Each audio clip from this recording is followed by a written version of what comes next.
a dog humping a leg, and some guy jerking off to like deep fake porn of a friend. Uh, What? You're gonna have to draw the line together for me. That one, What? So dog humping leg. Yeah, it's just like we look at one and we're like, look at that dog is trying to like get off on like our friend. But then the other one is just like, look at that guy. He's just getting off on a photo that's not really our friend. I would hope. So I don't know your friends. I'm not going to make any judgments, but I hope there's more executive function in your human friends than the dog. But I could be mistaken about that. I think you just hold a lot of value towards what the equivalent of like jerking off is between an animal and a human. See, his friends are lefties, very low executive value, right? External locus of control. Aren't you okay with like necrophilia? I would do it myself, but yeah, I'm okay with it legally. And a dog humping your leg should also be legal. I don't know. That also should not be illegal, even though it's weird. We're putting it out there that dogs should be allowed to have legs. Fair enough. All right. Are you guys doing this even? I just came back from like a fucking 6 But also in Loctoid's world, it goes like both ways, right? Yeah, pretty much. I'd be curious though, how long would a dog have to hump your leg before you got weirded out? Or I got weirded out. I'm like the type of person where it's immediate, right? If I see that dog kind of coming down my leg a little bit weird, right? Like I don't know, like dogs. I've never had a dog, and certainly not have a dog hump my leg. Can you feel its erection? Just like on your leg. Depends on the size of the dog, I think. Because that's the thing that would freak me out. Less the fact that the humping was happening; it's the erection rubbing on me. So, no thanks. Like I said, for me, it's on site. I would never even feel it. I just know when they're coming at me. I don't want them. Okay. Yeah, another reason to eat them, I think. I don't think eating a dog is actually that bad. It's definitely not. It's a great thing to do. It's like it's wasted calories is what it is. That just walking around, shitting everywhere, wasted calories. Like a fibrous meat, which I kind of like. Like if you made dog jerky, it might. I feel like it might be kind of good. It really explains your Cruella de Vil admiration, Prime. I mean, if Cruella, that's where I would criticize Cruella because she never made any mention that she would like use the meat for anything else, right? She just like wanted the skin, just being wasteful, yeah. Yeah, like I mean, if you're gonna like store it, and save it, then okay. And I imagine like puppy meat is falls off the bone, so I'm sure it's the freshest. It probably is though. Yeah. Oh, it absolutely is. Baby back ribs off of baby back ribs off of ribs off of puppies. Oh my god, yes. Yeah. I wonder, like, there's got to be like a market segment there. Like we have to develop one in the States. I guess people get squeamish about shit like that. But I feel like there's a market segment here. Yeah. I'm gonna go coyote hunting soon. That's the kind of dog, right? I think it's in the canine family, I think. It is, yeah, it's a canine. Are you gonna eat them? Yeah, absolutely, I'm gonna eat it. Oh. Like my problem is just that like the segregation, right? The segregation between what is an acceptable thing to eat and like what isn't. Like that's the thing that just doesn't make sense. Like tell people that like, yeah, I'll eat a fucking horse, and they go, oh no, a horse? How could you? But a cow, no, certainly. I mean, I have like tons of beef stored in my freezer downstairs, but like a horse, how like that's one of God's special animals. What? Why? If not for the fact that we almost hunted them to extinction. If not for the fact that we almost hunted them to extinction, like, have you ever seen those videos of like when Inuit people eat like whale meat? And it seems like really good sometimes. It seems like they'll cut it and it sounds crisp, and then they'll like hold it and all the oil is like melting in their hands. Oh, that sounds really good. That sounds really good. Fuck. Like yeah, it's the hunting them to extinction, which is the problem, right? Like I can hold back if an animal is like actually going to go extinct. I don't want that to happen, right? Like that. I think that's a fair segregation. Yeah. One of the saddest things is We should that have we whale hunted the farms. dodo to extinction because Thanksgiving could be like a dodo bird on your plate. Imagine that. Holy, I mean, holy. I don't know if that would be a good thing. But I hope a vegan pops into this conversation midway. Well, I'm a vegetarian. There we go. Variety. Are you a vegan, Corey? I thought you were just a vegetarian. I'm just a vegetarian. Sure. Yeah, vegetarians are just weak vegans. Okay, they're not trying hard enough. No, you're not wrong. I will totally take that criticism. You're like the medic team of a vegan. What do you mean? I'm not trying hard enough. It's referring to me specifically. You should try harder to kill less animals. I mean, steal from their body. Well, look, I mean, we could have. Hey, get this on camera. It's their fault for it's their fault for tasting. I promise you, I'm gonna get my camera fixed, but my laptop right now has a very funky nose. We need you your camera. That's what I said before. We need you with the camera. Give me 1 second. Yeah, give me 1 second. Yeah. Okay. All right. So but I think that yeah, so we can figure out like distinctions that I think we can all agree on, right? So as an animal's about to go extinct, maybe don't eat it. Okay, fair enough. I can't think of anything else. Is there anything else that we should actually care about? I mean, would you? So I'm curious. Like, really, everything is pretty much anything goes as long as it's not a human. As in, like, you would potentially try like chimpanzee, orangutan, all that stuff. Yeah, pretty much. Okay. Wait, why not if it's a human? I've heard. Well, we'll get to that in a second. Ethically sourced human, maybe. If somebody could get, if somebody could do yes. if somebody could get like the stem cell scaffolding and then get human meat onto that scaffolding and just like lab grown human meat. No, I'm not talking about lab grown. I'd try it. FK, you're like a big utilitarian, right? I don't know if I would eat the humans that are like condensed down. Well, no. Like Here, are you like a utilitarian hardcore? Not like hardcore. I think we should. I know you're going to this. I know you're going to this. Yeah. Some manslaughter like meat for like the disadvantaged, like you know. Someone just the happens people to die. that I think get slaughtered are the type of people who probably wouldn't have good tasting meat. All right, So, I think your actions dictate your meat flavor. You go with the Matrix way of doing things, right? Like the dead get recycled to the living. I mean, there's that, but there's also like the thought experiment of let's say isn't this like a modest proposal? Like, isn't that just the energy? Well, you guys know the modest proposal?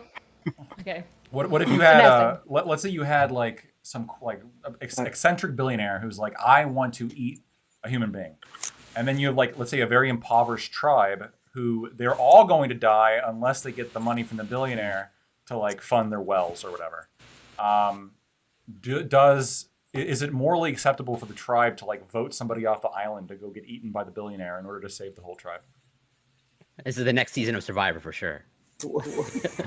Right, Toad, what's up with you hypotheticals, man? Keep yourself muted on StreamYard, but you can talk to the Discord. But go ahead. Yeah. Say it again. Yeah, what's up with you? You and these hypotheticals, bro. I'm just look. This is a classic utilitarian question. I just want you guys all you utilitarians out there to bite the bullet. Are you a deontologist? Because are you Christian? No. Oh, what are He's you? better than that. No. Prime. Let's be respectful to our Christian brothers and sisters out there. Yeah, that never happens here. Yeah, I'm gonna say some cringe shit like contractualism because I'm gonna. No, it's even worse. It's even worse. I have my own ethical system. I wrote my own manifesto. I can send it to you if you're interested. Hey, actually.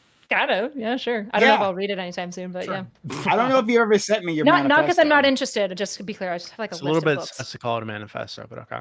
It's a pamphlet. I know manifesto has like a bad connotation, bro, but like makes it sound like you got a stapler and shit. I have my own moral system, and I'm writing a manifesto. Is super sus, just to be clear. To be fair, it's a whole moral system on a pamphlet, so this seems really interesting now. Yeah. Is it laminated or like in an official like document? It's a PDF. I to be honest, it's like 4 years old I think at this point, so it needs a little bit of updating. There's a couple. It's not a manifesto, but it's not like scrolled. Yeah. Like it has to be scrolled by hand. Yeah, and some of it's got to be like letters cut out of magazines, right? Like. Yeah, send it to me. Or maybe update it if you want to update that first. Whatever you want to do. Yeah, for sure. I'll either send it. If I'll look through it, see if it's super far off. If it's close enough, I'll drop it. How long is it? How many pages do you remember? Oh, I can just bring it up. It's like 30 pages, maybe. Big letters though. Big letters. Okay, yeah, I was gonna say what point font? It's like 72 points. No, not 72. Double spaced. You have a 30-page manifesto. Oh, hold on, let me just get the exact page. That's insane, bro. What? I'm a creative person. I disavow it. To be clear, I disavow. I can respect it. It's basically Lactoid's constitution, I guess, from what I No, that's just non-neurotypical. That's not Lactoid's constitution. Okay, 23. That's not bad, right? Oh, it's 23. What's it about? Consent. Consent consequentialism. That's... Lactoid, what is consent consequentialism? You gotta read my whole fucking pamphlet. He's reading his document. Is this just gonna turn out to be fucking contractualism? Maybe. Do you know? I don't know. Do you know contractualism? Okay, you should read contractualism. If you actually want. I actually think if you like consent utilitarianism, you would actually probably like contractualism. Then maybe. It's kind of the premise of it. Sometimes people can come to the same conclusion using different paths. Maybe that's what happened here. It's like the brown. What is it? The brown haze effect, or whatever it's called. Erudite, do you look down on contractualists? No, but my Discord for the first 4 months of us ever having a community fought about contractualism for 4 months straight because one person was a staunch contractualism, and so I know so much about this fucking esoteric system, and I wish I didn't. Give us a TLDR of contractualism. Yeah. Okay, it basically looks at like life as a series of contracts, both implicit and explicit, and so like there's a hierarchy of contracts that matter, and there's kind of there's good, neutral, and bad ethical practice. So you should always try to, for example, the most important contract would be the contract with yourself. So like survivalism. So somebody in your life does something to try to violate your life, you're allowed to kill you. It's ethical to have self-defense because they're breaching a contract, which is that you want to stay alive in a society. Yeah. So like rank hierarchies, these things where you like have contracts with yourself, you have contracts with the intimate people in your life, you have contracts with your community, and you have contracts with society. And then if you believe in God, you have contracts with God. And like based on these different things, if you're like in a moral dilemma between two contracts at two different levels, you appeal to the level that's higher. So if like I can't think of one on the top of my head, but if there's an ethical dilemma where it's like a societal contract and a personal contract, you would appeal to I think in contractualism, I forget the hierarchy now. I think society is over interpersonal for the most part. So like if your friend kills somebody, you shouldn't hide the body because you have a greater contract to society to not do crime. Is a kid like a subcontractor to their parents? Like their parents have control over them? I'm not a contractualist, just to be clear. So I'm not going to stand it. I would look into it if you're actually interested. I have no idea where children fall, but I do think they get specifically into children and the level of contracts that they can agree to. Yeah. Sounds awesome. Okay. Fair enough. Pets can't enter into contracts, so right?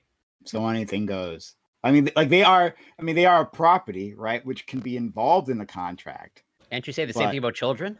I think I think environment has an implicit contract though. Like you're kind of contracted to like not destroy the environment. So like you don't want to do things that like utilitarian, because it's a blend of utilitarianism as well. So like you don't want to do things that would like at a mass level cause like great levels of harm to the environment. So lots of vegans that I know are contractualists, for example. Sustainably sourced dogs is possible though. That's true. Same with sustainably sourced Irish babies. Possibly. Yeah. I mean, I don't know. Irish babies. Sorry, I'm making a callback to a modest proposal, like the joke before. Sorry, esoteric joke. I really hate Irish people. I just want them all eaten. Nice to meet you. My name's not so Erudite. That was a joke, Twitch staff. That was a joke. I love the Irish. I do not stand the British. I mean, they fall off the bone. So yeah. Whoa. Yeah. So all right. So we've defended eating all animals. We've dabbled in eating humans. Like what other taboos can we break? I mean, we've done the necrophilia thing the whole time. Guys, we're waiting for 2 other people to show up. That's what's happening here. So we got we're gonna wait till like 8:30, as usual. And after that, we're gonna move on. But anyway, yeah. So we've done necrophilia. We've done beast sex of animals. I'm blanking on that. Bestiality. Bestiality. Thank you. Yeah. Did we talk about bestiality? I mean, we historically it's been talked about, right? But like. Oh no, we've talked about bestiality plenty of times, so definitely discussed it. Like in private. Yes, we've talked about bestiality on the show. In this room. This has been talked in private, public, like one-on-ones.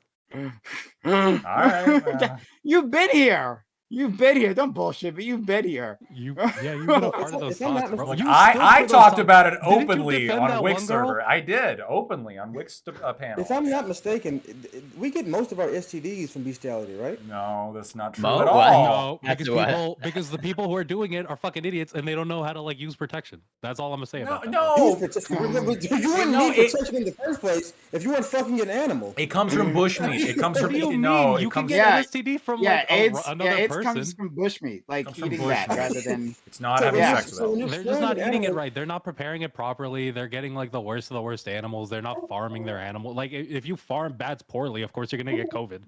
Yeah, most STDs come from people. Right? That's crazy. I'm kidding. Having sex with a person is far more dangerous. But I mean, like, if I'm not mistaken, a part of you're mistaken. I'm mistaken. Okay. Yeah, I think you are. Like, it's not the fucking animals. Like, that was like a really racist trope for AIDS. It's like, yeah, black people must have fucked the animals, and that's. I mean, like, if I'm not mistaken, some people in Europe they were screwing cows and bulls and whatnot. They were getting like chlamydia and gonorrhea. No. Okay, like to it. You know everything else. I know this isn't actually there. He has a manifesto. He has a manifesto. Okay. I have researched this specific issue in depth. Okay. What I tell you? I can tell you. Lactoid, you're wrong. I have a friend who on the politics.gg server who's also researched this in depth, and his stats came out to about like white people accounting for like 86%. That's crazy. All right. I'm super dubious of this guy's personal stat system. I don't know. Hold on. What does white people have to do with anything that was said? Because white people are always fucking their dogs. Europeans and bestiality. No. I was saying that most STDs don't come from like having sex with animals. Oh, okay. Regardless of an African. Lactoid's like, all right, I'm good. I'm not gonna get STDs. It's because he heard those stats and now he's scared. Hey, that's mean. Yeah. But where does that? Okay, Lactoid. I'm just looking at where the bacteria comes from. That's all. And if I just start putting like 2 and 2 together, I mean, like you can wash it, right? And here's like if you're fucking an animal, do you think you go out of your way to like clean yourself afterwards? Well, maybe if they were, they wouldn't be getting those STDs. Also, cleaning yourself afterwards is not like a strong protection against STDs for any kind of sexual intercourse. Oh, a strong one. What? I mean, you can't just be like, grab some hydrogen peroxide. Oh, I'm good. No, it's not how that works. Oh man. You know what prevents STDs? Abstinence. True. Very true. How do you guys feel about the socioeconomic state of the world? What? Probably. How do you feel about it, Prime? Prime, how do you feel about it? The socioeconomic state of the world, not great. Could be better. Is there like a single country that you would blame, or? I would certainly put a lot of the blame on this country, America. Yeah. But don't the Rothschilds live in like the UK or whatever? I blame Lebanon. They're what? I don't know why you're laughing. I'm serious. I don't know what they would have anything to do with anything, honestly. I've heard different. You've heard, okay, I bet. It's in Lactoid's manifesto, okay? Oh, seriously? No, seriously? Wait, what is no, it? No, it's not. She's lying. She's lying. Actually, Lactoid and I had a long conversation about the Talmud and the Jews, and it might have related to the Rothschilds, but I can't remember. We went deep into that today. You keep lying about this. I'm not lying. You were there. I was there, but I was not involved in the conversation. You participated. What do you think about was the Rothschilds? Manifesto, though. I was skimming through Lactoid's manifesto, and I saw like what Lactoid's opinion was on no fault divorce. And so I'm just curious, Lactoid. It's not in there. Did you know that if you hold Lactoid's manifesto up to the light, you can see a little secret message about the Rothschilds and Fauci? I knew it was there. I knew it. I don't know. I don't know much about the Rothschilds. I love the Jewish people. They're very successful group of people, and I wish them all. So, what do you think about? Do you think they're like too successful though? Like, do you think it's weird? Also, Lactoid, why is it that you feel like when you bring up the there is no Rothschilds, ethnic group that's too successful? Right? I'm not going to start calling them Jewish privilege or something. Lactoid, when you bring up the Rothschilds, why do you feel like you have to talk about all Jews? Somebody else said Jews. I didn't just relate Rothschilds to Jews. I don't know, but you said the Rothschilds, and then you said like I also think that the Jewish. Well, they're Jewish, aren't they? People. Yeah. I said I don't know much about the Rothschilds, but I think the Jews are their success for some reason. Whether they're Rothschilds or not, I don't. I mean, well, I understand those particular Jewish people are fairly successful compared to the average person.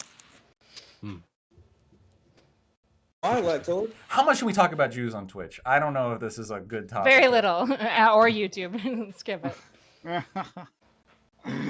So why do you think they're so successful? All right, you guys don't want to get me started on that comment. I could go on for a long time. Don't get Doobie going. No, actually, come on, Doobie, I was just defending you. What he's saying was actually super interesting there, right? Like the fact that you guys said that, we don't talk about the Jews on Twitch and YouTube. It's like this is what GSU Gambit was complaining about previously, saying that we don't treat other ethnic groups this way, that there is immediate shutdown. And look, I don't want to be anti-Semitic like I think everyone here, I'm assuming. I don't know. I haven't read Lactoid's manifesto yet. I'm browsing it now. but still, that way, like where you guys are all like are ready to shut down. Like we talk about like all kinds of other ethnic races, all the time here, but now we decide to quiet down. Oh, the Holocaust happened, so we can never talk about the terrible things from the Talmud and the terrible things. Hold on for a second. I was just defending you. Doobie. I'm just saying the Holocaust happened, so we can never talk about the terrible things in the Talmud ever. That's how that works.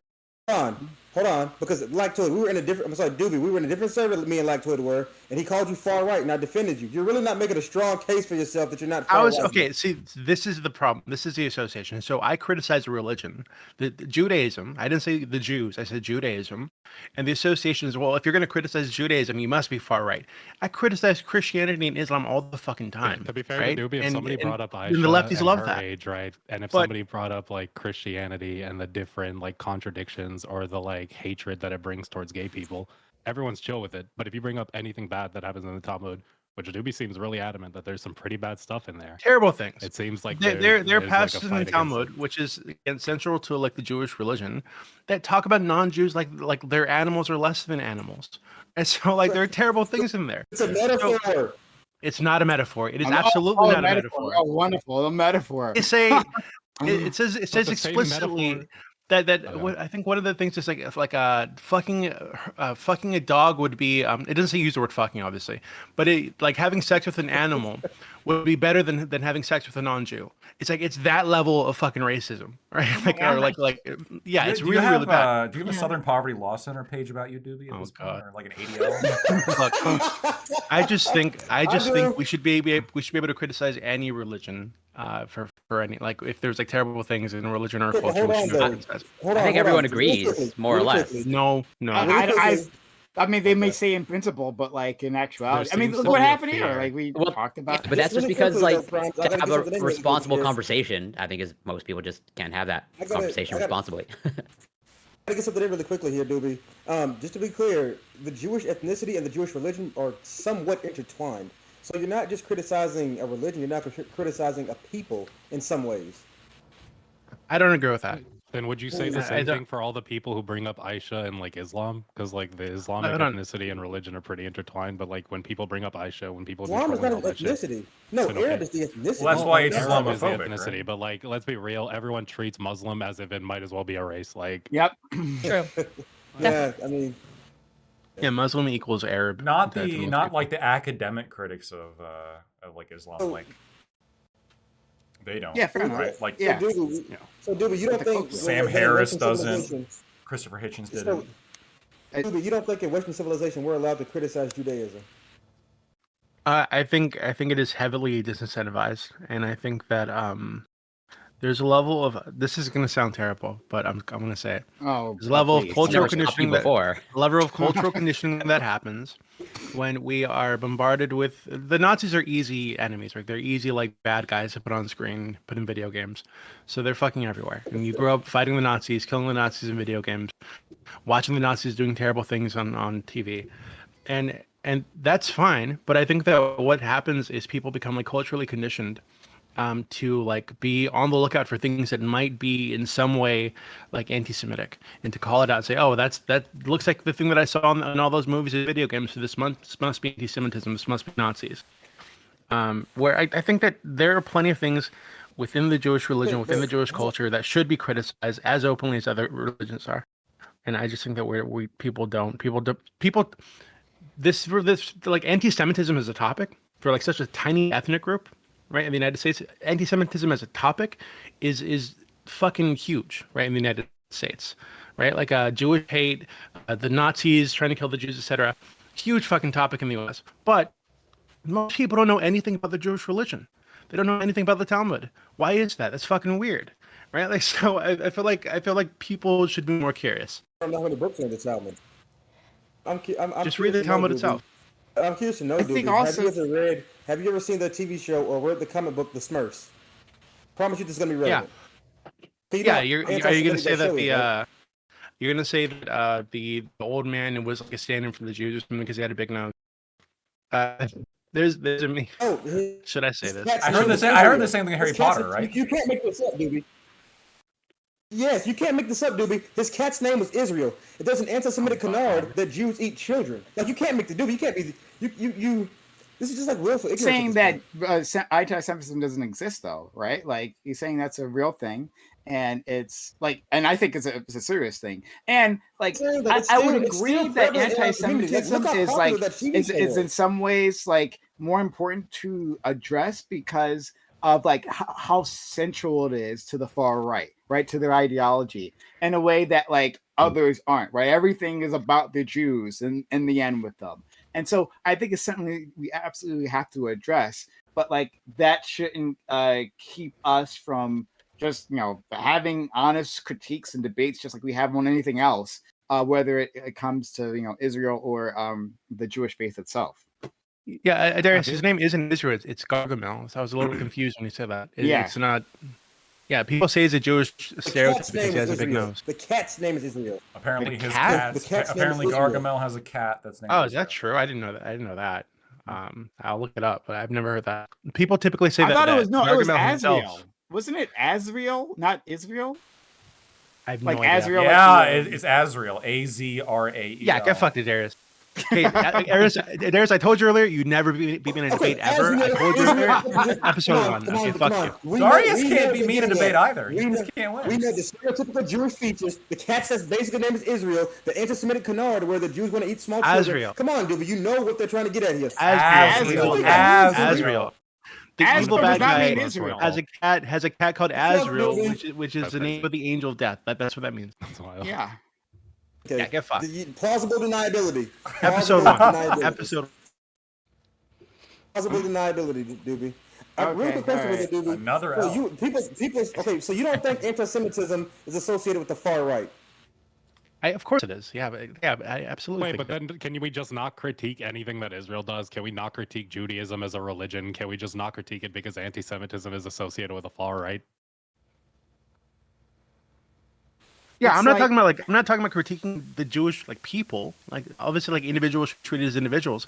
I'm talking about the religion. Like, we criticize any other religion. Cultural critique.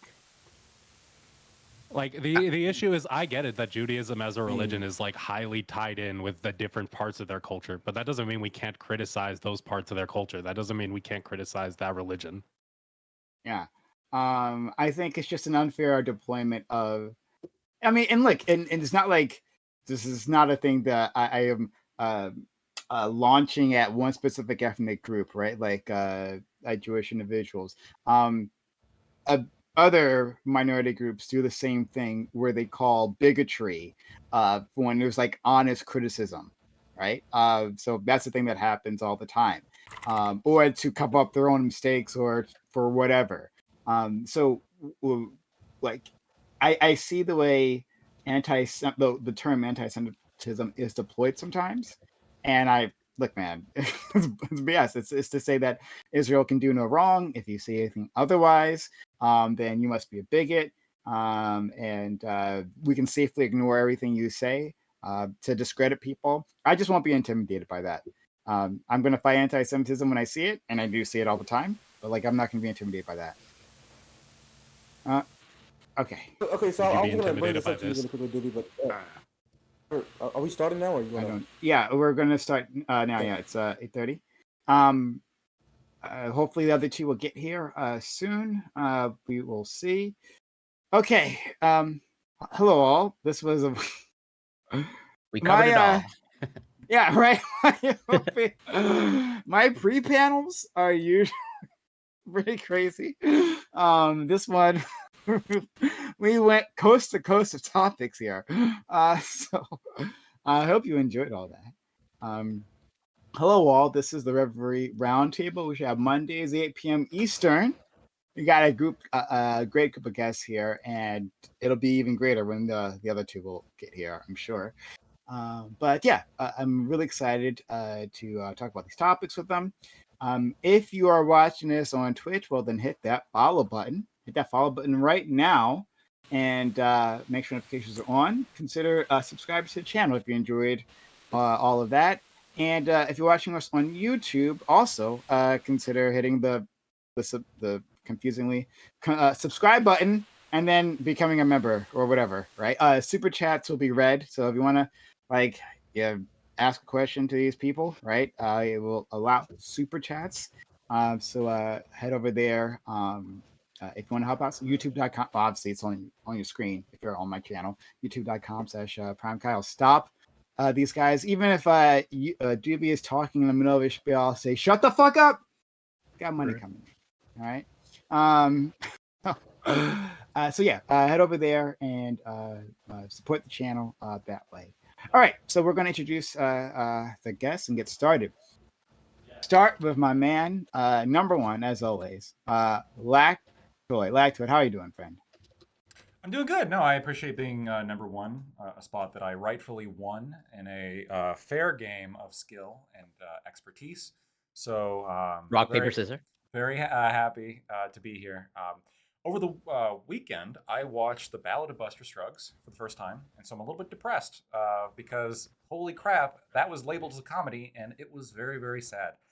Incredibly good movie, though, so I'll try to be as pep as I can for this. Oh, and you can find me at Lactoid TV on Twitch, Twitter, and YouTube. Doobie, yes, it is. Have you seen? Okay, I don't want to spoil it, but there are some very sad scenes. Come on. You're not. Have a heart. It's sad. All right. Next, we have a person who hasn't been here for a long time. Our friend FK. We were on a panel together the other day.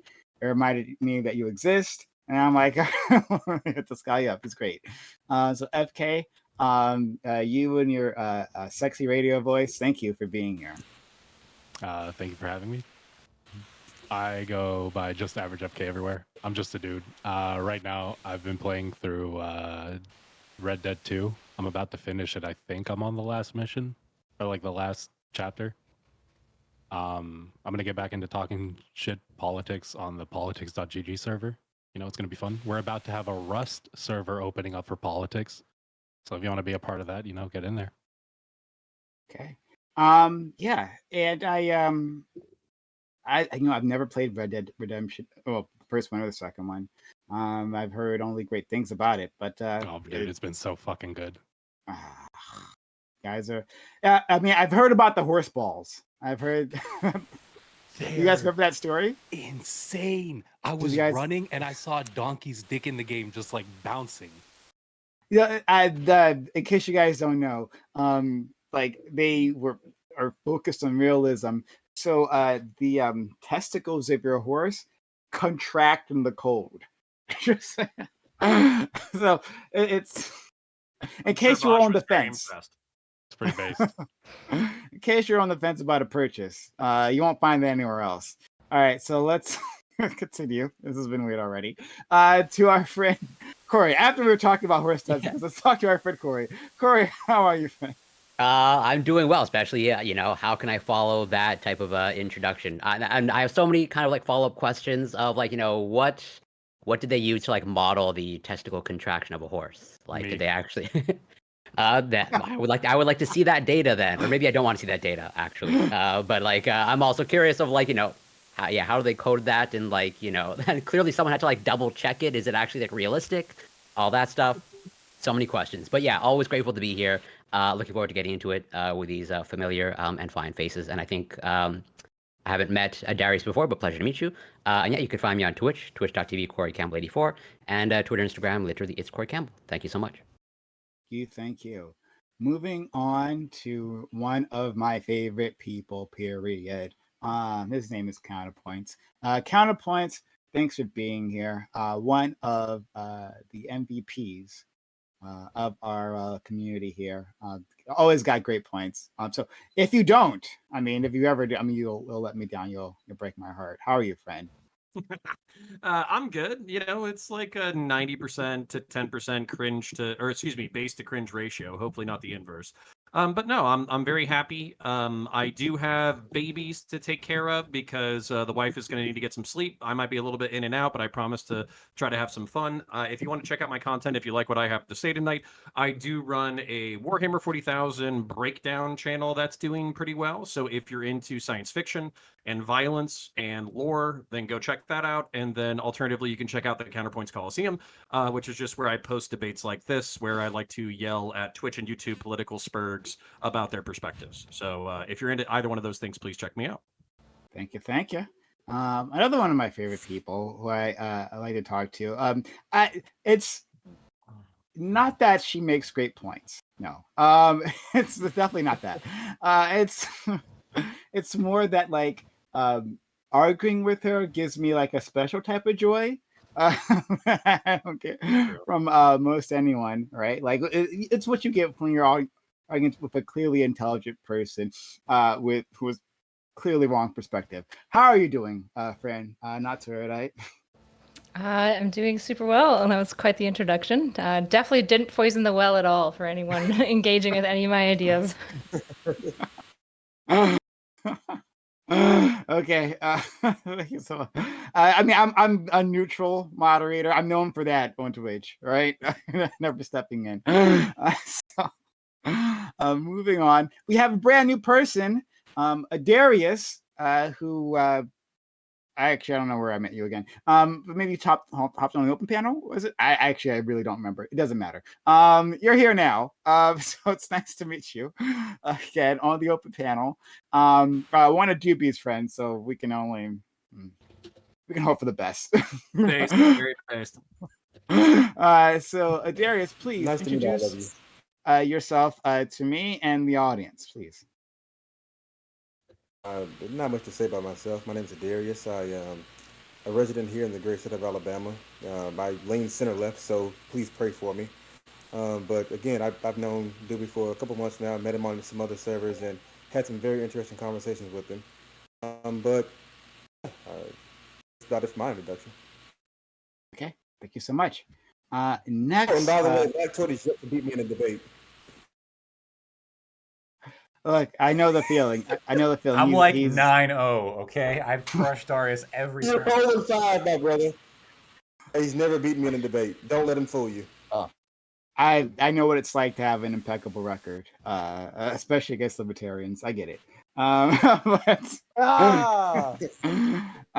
We will move on to our friend Doobie, Dark Lord and Savior, here again. And shout out to my man Doobie, who's like seriously always trying to help out the channel by finding new interesting people. When I talked to Darius last time, I knew he was going to be a fun person to interact with, and no surprise, he knew my friend Doobie, and Doobie helped set the whole thing up. So thank you, Doobie, for everything you usually do for this community. How are you, friend? I'm doing well. Thank you for having me. Okay. Hello, 1, 2. All right. Hey. You should be hearing them now. Hi. We can hear you. you are. Looks like you're. There we go. Wait a minute. And okay. All right. Hi. Sorry about that. Hello. Hi. We have another person who I met because they popped on the open panel. And we had a really interesting time. And so I wanted to give them a tryout. Hello, Aaron M. Sound. How are you? Yes, sir. I'm great. I'm doing great today. Did a rush show. I'm sorry I'm a little late. I had a lot to do, and this is a set of interesting topics that I hopefully can bring some information, and we can move the topics along. That's basically what I do there is, bring a different set of eyes to the topics. So that's what I like to do. Okay. Thank you so much. All right. I'm really excited to have you all and to the audience out there on Twitch and YouTube. Thank you for being here. All right. Topic 1. And I hope you guys like these topics because I felt like they're not quite like they're off the beaten path, which is what we try to do here. Topic 1. Foreign investors in the U.S. housing market have made the cost of buying a home much more expensive for Americans. Domestic buyers get into bidding wars with rich investors who can pay cash to sellers. Separately, Florida and Texas have been introducing bills to limit the ability of Chinese and Iranian buyers from purchasing land in sensitive areas. Democrats are saying this legislation could lead to bigotry.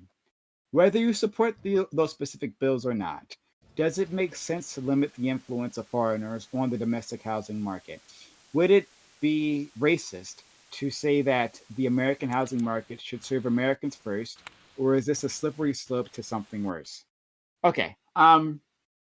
So I don't know how much people in general have like heard about the housing market. I think people know that like housing prices have gone up, but like I don't know how many people have like spent time trying to figure out like why that's happening. Part of it is wealthy investors just buying things up, and which limits supply, but it also ups the price because they are paying big dollars for this, and a lot of these are investment vehicles. And so I want to like play with this idea of like what can the response be. And this is not. I also want to say that this is not only a problem for the U.S. There's also a problem in Canada. Canada actually dealt with this previously too. Parts of Canada actually addressed this, and we'll get into that a little later. But like other places where the housing market is seen as just a good investment vehicle where you can park your money, they all have this similar issue. Okay, so we will go down the line for opening statements. All right, we'll start with our friend Lactoid. Although people should generally be able to buy and sell whatever they want in the micro, I think there are some specific situations in which there are macro level considerations that can dictate policy. If foreign powers buying land poses a threat to world liberty and also the US, then I can see it as necessary to prevent such action by putting limitations on those purchases. In the article, it talks about how there was land near a US military base. If the US military finds this to be a security threat, I think it's perfectly rational to have that stopped. So general policy is if there's a significant reason to prevent somebody from buying land, then I think that should be stopped. But more so, I think countries that are like communist or terrorist in nature, we generally don't want these nations to be, or I guess the two are basically synonymous.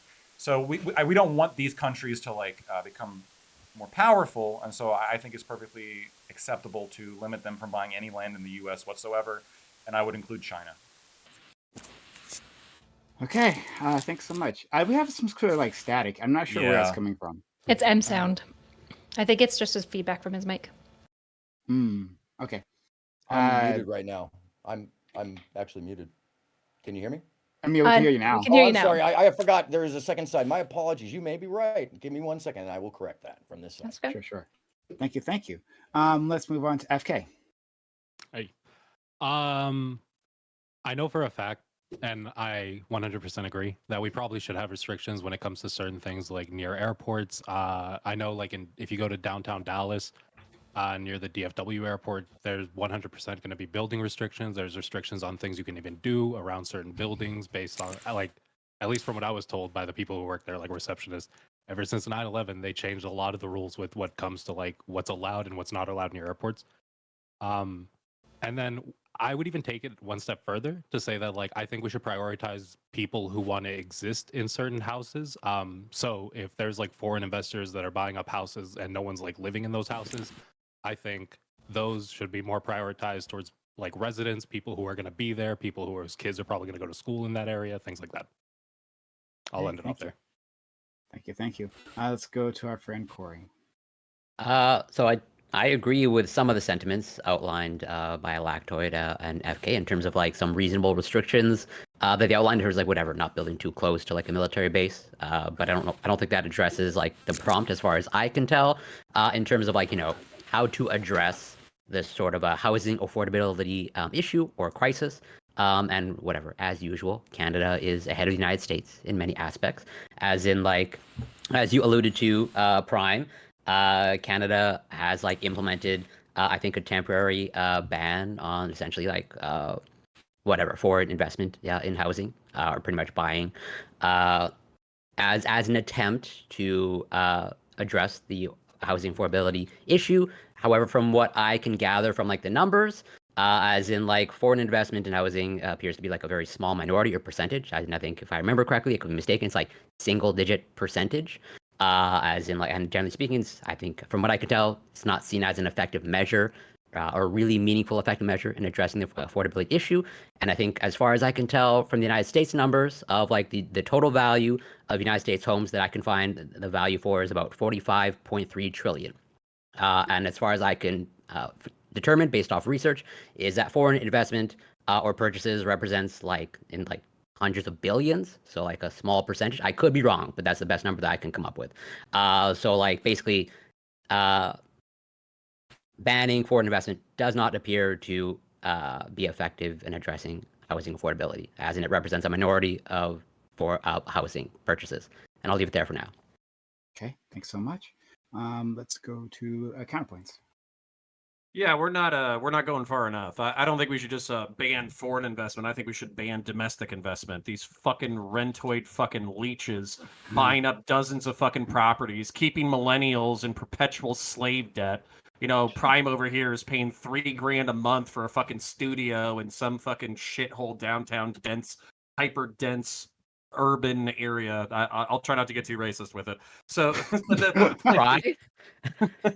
but the point is like the properties should serve the population. So if there are people who are local, if there are people who are working, if there's people who are serving the local economy, they should be able to get access to the property. So if you have maybe BlackRock is the people that I'm going to pick the bone with today, but if you have people who are investing in buying up all the housing and then turning this entire generation into renters, I think they're social leeches and should be legislated against. So fuck them if they're foreign, fuck them if they're domestic. North American millennials deserve to own property and to pass equity on to their future children. And if we can't do that as a society by either building more property or barring investment property, then we've failed as a society. Okay. Erudite, please. Yeah, I think everyone's already said a lot of it. I'm fine with banning foreign investment. Like I said, Corey said, Canada's done it already.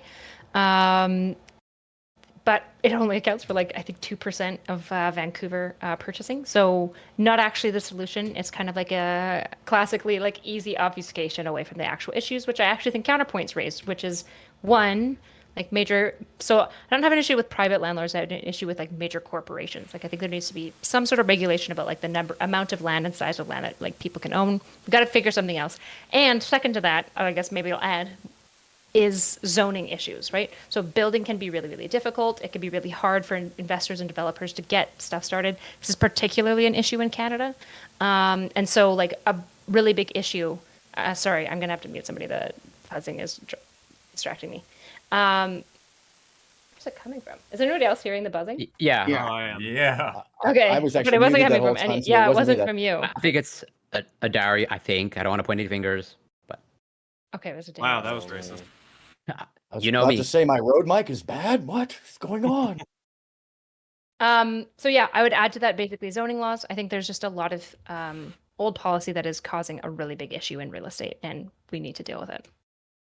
Okay, thank you. Darius, please. Can y'all hear me?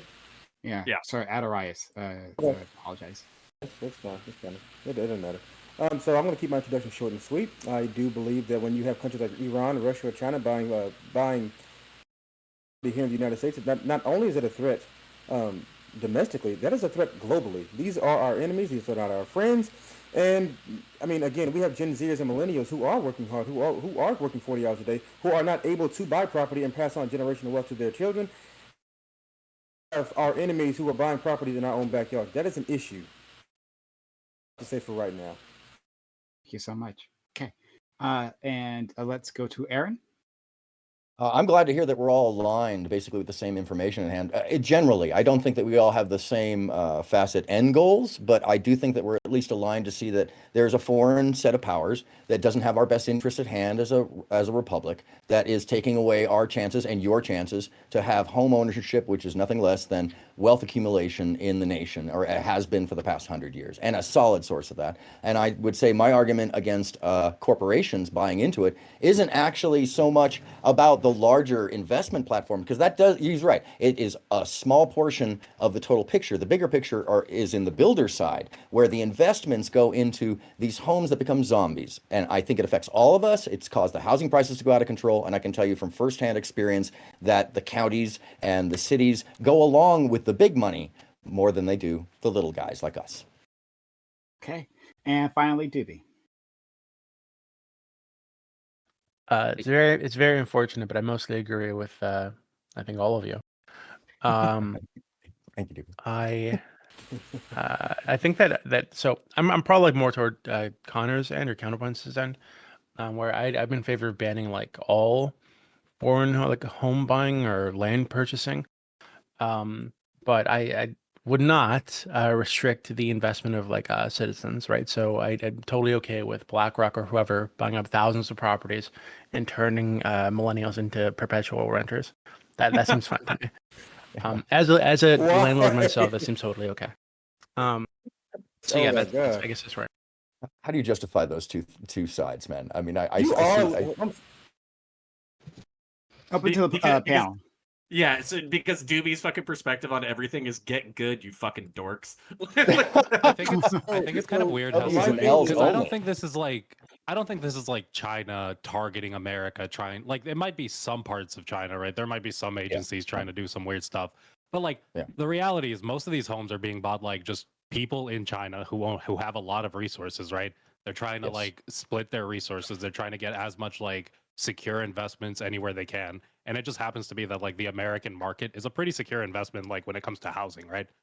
I think like I'm personally a fan of the like I don't like this idea of like locking off the country. I think if you want to move here and like invest in here and be a part of it, I'm okay with that. But I think that involves the idea of like it should be one person for that home, right? You should have to move to that home to be a bigger part of like getting everything done there. So I just don't like this idea though of being like everyone who's investing is this like secret government investment trying to do this bigger goal. Like, is it individuals or is it Chinese firms that are doing this? No, it's a lot of individuals and firms. Sorry.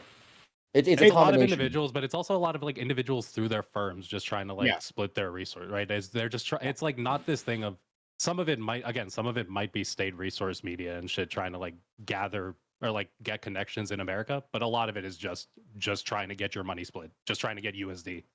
Yeah, and I was looking into it, by the way, because I'm directly affected in my neighborhood, where just down the way from a rural area, there's a large company that has Chinese investment into it. So I was interested, how does this LA company that has large Chinese investment really, how does that impact the situation? Turns out it's actually an investment company of like regular old Chinese investors. There's some noise in the background. Is that me? Hold on a second. Darius, is that you? I think it was you. Try to keep yourself muted until you're ready to talk. Go ahead, Aaron. It really does impact in a certain facet that we now have a foreign country inadvertently or advertently, whichever you want to take it. There could be both sides of that, but we do have a foreign country putting in a good amount of investment that takes away the ability of Americans to invest directly. And so I think quotients should be had. We used to have quotients for this stuff.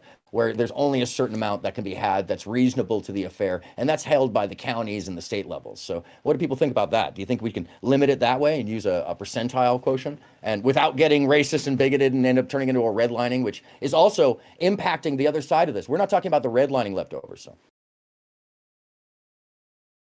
What you were saying, like legislated at the state the state or the county level, that they have a certain percentage of like ownership versus a certain percentage of renting? Is that what I heard? Yeah, I'd say that there could be something that could be motivated from the state and county level, which is where most of these policies come from when it comes to how the folks are impacted and how the layout of the cities, who gets to develop areas, where that money goes, and those are also that's where all the corruption comes from at the root level. Is it comes from the county boards being small enough to be accessible by big money. So they don't get to be in, like, for instance, and this is just very simple stuff that does affect the whole thing. I'm building a home. It's taken me 7.5, almost 8 years now from the beginning of project inception to now, 3.5 years in dealing with the process of dealing with the county. And that has just been in getting permits. So, but the big builders that have millions of dollars behind them and a lot of foreign investment don't have to go through that. And that impacts you all too. If you're younger than me, good luck right now. I mean, I hate to tell you, but good luck. Well, okay, so what's crazy, pulling a fucking Destiny just to keep it spicy or whatever. Like, I'm actually looking at the stats for home ownership versus renting, and it looks like only a third of the country is actually rented. It looks like a 2/3. Like, I'm looking this up right now. Homeowners versus renting. It looks like 2/3 on average. 63% in like Washington and Portland, 72% in Idaho, 69% in Montana, 66% in Florida. So it's actually not as bad as I thought it was. I thought it'd be like a 50-50 split. Yeah, so get good. But isn't it generational though? Look at that's exactly where I was going to go. To kind of also give us maybe something else to chew on, something that the World Economic Forum and the globalists want us to do is to build 15-minute cities, basically like walkable, low car use, mixed zoning, all that kind of stuff. And I actually think that a lot of this stuff could be fixed through intentional urban design, trying to make the cities of the future. Fucking and then also Judge Shred super blocks. Yes, exactly. Literally like Soviet apartment blocks is what you're talking about. Sure, yeah, let's do some brutalist architecture. And but then like having a certain percentage that's required to be renter versus required to be ownership. I think that'd be perfectly fine. But hold on, I don't know how that. Okay, well, a certain amount that's required to be renter and required to be owned, but that doesn't. I don't know how that stops people from buying our property. Right, like there is a lot of investment in the American housing market, right? Like it's like as among all housing markets, it's like the most stable, it's the best investment for anyone. So there's a lot of what? So there's sorry, you go first. Well, I was just gonna say, Doobie solved it with Get Good. So we could just let BlackRock and the Chinese multinationals and the all the multinationals or whatever, we could limit them to buying exclusively condominiums in the Judge Dredd apartment blocks, and then we could limit the amount of apartments that they can buy, and then we can just let them be parasites on the American working class, where they just turn them into debt slaves for the rest of their lives. But as long as we keep like a 60-30 ratio, where it's 60% homeowners, 30% debt slave, then we can. I'm okay with Doobie just saying get good. So I guess one issue when I'm looking up stats is that millennials are getting into homes later, right? So 50% of millennials right now in 2023, from what I can see, I'm sure people will define. This is my cursory glance, but 50% of millennials now own their home, which was a pretty big jump during the pandemic. But the issue is that millennials are getting in. So I'm the youngest millennial that can exist, which is 29, which means millennials are getting into home ownership yes, it is. Way later. I'm a millennial. I'm 27. Super fucking old. Okay, I'll just check it. What are we calling regardless, hold on. I'm not bowing to your autism. I'm not bowing to your autism. Okay. Well done. Regardless of what the range of millennials are, the issue is that it seems like, again, from cursory glances, that people are getting into homes later in their lives than they were like 30 years ago, right? So there is this, this like idea that it's like mass calamity, nobody can own a home, isn't real. What is real is like a slowing. And the question is, will the trend continue? Because this trend has been persisting for a while, where there's an increased slowing, particularly in Canada, of new homeowners, right? New homeowners is the really key question of, are young people getting into the housing market? And if that's slowing repeatedly across generations, that's going to be a cause for concern in the future. But Erudite, like the question is, the question is, why did millennials wait? Right? It's because the housing, the pricing was high. Like that's why they didn't do it. Like otherwise, it would have followed the exact. No, they're just lazy. Everybody knows. They are less financially literate on average as well. That could be part of it. Where is a lot of the price?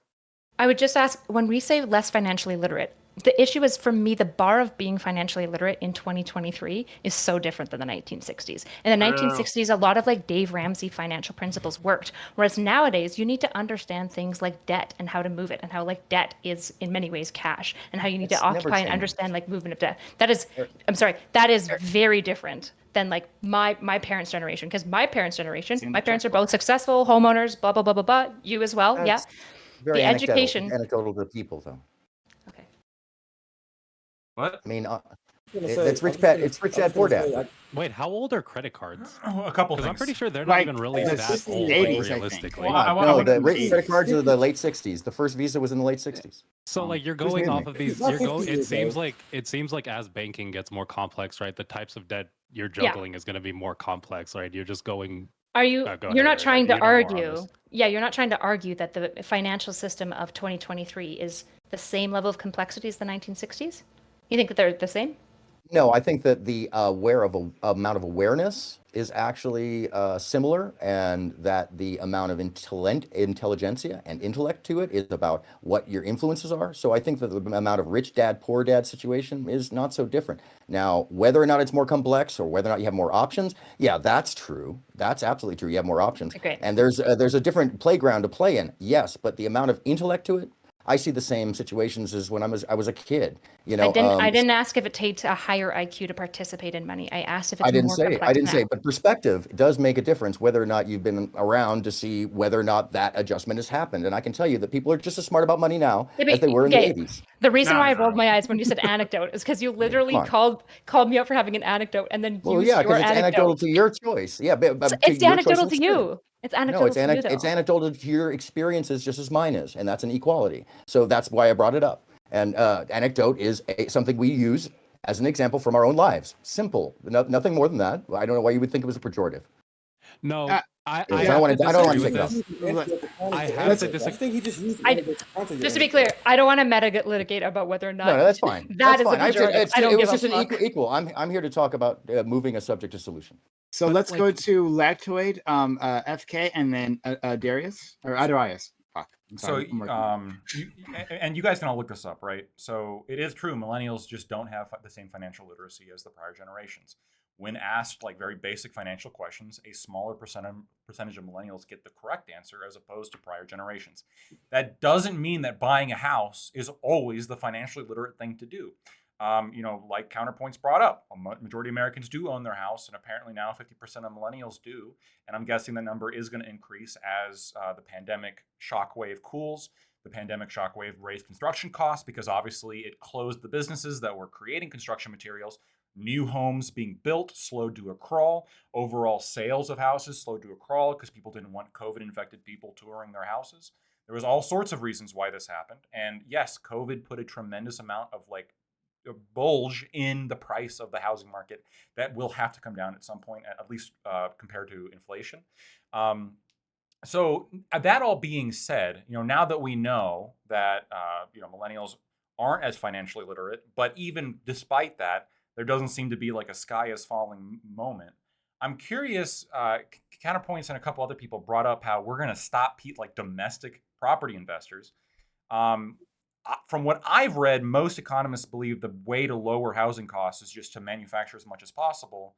Why would you disincentivize large property management companies from building more housing? Wouldn't that be actually antithetical to lowering housing prices? No, I'm actually I'm changing sides now. I'm with Doobie. I'm on the get good side. Get good. So, all right, based. All right, because lazy millennials. No, hold on. Let me. I want to articulate this though, because here's the reality. So millennials are getting into properties later, which could be a problem, but we're getting into everything later. We're marrying later, we're picking careers later, we're doing education more slowly. We're not just like turning 18, getting our high school girlfriends pregnant, and then working the same job until we die. And by the way, that's not a life that I would want to live anyways. So if the price I have to pay is I have to wait a decade later in order to get home ownership, okay. And then also the boomers are going to die, so we'll be able to we'll be able to jump on their heads like you get their homes, right? People, yeah, like Mario and Luigi, and we'll just burst the coins out of their corpses. It'll be fucking awesome. And then basically, like, as long as the domestic and as long as renter versus owner stays at a 70-30 ratio, I'm okay with that. The two problems that I'm seeing as far as like markets is California and Nevada, which I just view Nevada or whatever as like mini California. They're at like 50%. So I would view that as something going wrong where investment is creeping into population density, which is causing less home ownership. I would socially engineer against that. Okay, counterpoints, real quick. The one thing when you said, like, as long as the ratio remains the same, we do see an increase of urbanization and a move away from the sort of like suburban. Look, I have a house in suburbia. You know, it's fucking awesome. I love suburbia. Okay, but a lot of people don't. A lot of people don't like suburbia. They want to move to the big happening city where they can get like an apartment downtown and have a whole bunch of fun. That might lead to you have to accept the city's a rent place, right? I think that just has to be something more people need to just start. Right. Well, realize, yeah, right? yes. Like, there's reasons for that, right? And so the ratio might change, like as like we move away from like land ownership and more towards lifestyle focus, urbanization. This is relatively inevitable. That doesn't mean though that urbanization has to be expensive, right? You could come into that. You could change zoning laws. You can make it so that those urban areas are built out to be like conducive for affordable prices, as much people as possible. And hold on, as, one last thing. Lifestyle as possible, right? I want to say one last thing. So home ownership traditionally in the U.S. has been a vehicle for wealth, intergenerational wealth, with retention. But the reason for that actually is not because homes are like a super solid asset in terms of like appreciation compared to the market. In fact, if you had for some financial models, if you don't actually get out like ahead if you rent but spend the money you would have spent on a mortgage or a down payment or any of this stuff, if you put that in the market, under some calculations you can come out ahead. The problem is people tend to not do that, right? Because they're financially illiterate. Instead of spending that money in a mortgage, they tend to blow it all. And they don't purchase in the stock market, and they don't make financial decisions that they wouldn't actually need to own a home to be as financially well off as a person that does. Okay. They just need to buy stocks. 5 counters. Hookers and blow are very expensive. Let me tell you. All right. Yes. Let's go to FK and then Adarias. Get on. And I do one after them. I was going to say something earlier. I forgot. I said whatever I had to say for this point. Adarias. I was going to say, well, we're saying that millennials are buying. Well, 50% of millennials are buying more homes. And you think the pandemic helped that? I mean, maybe, sure, but also millennials are getting older, right? And when you get older, you become more financially stable, you become more socially stable, you're ready to settle down, own homes, things like that. So it's not even just the pandemic; it's a product of just getting older. I mean, I really didn't think it was that complicated. Yeah, no, and but that's a good thing though. So all the boomers are dying. We're taking all their property. It's awesome. It's great. So and I'm sure wage stagnation has nothing to do with any of these issues, right? That she's correct about that. So anyways, wage stagnation. Anyone want to deal with that? Yeah, we can deal with that. It's not real. Yes, it is. Wage stagnation. Okay, hold on. I want to talk about. I want to talk about urbanization though, because basically people were saying like, oh, well, if it's their choice to go be wage slaves in the big city, then it just is what it is. Let them be happy-go-lucky Zoomers. No, fuck that. I would say that downtown urban areas are reliant on a certain amount of labor, and that labor is required in order to make those downtown areas work. And it shouldn't be an option between spending $5,000 a month in the city versus commuting like 2 hours in order to do that. And those families, just because they're financially illiterate and they're effectively like, debt slaves for their entire lives, I think they should, a decent chunk of them should still have access to intergenerational wealth equity, which is the primary primary vehicle for that. So I would say that major urban areas like San Francisco and like New York and like Los Angeles and like San Diego, they should basically apportion out a certain amount of the properties that are inside their downtown areas for the wage slaves that live there, and force those to be either housing covenants or condos in which the the lower class or whatever can build equity and then pass that on as intergenerational wealth. You're asking wait, what if they can't afford it? And I know. What if they can't afford that? Waste? What if they can't afford the condo? Who? The people living there. What if they can't afford to buy out the whole unit? This should be like a community effort in order to They get a free condo. Bro, you're asking for they get a sorry, sorry. Counterpoints and Lactoid, what you're trying to say? You're saying he's going to subsidize. What's going on here? Subsidized condo. Yeah. Okay. Let me explain it fully. Yeah. So let me explain it fully, and then you can basically then you can attack the idea. So New York already does this with rent control, where they basically and the black market for them is fucking horrific. But what I would say is that if you have a state level minimum wage, let's say it's like $15-20 an hour, you know that you require this many wage cage slavoids in order to make the economy work. You know that they're going to have this much money on a fucking monthly basis. Then you basically say, if you're going to develop a multi-unit housing development in this area, 10% to 20% of your units are not going to be for rent. They're going to be condos. And as a result, we're going to basically give these units to these people within this income bracket to make sure that they have equity that they can pass on to their families intergenerationally. Oh, okay, real quick. So you brought up rent control. Rent control is like the one issue that economists on both the left and the right agree is a terrible fucking policy. I don't agree with rent control. Right. Rent control is absolutely fucking awful, right? It discourages exactly the same thing I was talking about before. It discourages investment. If you're a major property, if you're a major property developer, but he's just talking about payment in the form of housing. Right. Yeah, but I mean, like, look at the Maryland housing. He's kind of. I'm sorry. Look at Maryland. Like, he's just right about this. Right. Rent control. As the lefty here. Right. Rent control. You're not a lefty. Rent control is absolutely terrible. Like, so if I'm like an investment, like a builder, right, and I'm going to go and build a high rise, and if I have to rent control that building, this is obviously a major dissuasion for me actually going in and building more housing, which is the main thing that actually drives the cost of housing down. My question is, under your system counterpoints, you're saying that the city is going to do what? They're going to like pay for part of people's condos. So like, who gets the subsidized condo? They're going to zone it. So basically, like, we know XYZ amount of people are required in order to maintain the jobs in our downtown area. Think about like downtown New York, downtown Manhattan. We know that there's like all those people who work construction, all those people who are doing all the necessary jobs for that city to function day to day, right? Those people would have a portion of that city designated to them in housing. Correct. And then basically you would maintain those properties and not as rental units, but as equity ownable properties. So for instance, if you know that these people, the county or city or state minimum wage is $20 an hour, you know that these people are making $20 an hour in downtown Manhattan. You look at their rates, they're making, they're making 40 grand a year, 30 grand a year. If they have a spouse who's working part-time and they have 2 kids, they're making 100 grand a year as a couple. 30% of their shit should go to housing. Then you basically just do that math out. So some people, not all, but some people who work in that city can live in that city. That way they can have a 10-minute commute. That way they can have a 20-minute commute. That way they can pass on intergenerational wealth. Hold on. Would you do the equivalent for like nurses in a city? Sure. Yeah. Any necessary jobs in order to make the city function. 100%. Fuck yeah. I'm not against this. So are you saying that, like, okay, maybe I'm wrong. Let's say I'm a family and I got a lot of money and I'm coming into that's crazy. Okay, there are financially literate ways to rent, certain circumstances to rent, especially construction workers who are maybe only there for like a limited amount of time. Travel nurses, you brought up nurses, we brought up construction workers. Those are both groups of people in which there can be transient elements to the work. Yes, so is the point here? Yeah, is the point here that, like, let's say, so if I want to live in an area for like 4 years and there's somebody there who's like willing to rent to me, you're saying they should be able to say, sorry, the city says that you have to buy this from me if you want to live here. No. What I would say is that it could be a percentage. So for instance, let's say that you're building an apartment, you're building like a housing block.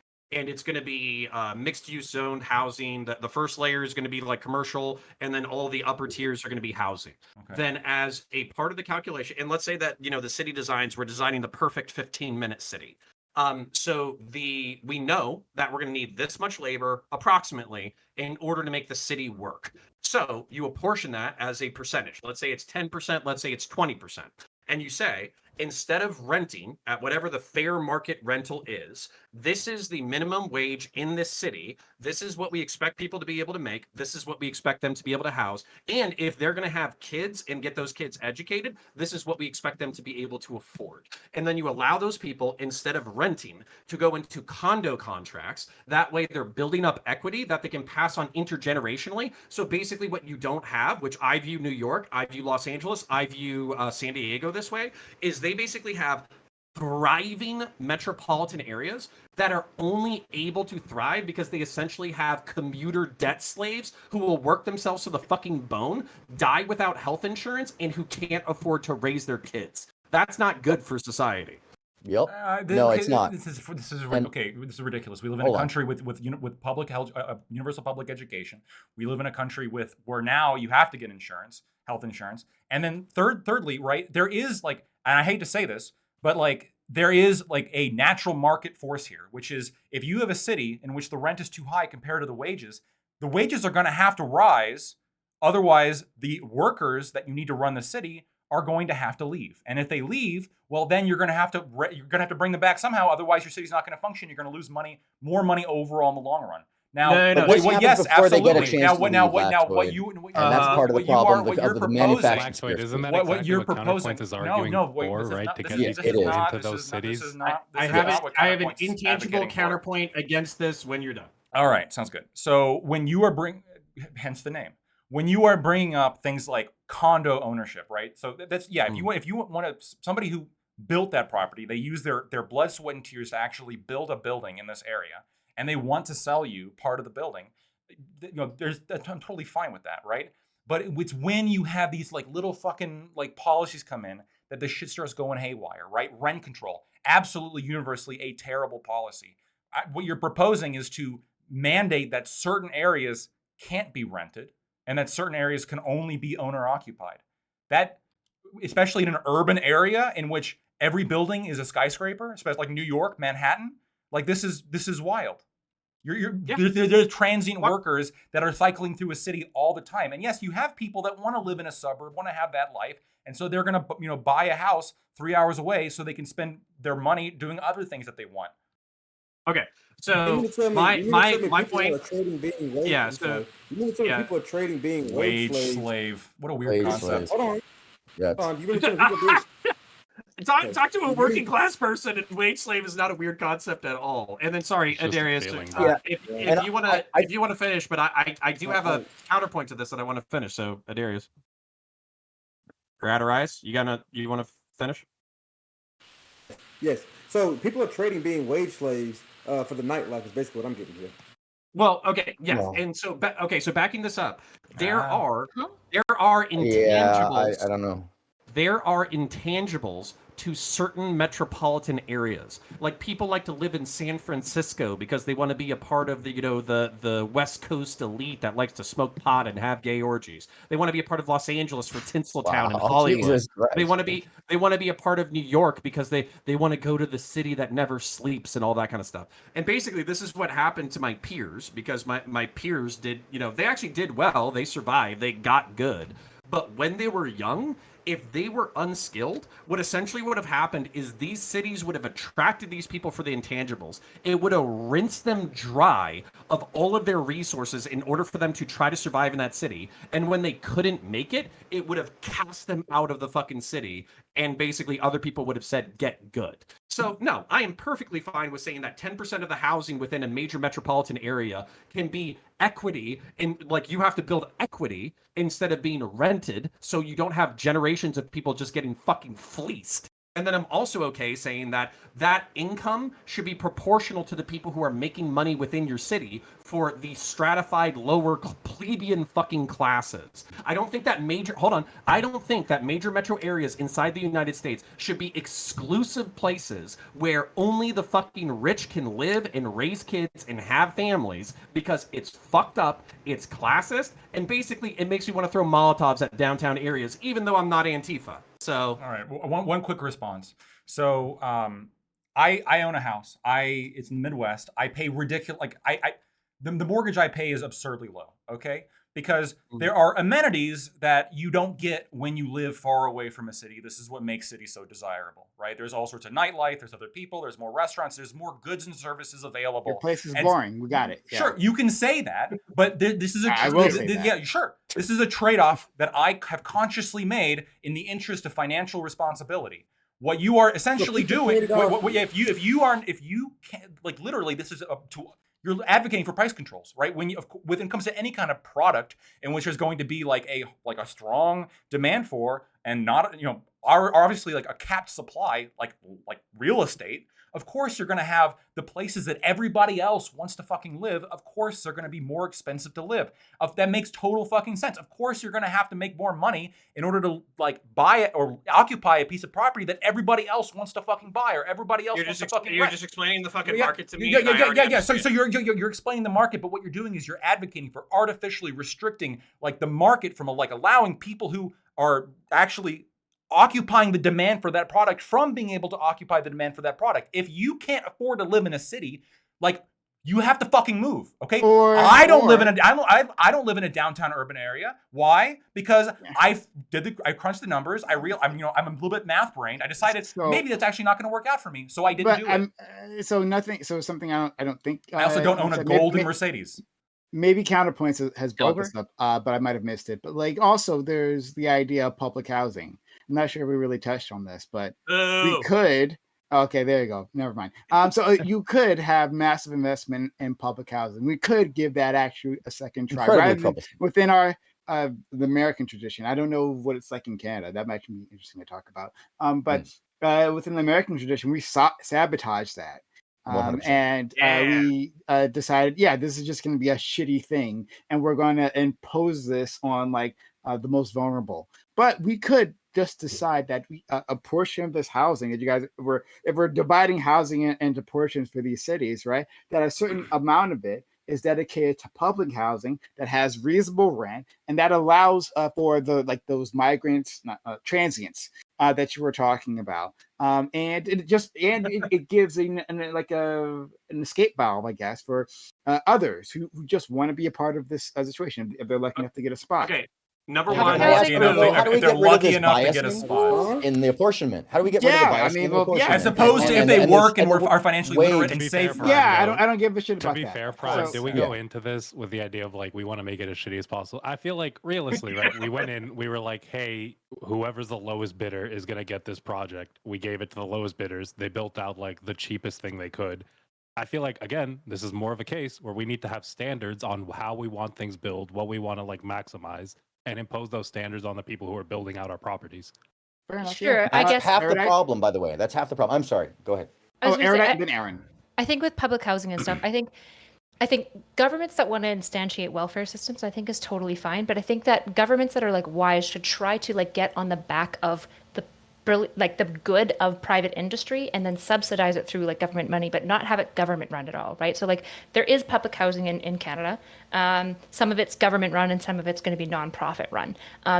A lot of times you can tell a massive difference. A lot of nonprofit run businesses that have housing that has been partially subsidized. So the nonprofit pays for the development and they house it all and they do all their donos and they get supported. But the nonprofit manages the property. They do everything with it. Those properties tend to be okay as long as they can get zoned in a location that isn't super high in crime, because a really big issue with all this public housing stuff and high affordability is that you typically have highly criminological individuals that are oscillating between same individuals. You've got high criminological people who don't have jobs and are cycling in and out of jail next to young refugee immigrant families that are just trying to figure out how to exist in life with young children around these criminological spaces. So I think when it comes to public welfare type stuff, I think we need to be really, really cautious about the way that we roll that out, because I think it's good to have welfare services, but I think a lot of times, like when I look at like public welfare housing, for example, it's almost always seedy, it's trashed, it's destroyed, there's drugs on every floor, it's dangerous to have children around, nobody does repairs because it's too expensive to do repairs because it'll be broken next week, it's not maintained, and it's dangerous to be around at night. And it's just like, this isn't what we want. Sorry, hold on, before you get into that, so as a response to me, so we're going to go Aaron, counterpoints. I see your hand, friend. Adarius, if you want to jump FK. All right. So there are lots of things that cause poverty, right? One is disinvestment, having a lack of like you're just describing what it is to be poor. Right. So how do we address that? Yes, it's not simply creating public housing and hoping for the best. It's a multi-pronged thing. But it starts with housing. Housing is, I think, at the center of it. Well, one thing, don't segregate. I don't know what the history of Canada is with segregation, but here it's like the biggest factor in determining who's going to your life outcomes. And you're aware of all this. So like if we place like redlining neighborhoods so that like blacks keep on being forced into a very specific location, and then we like see problems. Wait, but don't you have to segregate in some don't you have to kind of segregate in some type of manner though? Like because it's hold on, sorry. So yeah, like we it has to be within integrated strategy. These people have to have access to better schools. They have to have access to transportation to get to better jobs. Like that, it's all part of that. But I think it starts with housing, because housing is if you want to disempower people, you do it through housing. It's the single easiest way to do such a thing. So that's why I would start here. Now, whether the management is within some sort of profit group that's maybe publicly funded or something, rather than directly funded by, like managed by the government, sure, I think there's room to talk about that. But that's where we're start. So, Erudite, if you have something you want to say, then we're going to move around. And Corey, I see your hand up as well. Yeah, I don't actually know as much about history of zoning in Canada with redlining as far as like population groups. I don't actually know much about that. I suspect probably not so much that's going on, but we have a pretty different history when it comes to like racial tensions. I see what you're saying. I always want to be really cautious, because while I value the purpose of what a government does for us, which is like trying to protect and like it's trying to protect the citizens. That's its goal fundamentally. The problem is that like the government is a big, fat, slow-moving boat, which means that it can be really like bad at responding to like economic needs, like housing, which is going to like flux up and down, for example, just because of like the immensity. It's not even a critique of like the government's bad. It's just saying because of the size of bureaucracy. I find, for example, countries that I've been looking into, for example, there's going to be a really loud alert in a second, that invest in, for example, governments contracting private contractors or nonprofits. They pay them out as part of a taxpayer service, but it's not government run at all. It's just government standardized. I see it as a way better alternative than just like a government run facility. Okay, let's go to Aaron. Then we'll go to Adarius, because I'm trying to talk, then counterpoints, FK, Corey, all right? By the way, we see just some basic differences in the way our systems run. We could never trust our local systems to do this because we see corruption in them at the local level, unfortunately. I've seen it in the dealings with the redlining left over in the way the policies are made in Los Angeles County. But one of the biggest issues, and I just got to point this out, that it's not about folks not buying into the system, at least here in Los Angeles County, one of the largest populous counties in the nation. It's actually about a moving goalpost of wage stagnation, to your point, Erudite, that has allowed for the cost of homes to go out of range of people who live in those areas. And I am one of those people. I got moved out of my own local territory off into another area that's basically I had to go into, and lots of people like me in my age group and your age group are having to move from where they started because they can't afford to live there anymore because their wages have stagnated and then the prices have raised incrementally, in fact, exponentially instead of incrementally. And I would say there's certain areas of redlining left over of this where the housing prices are really getting basically undone or dropped on purpose because of where people live. So you add these things together, and then people do have to become, as you're calling, a slave to the wages, because now they're forced to move further away to a place that's lower income, in this case in Los Angeles County, out to the desert, where it's less, comfortable. And who's living in these places? Who's building here? Where are these large developments coming from? They're coming from the allowance of large firms to make zombie villages that then are basically investment and rental properties we're seeing in LA. And in the high rises in downtown, it used to be an option to live there to be cheap because you did have access to the rail. But now those things have been put out of price of the locals. So I would say that the apportionment biases that come in the county level restrictions and policies or the rules are never enforced in the US. How do we get them enforced? Whether it be and this is the problem. We could have public housing. We could have cheaper housing. We could have better policies to build easier, faster, which is half of the other problem. There's so many complex issues in this. But when it comes down to it, if you want to boil it down to, it's the local level making policies that don't apply to people in the now. And it is the slow ship. And I don't think we can fix it without really getting into the nitty gritty. Okay. Thank you so much. Let's go to Adorais. Well, so the only thing that I was going to say here was, and I kind of agree with everything Aaron said there, so no contradiction there. But the only thing that I was going to say is, I mean, even without redlining, people naturally segregate themselves. And homophily is a sociological term for a reason. We prefer to be around those who are more like us.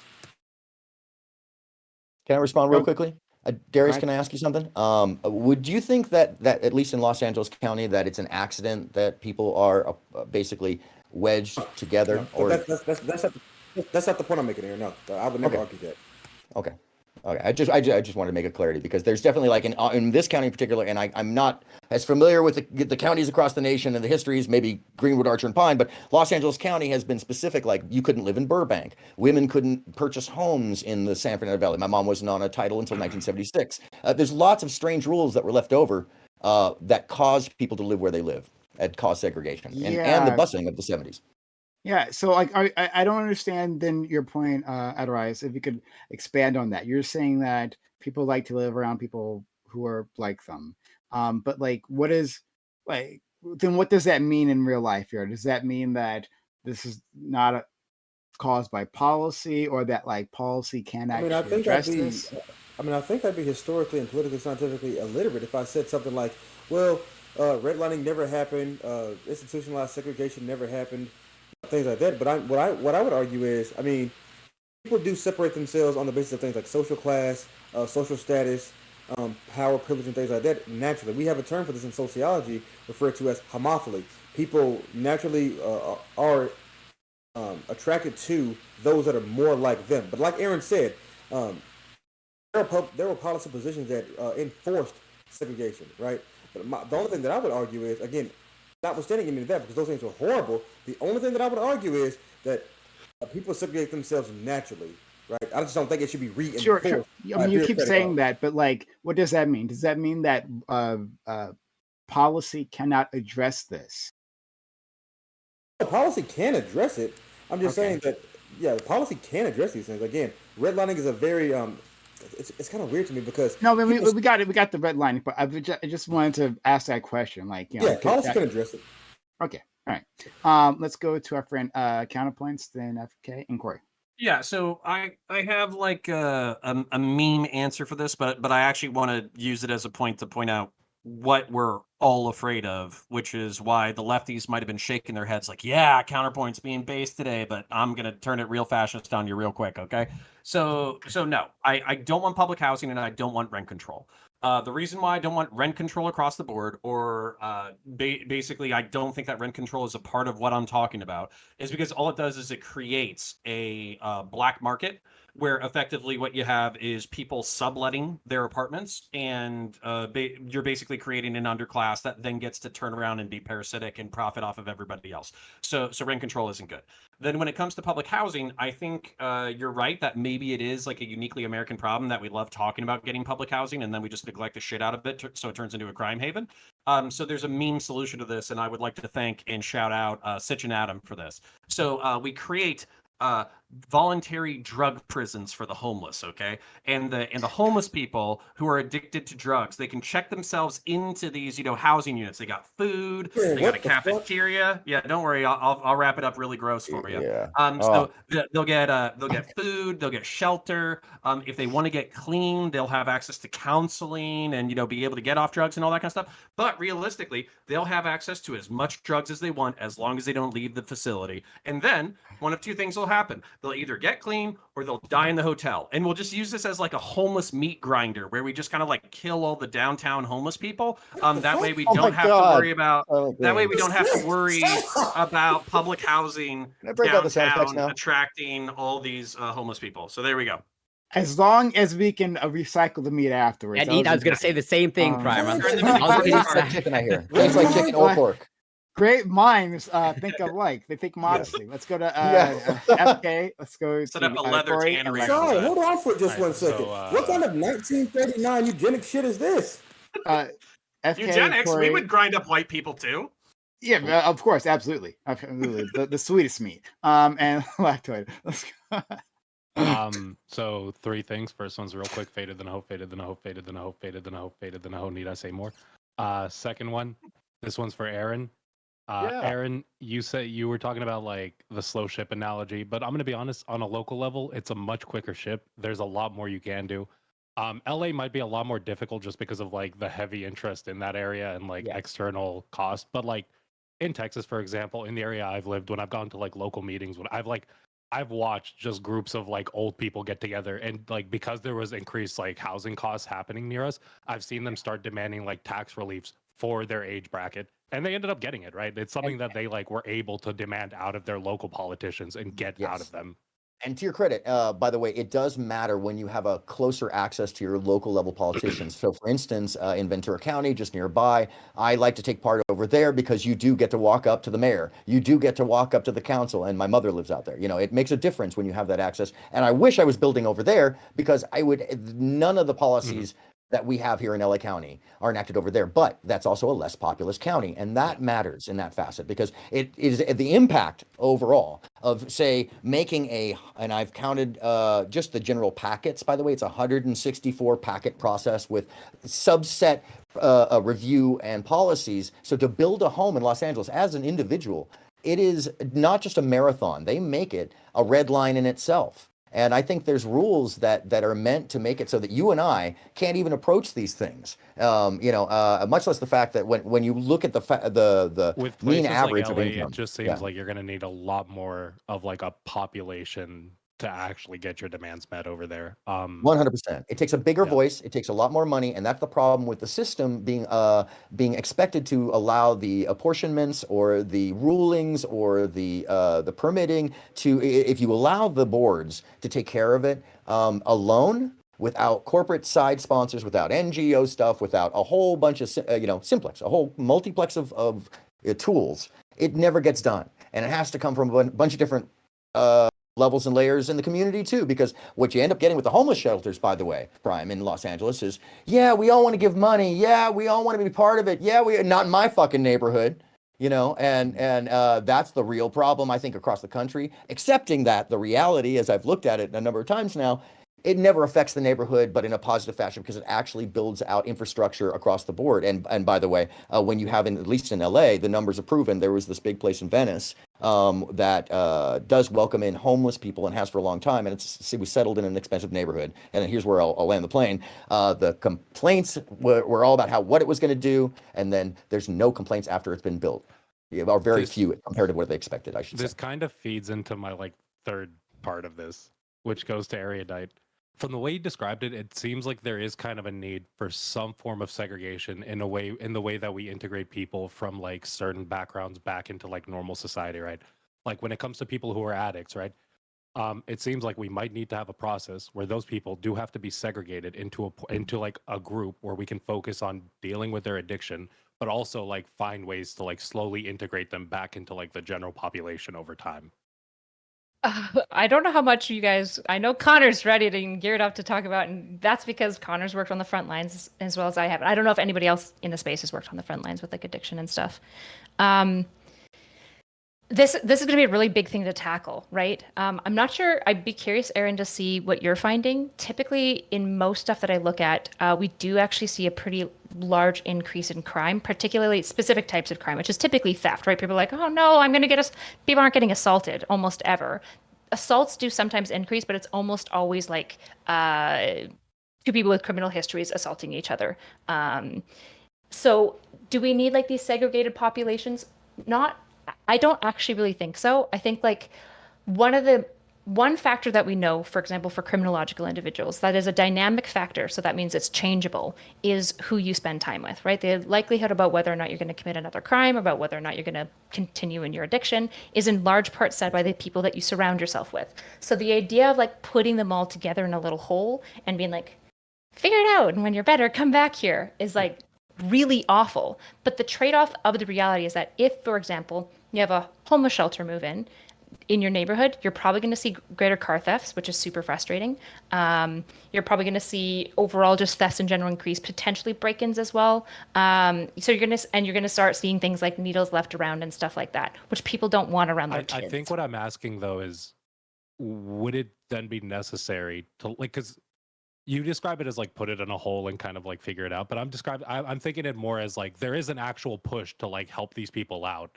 And like we're building out facilities that can house enough of these people with the goal of like these facilities will take in people who are addicts and try to like find ways to integrate them slowly back into like normal functioning society to the point where they might be able to get into like subsidized housing, but subsidized housing in like more normal areas.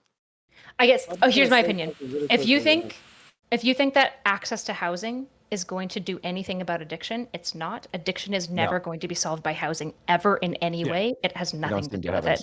Well, the goal is to get them in one area so that we can get them the addiction resources they need. Right? Okay, so here's the problem LA has with that. And by the way, to your point, and the slight differences of what goes down here, and I've seen this, once again, this is an anecdotal of what I've seen, but I'll also include what we know about the Venice facility as compared to the West Hollywood facility, as opposed to the San Fernando facility. So in San Fernando and Pacoima, in Sylmar, there are large problems with theft around the neighborhoods, but it's based around how the buildings were built, what they were. They were basically apartment buildings for the elderly that they turned into kind of homeless rehabilitation centers and halfway houses. Now in downtown, you've got Fifth Street that was basically set off as a place to bring the homeless and the drug addicted because all of the services are there. And to your point up above, I'm sorry, Just Average, there's a big problem with that because once you bring everybody to one center spot, you suddenly have this amalgamation of trouble that is akin to Zombieville.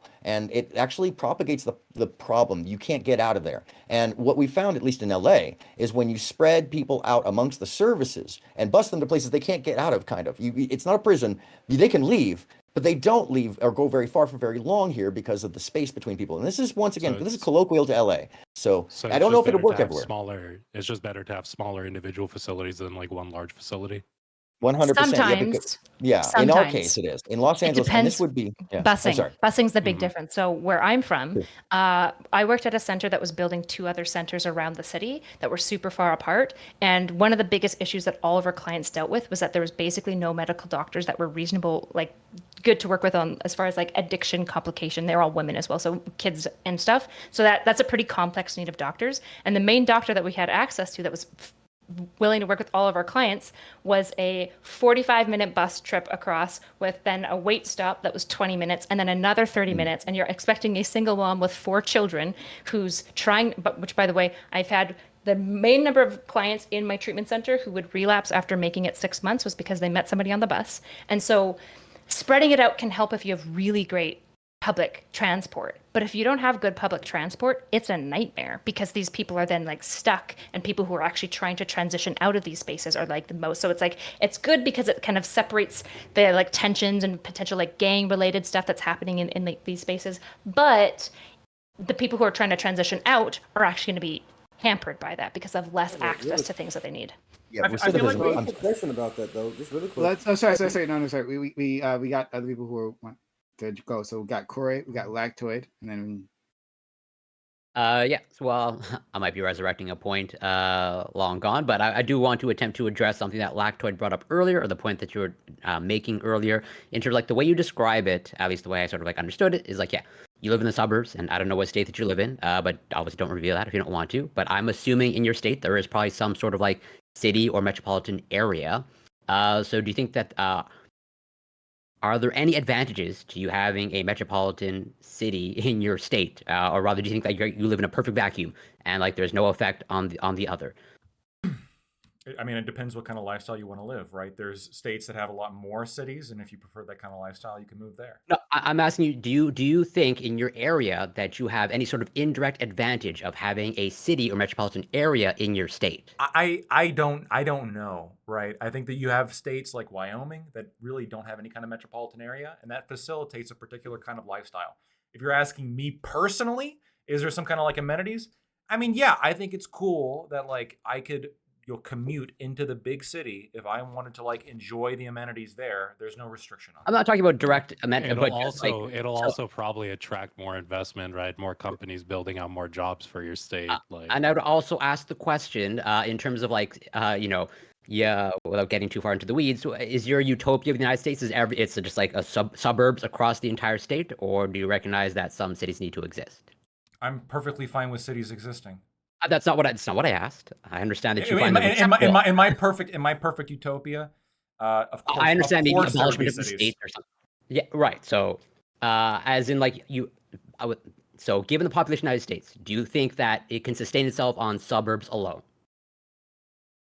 I think it could probably sustain itself, but I think there is like a trend in a meaningful way, yeah. like the way that you would want. Okay, I would push back. Sure, like we have urban areas, we have suburban areas, we have rural areas. Each one comes with its own pros and cons. Each one comes with its own specific lifestyle. If you're living in a rural area, you're not going to have nearly as many amenities, but you're going to have other things. You're going to have easy hunting access. You're going to be able to farm your land. You're going to have basically no restrictions on what you can do with your own property. A lot of people really like that. You're going to have peace and quiet. There's all sorts of benefits that come there. But if you're like, you know what, I prefer living close to nightclubs and my favorite restaurants, 8 of which are within like a 500 feet radius of me, then maybe an urban area is for you. Again, not what I guess I should ask you more directly. Do you think there's any subsidizing that happens of suburban areas that comes from cities? So the data on that is unclear. So it's true that suburban areas do require more resources given that they're further apart. However, the tax base from suburban areas per capita is significantly higher. People in suburban areas like pay more per capita in property taxes. So if they're paying however much they're using, then yeah, I would clearly say they're being sustainable. If they're paying less than they're using, then no. Right, but you do recognize that there are probably some suburb or suburban areas that could not probably subsist all that well in their current form without an existence of a city. I do not accept that. I don't know if that's true. That's been true up until the past 10 years. Yeah, I don't know if that's true. You have like Levittown. You have entire areas that are suburbs. The only reason I'm pulling a fanatic, the only reason why you can say what you just said is because of work from home. That's the only reason why you can say what you just said. Up until literally up until the past decade or 2 decades.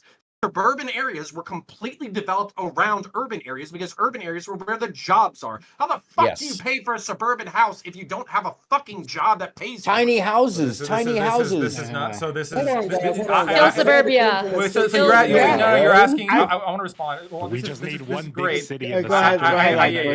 America. Lactoid, go ahead, please. Yeah. So in a cube. I don't deny that like there's a certain history as to the development of suburbs, why they developed, where they developed, did they develop around a city? Obviously. And it's probably going to be the case that they continue to develop around a city because there are amenities and jobs provided by cities that provide for that. It doesn't the question was, is it a necessity? I don't know. I don't think so. I'm surely you could have a suburb in which you have like a mall. Think about that logic. Hold up. Surely you have like a suburb. There's entire towns, by the way, in my state that are not anywhere close to a major city, and the entire town is essentially a large suburb, right? You have a mall, you have a grocery store, you have like a doctor's office, you have a dentist's office, you have a few other things, maybe like 2 or 3 local bars, and otherwise it's just a rolling suburb, and they are 4 hours away from any major metropolitan area, and they are doing just fine, and they are happy there. And what do the employed people yes, in they that are. community? Yeah, No, what do the employed people in that community do? People are leaving small towns at an increasing rate. Although the only thing that will probably change that, to be clear, is if Skynet and like universal access to Wi-Fi, like anywhere, ever occurs, that will change it. But absolutely, one of the biggest issues in small towns is that like old people die off, property taxes price out the rest of the old people, and nobody moves there because there's no jobs, and also there's nothing to do. Right. People. Yes, you're right. There's nothing to do. This is the essential element here, right? There's not a lot to do compared to a major city. This is why it's more expensive to live in cities, because you get more amenities. That it's literally like you are paying a cost for that. And the people who argue for public housing or these kind of ideas, they want to dodge that point. They want to say, well, some people shouldn't have to pay for that value because they were already there. Nope. So that's not my point. No. What about the migration displacement? What about the migration displacement? And then I'll wait till you're done, and then I want to address that point. I think it's perfectly fine if people want to urbanize, if they want to move into cities. I have no problem with this whatsoever. I'm just like, I'm confused as to like the ultimate point here. Corey, and I guess counterpoints as well. Are you saying that like there needs to be some kind of policy in which the suburbs away, like 4 hours away from the city, in which the people there are like, yeah, like for example, like my mortgage, it's like ridiculously low. I can't emphasize that enough. Like it is compared to mortgages that I know some people are paying, it is very, very low. Okay. And so, are there obviously like, there's advantages of that, which is like, I can save a lot better. There's also disadvantages. My question is like, if who are you to tell me that I can't do that? You can. I don't give a shit about you. You don't give a shit. You don't give a shit. So if you get a whole suburb where they do that, what's the problem? No one's saying they can't do. No one's saying they can't do it, but we're saying we should acknowledge. But we're saying there should be an acknowledgement for where people are moving, where people are living at, where the majority of people are at, and we should probably because they want to. Those No. I have to address this. Corey, go ahead. Yeah, I have to address this very specifically because you misplaced my motivation. I am sorry that Aaron has had to move out of his childhood or family area. That is sad to me. But at the same time, that is not my motivation for coming up with some level of affordable housing in downtown areas. I don't care that people have to move. I don't care that there's more people who want to move into downtown Los Angeles than there is available housing. I am saying that there is a necessary middle and working class underclass that make urban centers like Los Angeles and New York and fucking San Francisco work. And right now what's happening is people like Doobie, who ran away because he was scared and he's scared of me. What he says is get good. But that's Teachers not good should probably enough. live where they teach, for example. Yeah, Why? Because get good. Okay, why? I'll answer why. I'll answer why. So many reasons. I'll answer why. Because your fucking public school teachers, who are already underpaid because they're government fucking employees, shouldn't have to commute 2 fucking hours in order to get to their goddamn jobs, and then have to commute 2 hours goddamn home before they work. Okay, actually, let me answer this. Because I'm gonna lose my shit. Why? Yeah, I'm gonna answer you. God, holy chill. Because educating children is a necessary part of society. You fucking tool. And if there was too much of like a drop, then they would have to be paid more. Speak over a lady, unless it's me. But go ahead. Okay. So the reason why I think we should actually be concerned as a society about commute is because of the effect that it has on happiness and like health of family units specifically. Commute is regularly pointed to. You can read Jonathan Haidt's work on happiness hypothesis. It makes this very, very clear that commutes that are over an hour for people that are necessary because of shitholes like suburbia, which by the way, burn them all down. I hate suburbia. Oh, fuck you. And the city planning is terrible in suburbia. There's just like nothing. It's just awful. Anyways, the commute itself. Hey, we got a Walmart. Is incredibly depressing because it's not like 1 hour of like rolling hills and you're just driving straight. It's usually 1 hour or 2 hours sometimes where you want to kill everyone because you're in rush hour. You're driving like 5 kilometers an hour to get to work, and so you're already your shit job you hate, bro. Like yeah, well, maybe not all teachers, but you're already emotionally exhausted. You get home. Commutes are regularly identified as one of the worst things for functionings of families. That the greater level of commute that families have, there's usually greater levels of emotional disruption, there's higher levels of divorce, right? Commutes do have a major impact, and sophisticated city planning could just overcome some of these issues, right? Suburbia was an idea that was in response to people moving into cities to fill jobs, which is fine. It just was a bad idea that we didn't know at the time, right? It just doesn't work. We keep building out instead of up. We just have unaffordable things. So I'm not saying I'm not actually on team like price set. That's not what I'm interested in. What I'm interested in is doing things like for every like space of metropolitan, can we require a certain percentage of that to be domiciles, like domestic living in some way, right? Particularly up, right? We're building out constantly. Why don't you require a certain amount of housing to be up in certain zones as well? We can do all of these things to make more things accessible, to even have condos that people can purchase. You can develop apartments. Urban planners will go crazy. You can develop apartments to be fantastic places to live and raise kids, where they have floors where there's gyms and all these different like fucking 17th floor parks. All these things can exist, especially with modern day technology. Suburbia was just an idea that worked in the 70s that is falling apart for us now, because of communes dominantly. Okay. And society. Erudite, you're so amazing. I love you so much. Yeah. I'm not going to say commutes are fun. I think this is part of like the happiness calculation that everyone makes whenever they have any kind of decision about like what do they value the happiness that comes with saving a bunch of money, or do they value the happiness that comes with not having to commute? Obviously, a certain amount of commute is going to be worth a certain amount of money to every single person. I don't see like more commuting as necessarily like a critical issue here. No, but these are first of all, these are people who've lived there. Second of all, I don't care. If you can't afford to live in a place anymore, you have to leave. Okay? No, that's how this works. Okay, it's not about second of all, Second of all, no, that's not fascism. It's not fascism at all. No, wait. Whose commute went from like 15 minutes to an hour. FK, you think that extra hour? I don't care if you. Hey, FK, I don't care if you got to commute 18 hours by plane to get to your fucking job. Okay, if that's what you agreed to do, if you agree to commute there because you get paid, hold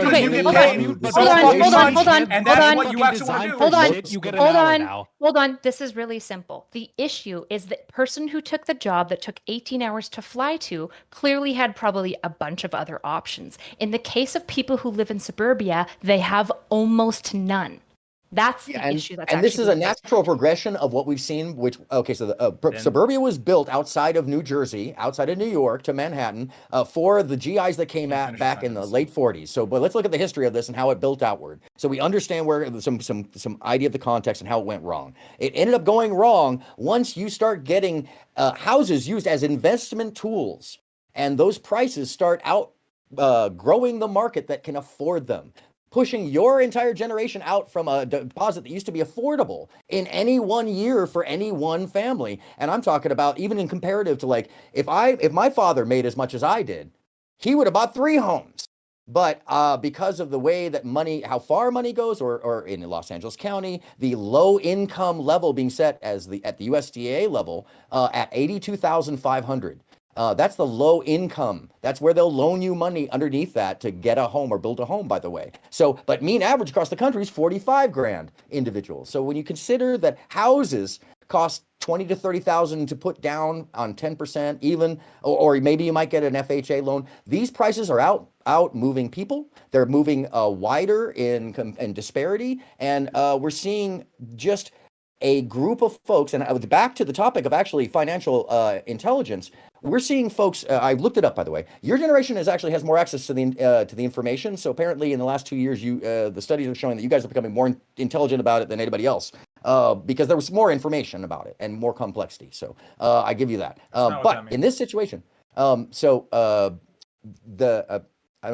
off topic, but it associates to this whole thing of knowing what to do with your money and having the capability to do it with your money are 2 different things, and that's a big deal for the situation. I think. FK, go ahead. So even in Texas, evidently, we've realized that, that is what we need to do, right? What Erudite said is the fucking truth. I can go around parts of Texas that were like all suburbs, and now what I start seeing like businesses on the first floor, and you start seeing housing for like every floor above that, right? I start seeing like, I have a part of our city that's they're completely demolishing, and they're remodeling to be a walkable like central hub for our city, right? people have realized this shit doesn't work. When you're sitting there talking about like, oh, an 18-hour commute. No, bro, that's not the case. The case is you have people who had like a 15-minute drive originally, but because the city was so shit at planning, they didn't give a shit about like, oh, that road was dead. Even though we know that a lot of roads seem to start feeding into that road, even though we know that that road is about to become a big hub, we're just gonna not plan around that. We're gonna have these places isolated off. So what became that 15-minute drive to work turns into an hour-long drive to work. Because guess what? Your city doesn't give a shit about you. Our cities should care about us.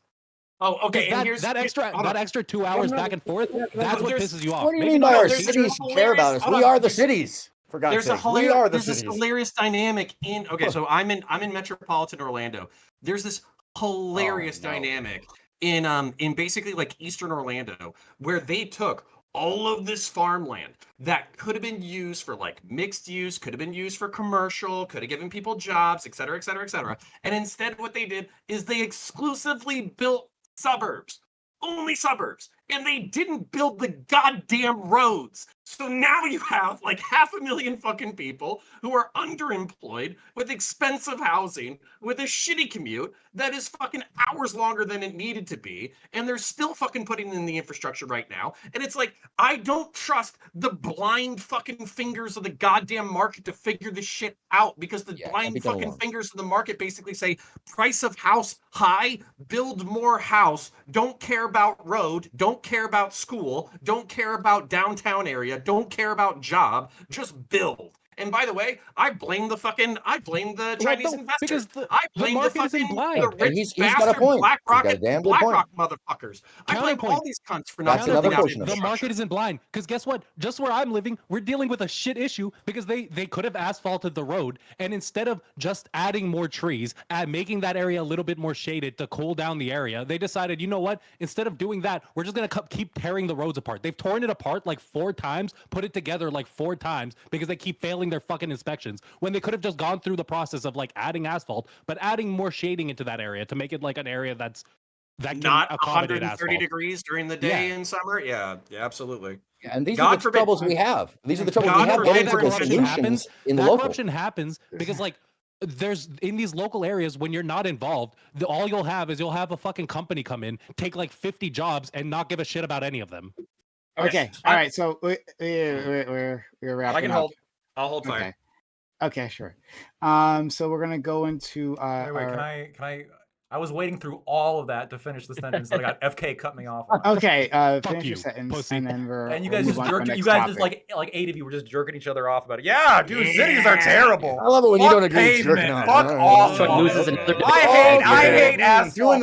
Yeah, come on. Let's get a counterpoint. Oh my god, I gotta drive. Together. I hate it so much. Look, I don't, like I said before, multiple times. I don't give a fuck.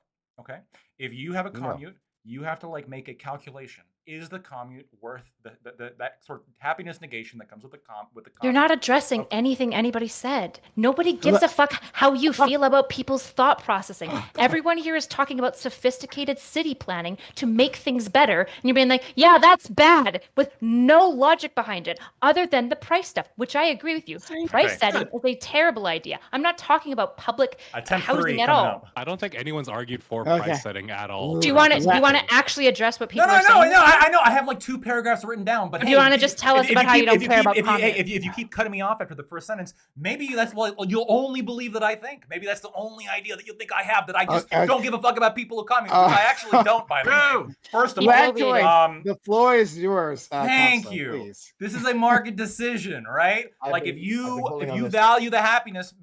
Obviously, this is literally what leads to urban housing increases, because a lot of people don't value commutes. They're like, well, fuck, I want to live in the big city because I don't want to drive somewhere else and I want to have access to everything. And so the people who have a lot of spending power will then go into the urban areas because they can afford that. And so the question is, if you have the money, if you have the financial literacy to like, okay, I've calculated the fucking commute cost for me, and I've calculated the build, like the actual cost of living in this area and the value, actually paying for the value that it provides, I think that's perfectly reasonable. What's being proposed here, is instead of people making that commute calculation, to artificially put your foot on the lever and change the dynamic to where people who they don't want to commute, but they also can't afford all the value that's being given to them by that city. Well, they still want to live there. They don't want to go somewhere. And so they advocate for things like public housing, right? And so they push for things like public housing when really they can't actually afford to pay for the city. Ultimately, if you can't afford something, you can't buy it. You should have to move. That's perfectly rational, okay? Public housing, and one more thing, because there was a number of things that were said before. Public housing doesn't have actually any effect or only positive effects on a neighborhood. This is factually not true. We know like the relationship between homeless people are being much more likely to attack people. We've already dealt with that. Right. We've already dealt with that. Oh, okay. Hold on. Floor is mine, ma'am. He's said so. He so homeless people attack people like crazy, right? And so of course, and also property values decrease whenever you put public housing in an area. Of course, this is going to have that effect, and of course, it's going to have this effect with this proposal that's being put forward by Counterpoints. First of all, second of all. The second point was basically just what I went into, but I want to end with a question for the audience here.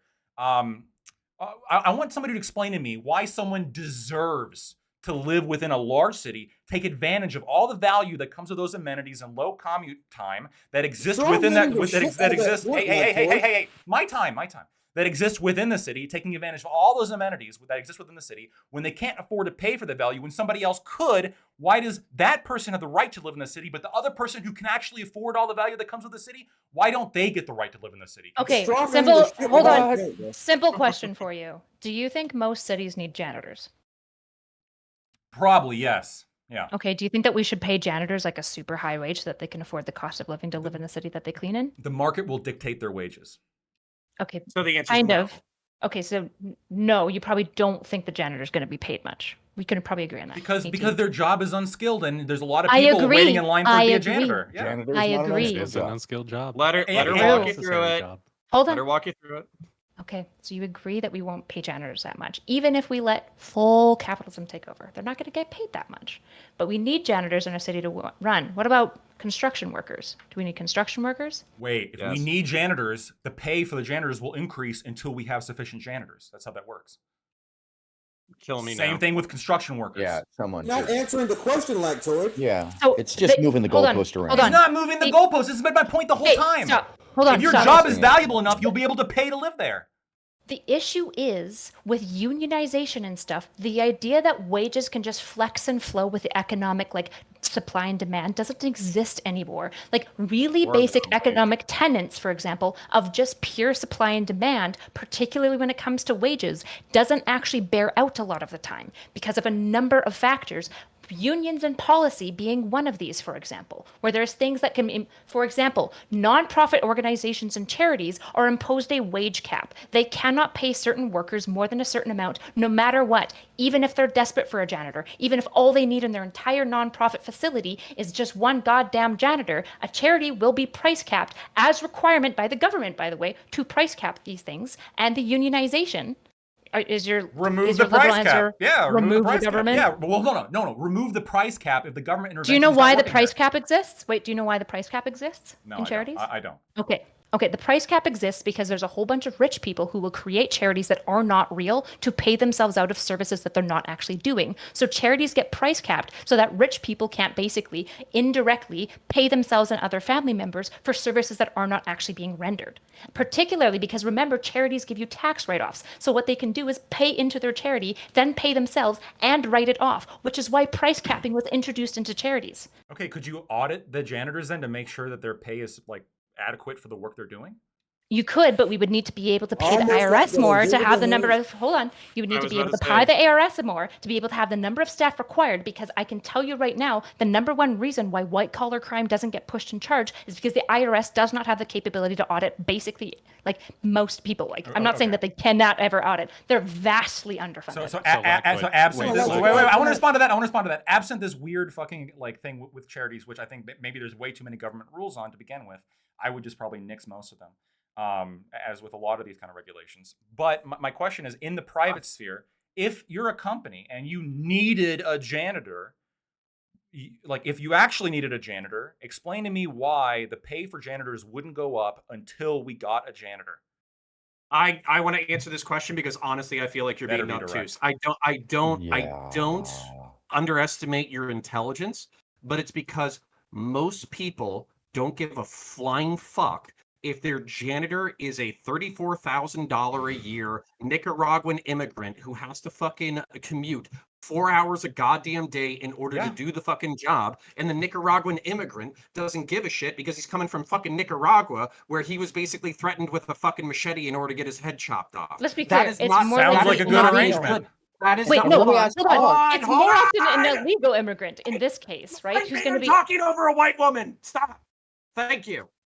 Anyways, so the point being that we know that there are essential services that are required for the functioning of a city, like janitors cleaning up shit and teachers teaching our kids and fucking retail and restaurant employees serving you your fucking $15 an hour or $15 fucking plate of cut up hot dogs with fucking applesauce on croissant fucking shit that the rich people like to fucking eat.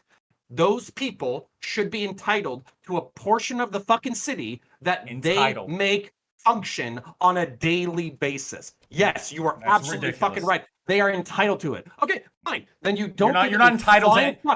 Then you don't give a flying fuck about the quality of life of working class or middle class people in this country. And as a matter of fact, I vote that everybody on this fucking panel find out where Lactoid lives. We all move in right fucking next to him. We build a shitty fucking suburb with shitty fucking shit, like, you know, shitty fucking utilities. Outhouses. We price him out of the fucking market, and then we make him just move. Hey, and I would just move. Hey, wait, hold on. Let me respond. Okay. Wait, hold on. Let me respond to this. And I would move because I don't have this fucking entitlement philosophy where I am somehow entitled. Yeah, you do, because hold up.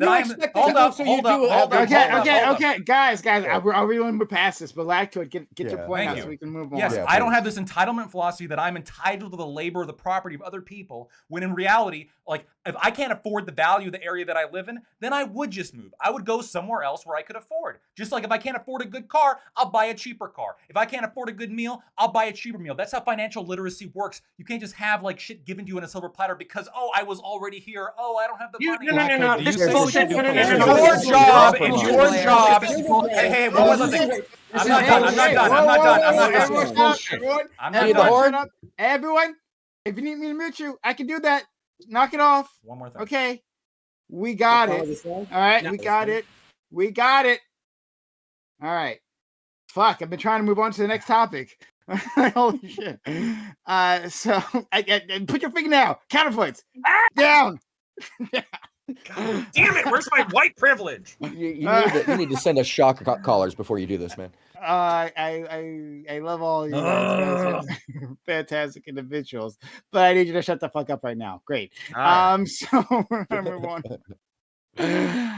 This is great, but we have another topic, and I want to get to the other topic because I think it'll be a lot of fun. Hopefully, I don't know. We'll see. All right, to my audience, guys, we're having a good time here. Hope you're having a good time. Hit that follow button. If you're on Twitch, hit that follow button in case you're new. All right, you just stumble upon the channel. Hit that follow button because I do this all the time. We'd love to have you here. And consider subscribing to the channel. It helps us out a ton when you do. It helps power this community. And if you're watching on YouTube, you can also hit the like button. That helps with things, I'm told. And you can get a YouTube membership if that's great for you, or even better, right? Because you get something more direct out of it. Super chat if you disagree with any of these people here, right? And you want a question read out loud, well then here's your opportunity, right? Like if you think Lactoid might be unreasonable with like utter disdain for the poor, right? If someone might think that, I wouldn't think. Lactoid, don't look at me. I wouldn't think that. Lactoid's like this. Lactoid goes, wage stagnation's not real. Wage stagnation's not real. Look at total adjusted compensation. Look at total adjusted compensation. That took an extra 2 hours to drive home and beat his son. You're happy about that. Tell you what, Lactoid. I love them beating their son. That's why do you stand for, Lactoid. Why that comes with public housing? Why is wage stagnation happening? Why is wage stagnation happening? It's not happening. Look at total adjusted compensation. Like, yeah, it's not. What planet do you live on? Look at total adjusted compensation. The fucking little graph where like the line goes up a little bit. That's complete bullshit. It's not actually true. Go look up total adjusted compensation, which comes into all sorts of the other types of compensation other than just pay that workers are getting, and it's actually gone up 70%. Look at that up. Okay, I would actually love to interact with that. Doesn't match. Wages going up doesn't mean wage stagnation also isn't happening at the same time. You realize that, right? Stagnation. You said I'm agreeing with Erudite, but quiet. If you quiet. No, quiet. I just get into this. Are you fucking kidding me? Erudite. He just said the dumbest fucking thing. He's a libertarian. If wages are going up, okay. Is there stagnation happening? Yeah, that's how we count wage stagnation. You're right. I am getting paid more than my parents were in the 1960s. I'm literally just trying to explain what he said. He talked about total wage stagnation, right? He talked about other side benefits that aren't typically included in like the base number, right? So if you make $30,000, yes, that's one thing, and maybe your wage hasn't gone up over a certain period of time, but maybe there are other benefits, right? Whether it's healthcare or I don't know, maybe he can tell us. Retirement programs, those things, right? Perks, benefits, those things company property you can use, all sorts of shit. Gone up. So monopsony of power, for example, might be contributing part of it. For example, like large economists have found it attributes for 30% of wage stagnation. Who knows? What's wage stagnation? No idea. Answer that. What is, when you talk about wage stagnation, you're saying the wage going up is not wage. That you can still have wage stagnation. What is wage stagnation? That's not how that works, Lactoid. I'm asking the educated person. Taking a piece of the percentile. Okay. No answer? Here's what we're gonna do. There are multiple metrics at wage stagnation. Which one are you using? Listen to my instructions. Shut up. Quick, ask ChatGPT. Shut up. Don't test me. Don't test me. Listen to my instructions. Okay. I see you two are very passionate, okay, about this. And counterpoints too. I see you, okay? Look, here's what's gonna happen. All right. I'm gonna give you 10 extra minutes. I'm gonna give you 10 extra minutes to do this. No, let's do AI. Fuck this. It's fine. No, you want you don't want to answer. My AI has been jumping the whole after 2 hours of this. I've been trying to end this for the last 20 minutes. And then Aaron's like, I don't know what to do. Just to be clear, last time I was on a panel with Lactoid, he unironically believed that if people saw a purple person, they would call the police first. Fucking stupid ass shit. Look, we get it, guys. Wait, of course you would. Is not won a debate here yet, but we have to move on to the next topic. You saw a purple person. Other things. No. You would call 911 if I saw somebody purple. That 911 is not the police. You can call an ambulance. Wait, to be fair to Lactoid, are they just walking and functioning? No, hold on. You guys have none of the context. We were talking about Kirpons and how people were calling the police over it. I was there. So do not act like it's just calling 911. That's fucking wrong. You said that if you saw a purple man, it would be so startling to you that you would call the police, and the entire fucking stupid ass panel agreed with you. Yeah, like Thanos. If I see a fucking purple person, of course I'm fucking call the police. Also, you are dodging the wage stagnation question by bringing this up. I literally answered you. I literally told you. Yes, I did. I said in the inflation model. We were all screaming at him. Okay. You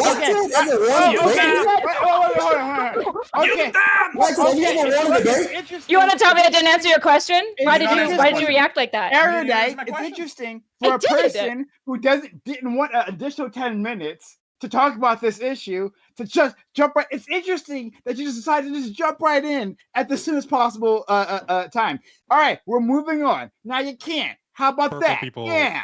Okay. I'm making content for you. Okay. All right. So look, we're gonna go on to our second topic. What happened there? We're gonna go to our second topic. Guys, if you like this channel, if you appreciate what we're trying to do here, consider supporting us by a substitute channel on Twitch and all that good stuff. And again, going on YouTube where you can send a super chat if you want to have a question answered. If you want one of these people to, if you want to put one of them on the hot seat, then that's your opportunity to do so. Any which way, we're moving on for our lives. We're moving on. Okay. All right. So let's start with oh yeah, let's this. Topic 2. Much has been said about ChatGPT and other consumer level AI tools. Excuse me. However, what is less discussed are AI war machines. A U.S. colonel recently claimed that during a simulation, an AI-controlled plane decided to kill its human operator so as to more efficiently complete its mission. This was later retracted. The story. In another simulation, an AI easily beat 5 U.S. pilots in a dogfight. And now, the Chinese military is also claiming to be developing AI pilots that far exceed their human counterparts. Do you think there should be any restrictions on the use of AI in war? Should there be a treaty limiting it? Is that even feasible? Or should it be full steam ahead with whatever any nation comes up with? So, there was a story that came out that the colonel who is the head of our AI division in the military, he talks about how this is a simulation, so like it's like within a computer space, right? A digital space that they had a simulation where they had an operator, a human operator, giving commands to this plane, and the plane was supposed to destroy these enemy sites. But then the human operator would occasionally tell it not to destroy the sites. And then because of how it was programmed, the plane, the AI-controlled simulated plane, decided to destroy the operator because that would allow it to more efficiently get its mission complete. Now, they retracted this story later on, but it's weird because the AI colonel, the colonel in charge of AI, he talked about this story in extreme detail, right? But all of a sudden, oh, this was hypothetical. It didn't actually happen. Okay, interesting. But beyond that, we also have these other stories. And yeah, from years ago, AI was already good enough to beat human pilots, F-16 pilots, in dogfights. The Chinese are, according to them, making huge strides. So can we limit this? Do we want to? Is that a thing that we should do even at all? Or is it even possible? All right, so let's go around. We'll start with our friend, Lactoid. I have no problem with it whatsoever. I think it's awesome. War is a suspension of morality to begin with. So I'm generally against really any rules on any kind of weapons that can be used, right? Bayonets, hollow points are both banned. Napalm in certain circumstances, nerve gas, tear gas, certain bioweapons. It doesn't make sense to me how it's perfectly fine to like blow somebody up with phosphorus. But hey, if you poke them with a bayonet, all of a sudden that's a war crime. Doesn't make any sense. It's inconsistent. AI in this case actually not only is it consistent with my overall point and my overall morality on this, but I think it's actually good in that it could lead to a world in which you have like AI troops fighting each other as opposed to any humans getting involved, and we could save a whole bunch of lives, right? Just robot armies killing each other. So yeah, we should move full speed ahead on this as fast as we can. Okay, all right. Thank you. Let's go to our friend FK. I'm okay with the use of AI. I kind of disagree with that war is a suspension of morality. I feel like war is like a test of ethics. Like you kind of test out what populations feel like is allowed and not allowed. When it comes to like the AI killing its operator, and that could be like for however many reasons. I've talked to some people who've like worked around AI, and it could be that it wasn't like kill, it was just like, oh, they ejected, or it could be like for whatever reason it just ran a weird program. I don't think there's ever going to be a time where we like completely remove the human element, because like I think there's just going to be certain things that humans react to in seemingly better ways than AI might be able to fully. But who knows? We might get better AI in the future that could. That's kind of where I'm at on it. Okay, let's go to our friend Corey. Yeah. Well, first of all, I will say kudos to you, Prime, for coming up with these uncontroversial, out of left field topics. Totally deserve credit for that. But so on this particular topic, so I'm definitely not an expert on AI, at least not when it comes to AI war machines. I can wax poetic about AI in regards to whatever, biochemistry and protein folding, etc., etc. But when it comes to other aspects of AI, definitely not an expert. And so even though I'm in STEM, and you know, I use certain technologies, and I'm at the forefront of certain technologies. I am actually somewhat technology hesitant when it comes to AI, as in I'm still on the fence here in this prompt of like, I can see both the benefits and huge cons. So ultimately, do I think there should be a treaty limiting it? I would probably lean towards yes, but the second prompt, is that even feasible? Probably not, since I think at this point, as far as I can tell, it's a competition, and every country probably wants to ideally develop AI war machines. And pretty much, if let's say the U.S. suspends it, well, then they're not going to let China continue to develop it. And so pretty much, unless you can get every single country on board, which doesn't seem likely, I don't think it's feasible to pretty much limit it. As in, like, even though I'm not in favor of full steam ahead, I think that's just going to be the reality that actually happens. And then whatever, my biggest reason for being hesitant against AI war machines is because it will result in movies like Top Gun Maverick not being made. I'll leave it there for now. Thank you. Next, our friend Counterpoints. Yeah, so General von Clausewitz said that war is diplomacy by other means, and also morality is the study of good and evil. Just believing that, it's the suspension of morality, I think that's fundamentally incorrect.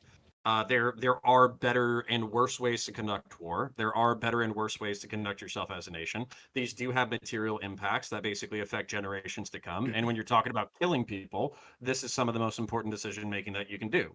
So I am okay. As a matter of fact, I think it's 100% logical, particularly when it comes to things that involve G forces, gravitational forces, or pressure forces like submarines. I think it's 100% genius to come up with robots that can basically go where humans can't in order to do things that humans can't. That is probably the next frontier of warfare for developed countries. But I do think that the decision to take human life ultimately should be accountable to a human being. And I also think that when it comes to nuclear weapons, I have no problems with AI being used to war game nuclear responses and all that kind of stuff. But I still think that when it comes to actually launching a warhead responsible for the deaths of, hundreds of thousands or thousands of lives, potentially millions, I think that should all boil down to a moral calculation by a human actor. And I'll leave it there for now. Thank you. All right. Sounds like Skynet bigotry to me, but let's move on to our friend Erudite. Do I think there's any restrictions of the use in AI in war? Hard to say. The issue is I think when we talk about AI, we treat it as like this one thing, but what we're really asking here is it moral for AI, and can AIs do moral quandaries? Can it engage in this? Because I suspect that AI drones and all these bots are going to, in many ways, decrease the amount of casualties that might need to occur in certain smaller scuffles and wars. You're going to have, I think Connor said it better. I'm not going to repeat what Connor said. I would agree with what Connor said about the benefits of AI. And also, I would agree with everyone else. It is going to continue regardless of how we feel about it. The morality question, I think, is complex because it requires an AI. There's so many different thinking models that exist and will continue to exist, that saying do we trust AI to make moral decisions? It's well, which AI? Which system? ChatGPT 4? No, I don't really trust it to decide who we should kill, right? But what about a tree of thought AI system? What about the fourth evolution of the tree of thought AI system? What about I don't know. And so I think it's really hard to weigh in super hard on it. I don't know. And so burgeoning field that I admittedly know very little about. So Adarias? Well, it's kind of weird to me that we're talking about the inevitability of AI in our military warfare, which, number one, I did serve the United States Army, and number two, we have nuclear fucking weapons. So something that can wipe out an entire population within the matter of minutes. It was not. If that wasn't the bar, why should AI be the bar? That's why I'm gonna leave off that. Well, to Darius, actually, the reason there's a bar there at all is from the 80s. I'm somebody who grew up with the concept of Kurzweil's fear of the singularity. I Have No Mouth and I Must Scream by Harlan Ellison, where I am takes over the planet, starting as a war machine. And there's a cultural aspect to some of us who see it as a threat to society, or possibility as a threat, because of it becoming a singularity. And I think that when you see it as just a expected that there will always be a human involvement in this. That might be a misunderstanding of how much work these things take up and how dangerous they can be in their amorality. And when, by the way, to Prime Case point, oftentimes when you hear these things put out by the DID or the DoD, and I saw that report too, it was frightening, but I saw it on the DID page and it was echoed from the Pentagon, and then it went away and changed its topic. And by the way, they gave him front page the next day on the Pentagon page, which is like, what? That means that he spoke too soon, and then they backtracked.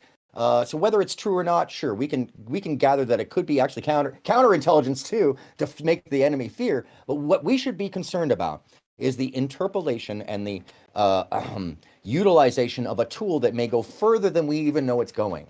That we need human controls, like was mentioned, but we need to have it in more than just the design. It needs to be hands-on, button pushing, because to Darius's point, there are nuclear weapons, yeah, but they are now controlled alongside the codes with an AI that assumes a variable that can tell those controlling them whether or not this is an actual instance, which is why I bring up, would you like to play a game? As soon as we associate the computers with human variables, they are out of context and they will never quite know, no matter how much they mirror us. And I would say the danger here is in the IM basically realizing that we are its enemy based off its war propaganda in its own programming and destroying us all by accident because it doesn't know any better. We should treat it like a child and not have it involved in war.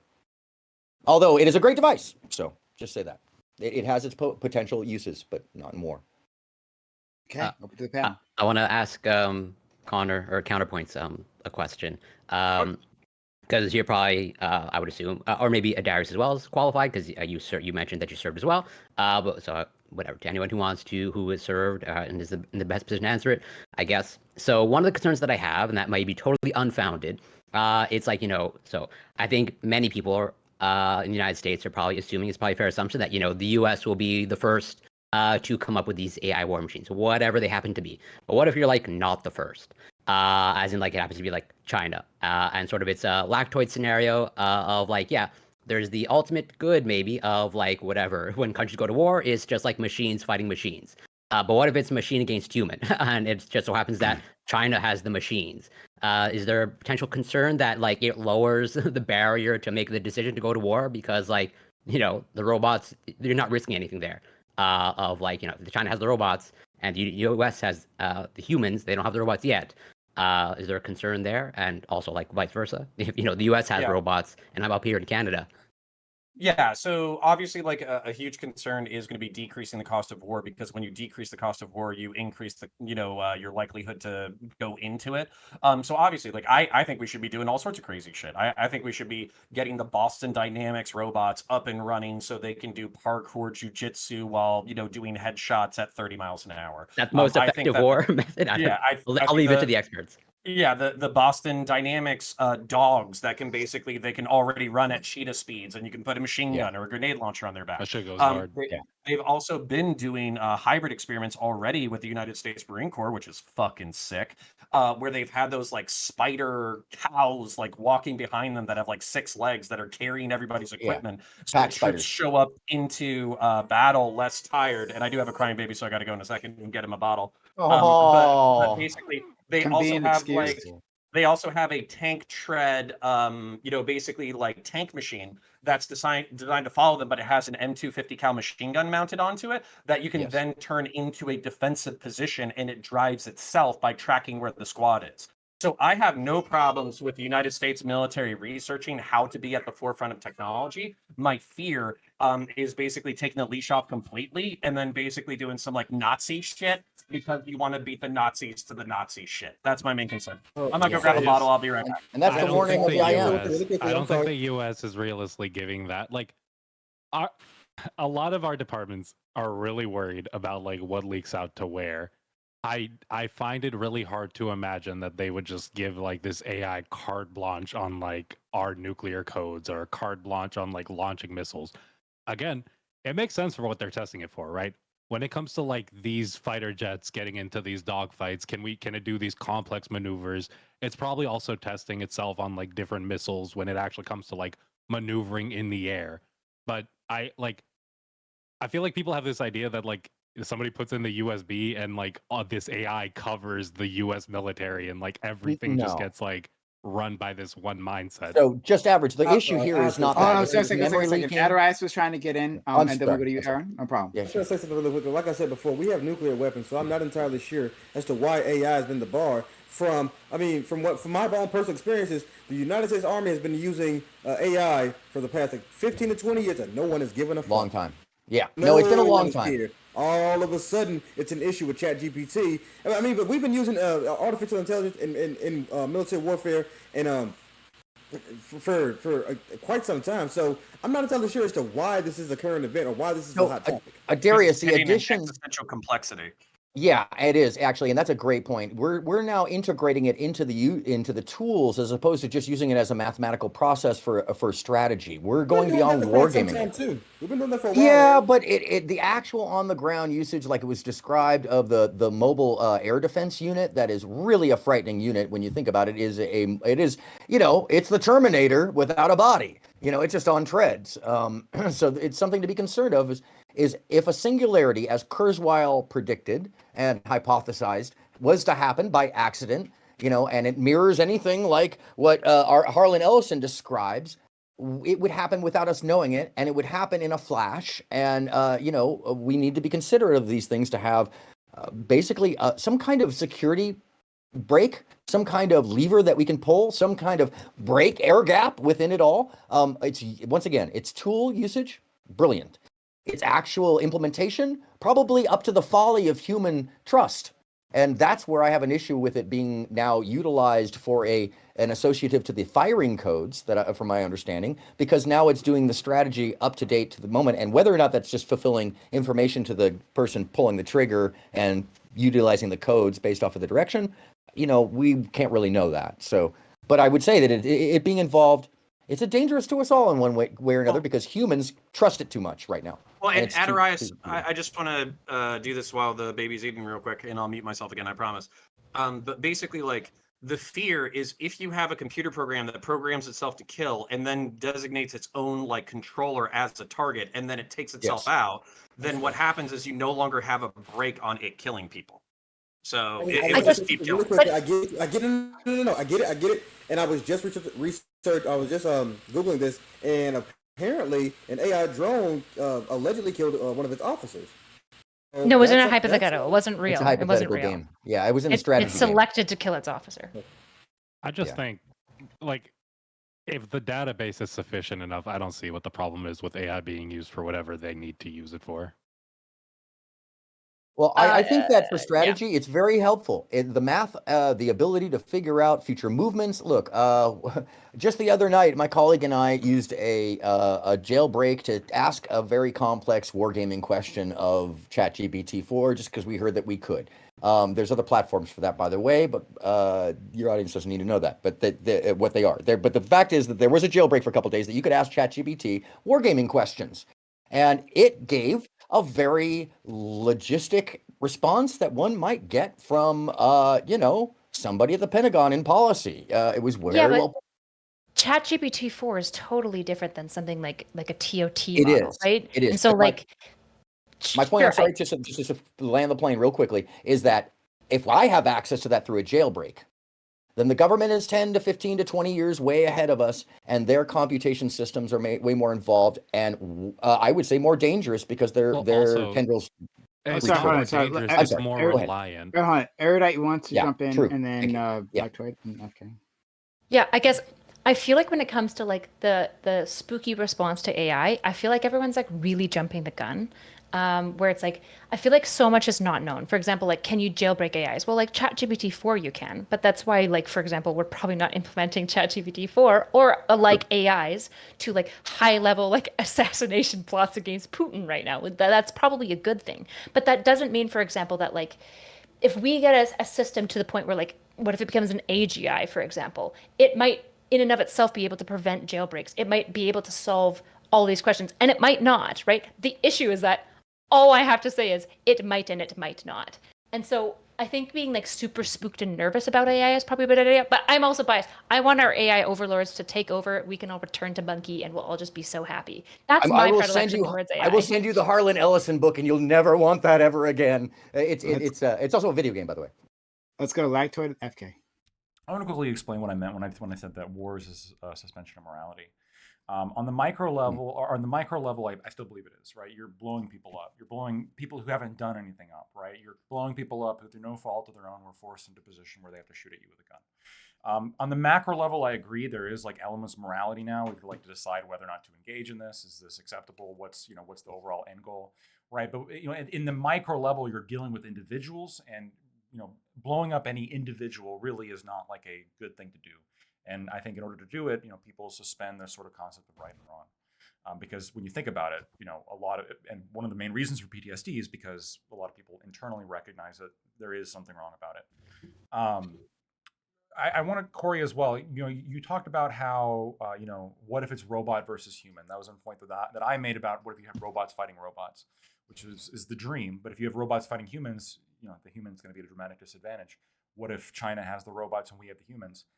That question just made me realize that really at this point, this is just a question of like, it's always bad when China gets any kind of military technology that's ahead of our own, right? Because they're more capable now of killing us than we are them. And we really don't have a choice in advancing our own AI technology with this, because if the Chinese beat us on this, then they're going to have robot AIs and we're not. And then we're going to lose. So, I mean, this is somewhat of an arms race, isn't it? Like, we had to outnumber the Soviets in bombs. We got to outnumber the Chinese on robot soldiers. Okay. Well, I take your point. And what Lactoid is referring to is called a deterrent. Corey will never speak. Ideally, okay. So I understand the point that you're trying to make, Lactoid, given your username history. I guess it's a separate panel topic of whether actually China would be that hostile. I don't actually know. I would err on the side of no. Just as let's say I would make the argument. I think China has nuclear weapons. I think the United States has a larger history of nuclear weapon usage than any other country. And so it's I don't know if that the argument is really in your favor personally. We were attacked.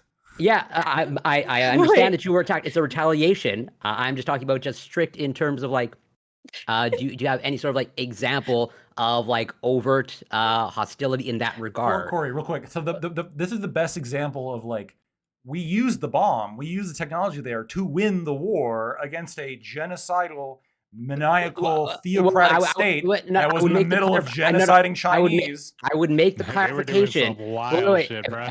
Yeah. Okay. So I understand it was in response to you being attacked and provoked. I understand that. But yeah, you, the United States at large. But I would push back against you use them with the intent to win the war, per se. That happened to be the outcome. But I don't know that it was you were pushing the button saying, hey, this is going to win the war, per se. That was the intent, yeah. Aren't almost all strategic decisions not individually, but at the end of the day, all sides are trying to end the war, more or less. So when they dropped the nukes, I'm sure they were aware that it might not, but I'm sure they were God, wasn't literally why they dropped two. They were hey, Japan, fucking stop. And they dropped one. Japan's we're going to keep killing Chinese people. And we're we're going to drop another fucking one. And then we dropped another one, and then it stopped. I'm not saying it's good. About to send the fucking bubonic plague to California. Weren't they about to try to yes, with lice, with fleas, Yeah, this history isn't as clear as people are making it sound. I was about to say, can I be the Japanese apologist real quick and also make a point about development of weapons technology? So when it comes to Japan, it's because they didn't agree to total surrender. That's why they got hit the second time, whereas the United States was saying you have to do total surrender, and the Japanese were sorry, Prime, I'm not going to totally come your way, in an imperial death cult where they wanted to guarantee that the emperor would continue to sit on the throne, so a total surrender was not necessary. Or they wouldn't accept a total surrender. Logistics. But I want to talk about the development of weapons technology. Another option here on the board. I know we're not going to exercise it because we're American and we love our weapons. But another option on the board is you can just do deterrence or counter technology. So for instance, like we have like $1 billion nuclear subs and nukes that do X, Y, Z and aircraft carriers and all that kind of shit. And China, instead of developing like aircraft carriers and nuke submarines on par with us, they just have like shit like ground to ship missiles that give them like 1,000-mile cone around their territory. So there's probably cheap counters to AI, like, you know, AI robot soldiers like EMPs and all that kind of shit. So you could figure out the cheap counters. That being said, I basically expect America to lead the front on AI driven robot soldiers and dog soldiers and support staff and machine gun emplacements. I expect us to be on the front of this. You ever played Wolfenstein and they have those big metal dogs? So okay, so I you guys, so Aaron, I brought up like when we're talking about AI, we're talking about morality. But I don't think that necessarily has to be the case. I think you could just talk about lethality. That like you can create a weapon so dangerous that like it's the fact that it's lethal, it's too effective, or can't be trusted to be used effectively.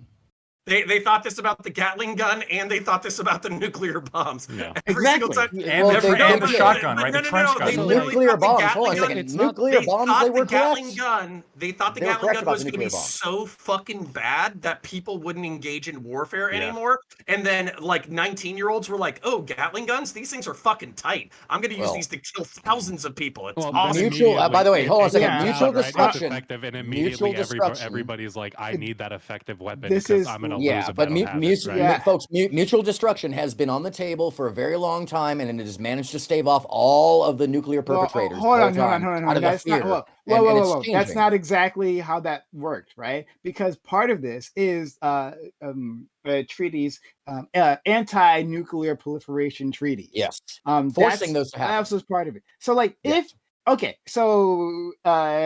AI could spread in the same way, like you could just pick AI up like a physical thing, right? Like a really dangerous AI Terminator bot, whatever. You could just pick that up and you could spread that around the world. You would understand that, like, we would need controls against that. That, like, Yes. yeah, just like when it came to the bomb, right? The reason why that we haven't had a nuclear attack isn't because that just because of this idea Mutual of destruction. Yeah, mutual assured destruction.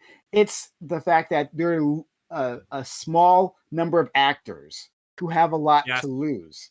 Right? If it was the case that like a small country that had a dictator who's going to be in power for, I don't know, a few years, and then all of a sudden the walls are falling on them, yeah, they're going to use it. They're going to fucking use it. Yeah. So we've understood this. Hey guys, shut up. We've understood this.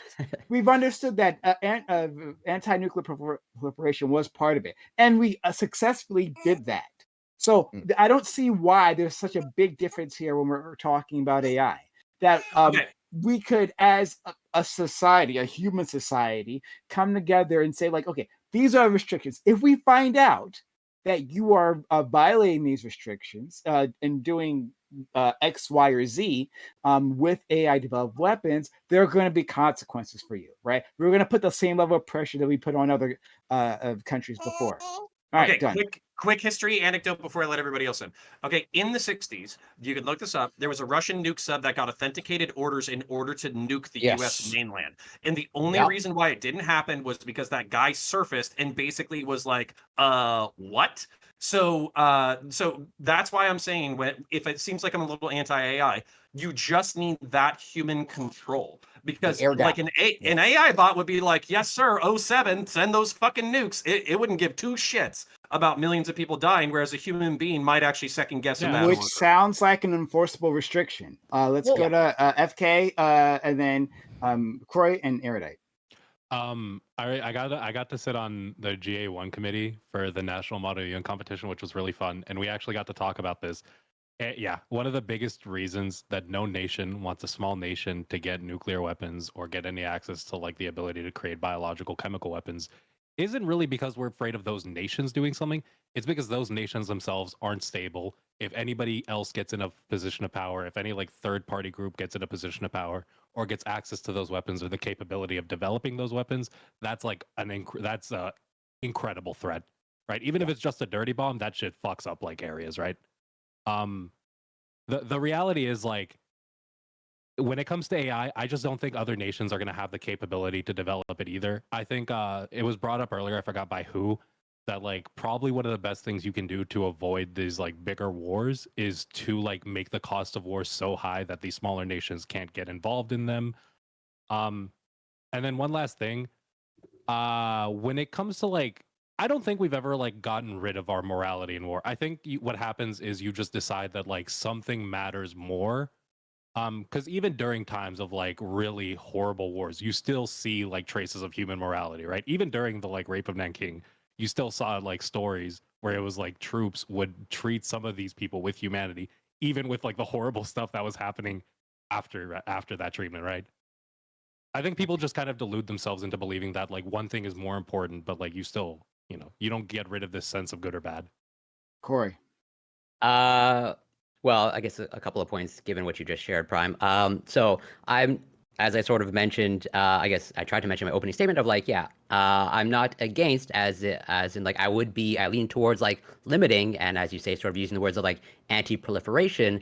And again, I'm not an expert on the development of AI, and I'm definitely not an expert on the development of nuclear weapons, but I have maybe some understanding. From what I understand, or let's say speculate, I think the barrier to entry in developing AI is lower than nuclear weapons, as in the materials needed to develop nuclear weapons, I think is much greater than the materials needed to develop AI, but I could be wrong about that.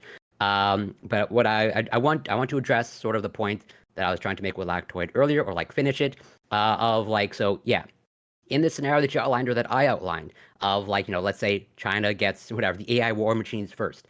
Do you think China would commit an act of war as a result of that? I think the price was high enough that they wouldn't. But if they were ahead of us significantly in weapons technology, and to the point where they weren't necessarily concerned about a U.S. Like counter attack or any kind of U.S. interference, they would be on Taiwan yesterday. Right, the whole island would be occupied and ruled by the Chinese Communist Party, no doubt. Yeah, and actually, if I can back up Lactoid real quick, it wouldn't necessarily be the concern of like whether or not they would attack the United States specifically. It would be about the shift to hegemony, where basically they would be the one power that had this like incredible technology, and as a result, especially like people who are allied with us in Asia right now, they'd be like, "Oh, the United States can't back us up. We need to ally with China before they fucking kick our asses." So I think that would be more the concern. Yeah, Taiwan will go away, Vietnam will go away, the Philippines. Yes, I tried to mention that in my opening statement. As much as I'd be for limiting it, given the fact that I recognize it's a competition and every country wants to win the competition, especially the United States, like the cat's out of the bag. Just like you're probably unlikely to stop it. I'm a Gremlin, by the way. I was reading people's chats and I saw somebody said, why is it okay for like some countries to have nukes and not others? The reason is because like when a nuke should be a last resort, and for some countries that last resort is a much shorter fuse than other countries, right? For America, our last resort is much further away than it is for like Iran. Or North Korea. And that's actually a great point to what I'm concerned about. Sorry, okay, Erudite. To be honest, I'm going to derail, so I would let them continue. I'll jump back in when the conversation slows. Oh, no, I don't care about you derailing. You go. I want to hear your point, and then because they can derail later on after you. Women. Okay. It's so boring compared to this conversation, I guess. I just wanted to talk about like Connor mentioning that AI wouldn't care, and would just go ahead and bomb. I just was going to bring up again. We don't actually know that advancing AI technologies might actually also be self-corrective and self-introspective. And so like the idea that like AI would do it and a human wouldn't isn't actually necessarily true. It's just probably like, my understanding is that they're building AIs to even do things like this, like self-corrective processes. It cares as far as we want it to, and then as far as we can get it to fulfill our want, right? And it seems like the more time goes by, the more we can get AI to fulfill what our wants are out of it. Yes. Let's go to Aaron, Adarias, and yeah. Yeah, so a lot of the concern that comes up with these smaller powers, and I'll just address this real quickly, getting a hold of nuclear arms is on a separate note, is like you're saying, the proliferation accidentally. There was a point in time, not a decade ago, when you could go rent a nuclear storage facility for festivals. And just over the hill from where you were staying were the nuclear missiles. So what's to say those same people weren't willing to sell off some stuff? And the U.S. and NATO did a lot of work to try to collect all those weapons and get agreements with the Ukraine and Russia to make sure that that stuff didn't happen. So that's a concern. That's a real concern. But the second point I was going to make is the air gap ratio with decision making has always been a deep deal with nuclear weapons and war itself, that they're beyond the strategy panel, beyond the folks at the Joint Chiefs. There's always a second layer of control, whether it be on the field or with the general. They follow orders, but there is a check and balance in that system, even when it comes down to the soldier in the field. So what happens when you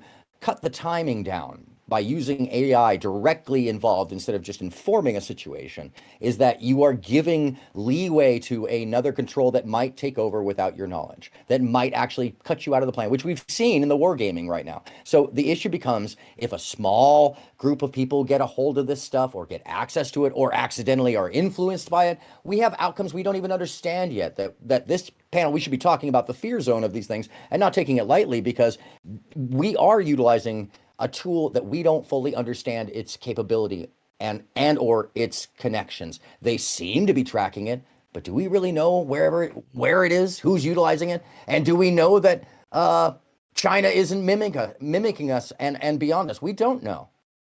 So I think these are things to really be concerned and connect to the concerns. And by the way, as far as Chinese invasion, this is my last point, I'll land the plane.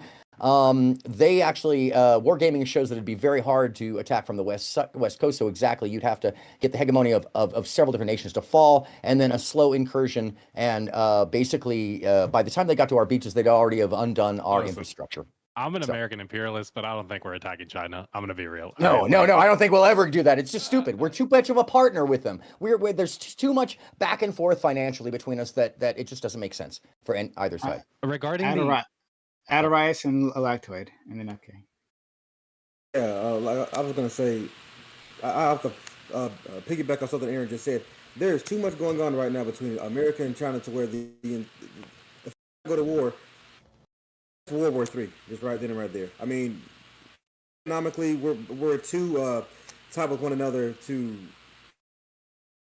take these types of risks in the first place, right? But that aside, I'm gonna wrap this up by saying, and this is the last thing I had to say about AI. Military AI. Look, moral and ethical concerns here about whether or not an artificial intelligence should be making the decision that could take hundreds, thousands, or even tens of thousands of lives. And all countries have nukes.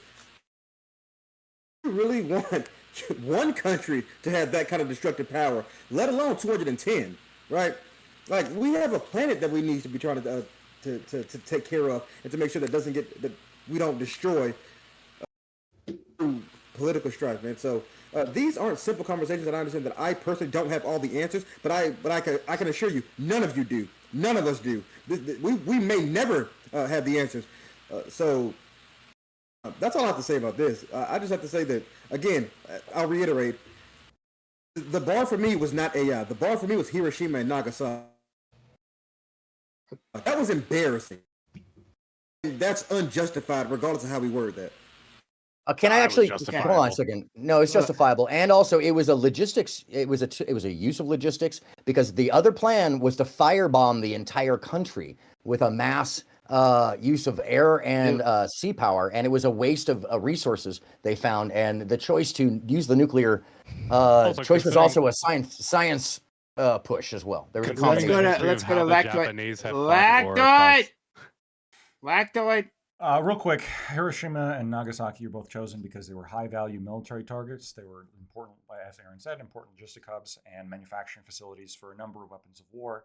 That was the reason they were chosen. There was other cities like Tokyo that were were proposed, and it was actually shot. It was, for lack of a better word, shot down, that proposal, because of all the cultural impact that would have on Japan. So, I mean, there was some restraint shown when it came to choosing targets for the bombs. one of the things that's happening, to kind of tie things in together a little bit, one of the things that's happening right now is a war between Ukraine and Russia. And the U.S. has been sending a fuck ton of shit over to Ukraine, and every time we send them something, they come back and ask for more. You can say that's justified. That's not the question. We're just agreed to send on F-16s, right? High-tech military jets. If we invented AI, right? If we invented this super powerful AI that gives like anybody who has like a razor's edge when it comes to any kind of like military engagement, do we have an ethical responsibility to send that over to Ukraine? That's an interesting question. I do kind of wonder if America sent over that, would America be involved in that war if we were using our technology to control those planes? Would that be us fighting? No, but would that be like more of like us fighting rather than the Ukrainians fighting? Because that's what I was thinking about. That's what I was thinking about when this was proposed, right? What if one of these planes goes like somewhat rogue? That's not just an accident, right? That nation is responsible for that plane and whatever it causes. Yeah, no, I don't think we have an ethical responsibility in order to share that level of technology with everybody. Like if we were fighting a proxy war geopolitically and we had the ability to end the war with nukes, do we have a responsibility to use the nukes? And the answer is no. Despite MacArthur in Korea, he literally wanted to nuke China with like 6 tactical nukes in order to end the war. Yes, that would have been bring that up. That would have been fucking wild. So no, I don't think we have an ethical responsibility. I think while horrible, liberalism teaches us to value the individual. So whenever an individual is murdered, killed, raped, robbed, destroyed, we view that as like a cardinal sin in our moral system. But the truth is we also have a responsibility to like global stability, where on one hand, we would have won the Korean War had we dropped 6 tactical nukes on China, but we also probably would have obliterated a few million Chinese people. And I think that if we'd killed like, I don't know, 2 to 3 million Chinese people in like nuclear hellfire, I don't know if we would really have that much more of like a moral claim higher than the Nazis. But these don't. Yeah. So like, I think the issue is we're expecting these AIs to go in and like be like, yes, you should just nuke this country to get what you want. But like the reality is they're gonna do what we want them. We could give them these like questions of like, well, we don't actually just want to kill everyone. We want to do this in a way that keeps the most amount of people alive. Like, what do we get? And Well, like the so more data it this is- has, and it's gonna have better data considering Yeah. it's like This a is the US problem. military. First of all, this is the Yeah, problem that you guys keep. trolley you guys- bomb with hundreds of thousands of lives. You guys keep like focusing on the nuclear problem. Like, oh, okay, like because I guess maybe it's a limit to your imagination. So you're like, well, we don't want to give the AI the ability to launch the nukes. Okay, pretty simple. But that's not the only reason why we like when we're talking about other weapons, we ban them for all kinds of reasons, right? So we can kill a lot of people. Like we can assemble an army and we can go through a town and it can wipe them out, right? And it's I mean, like the actual wiping them out is problematic, but still, like that's the thing that can be done. We can use a missile. Right? You can let's actually talk about military bases, right? We're attacking a military base either with men or we're attacking it with a missile. All that's legal. What's not legal, though, is to use a chemical weapon there. Why? Mm-hmm. If it's effective, of course, lactoid. Oh yeah, and then if it's effective, then why don't we do it? Because there's more. There's more than just reciprocity. Like. We've agreed on it too, right? We've gotten other nations. I think like 190 something are now agreed upon like the CWC. Obviously, yes, this is what I'm talking about. Why is that the case? Why is it? Because the effects of them are too problematic, right? It's the same with biological weapons, right? Biological weapons could become something that like not only affects the people you're biological weapons are different. Wait. Biological weapons are different because they can mutate. No, hold on. But we're talking about this. Why? Hold on, 1 second, please. Why are you interrupting me? I don't know why you're doing that. Knock it off. I asked myself the same question. Thank you. Like when we're talking about, like, for instance, chemical weapons aren't a thing unless they like linger in the environment, which is a separate thing. But assuming a chemical weapon disperses after it's been launched and it can kill, like wipe out a military base, right? Well, why not use this, right? There is a psychological effect that is important. If we had for instance, a swarm of like tiny drones, right? Maybe like bees, right? Like killer robot bees, and they attacked that base, right? And you saw the we had visual documentation of this, and you saw how those soldiers died. Like that would have an effect on the populace that owned that military base and the populace that launched it.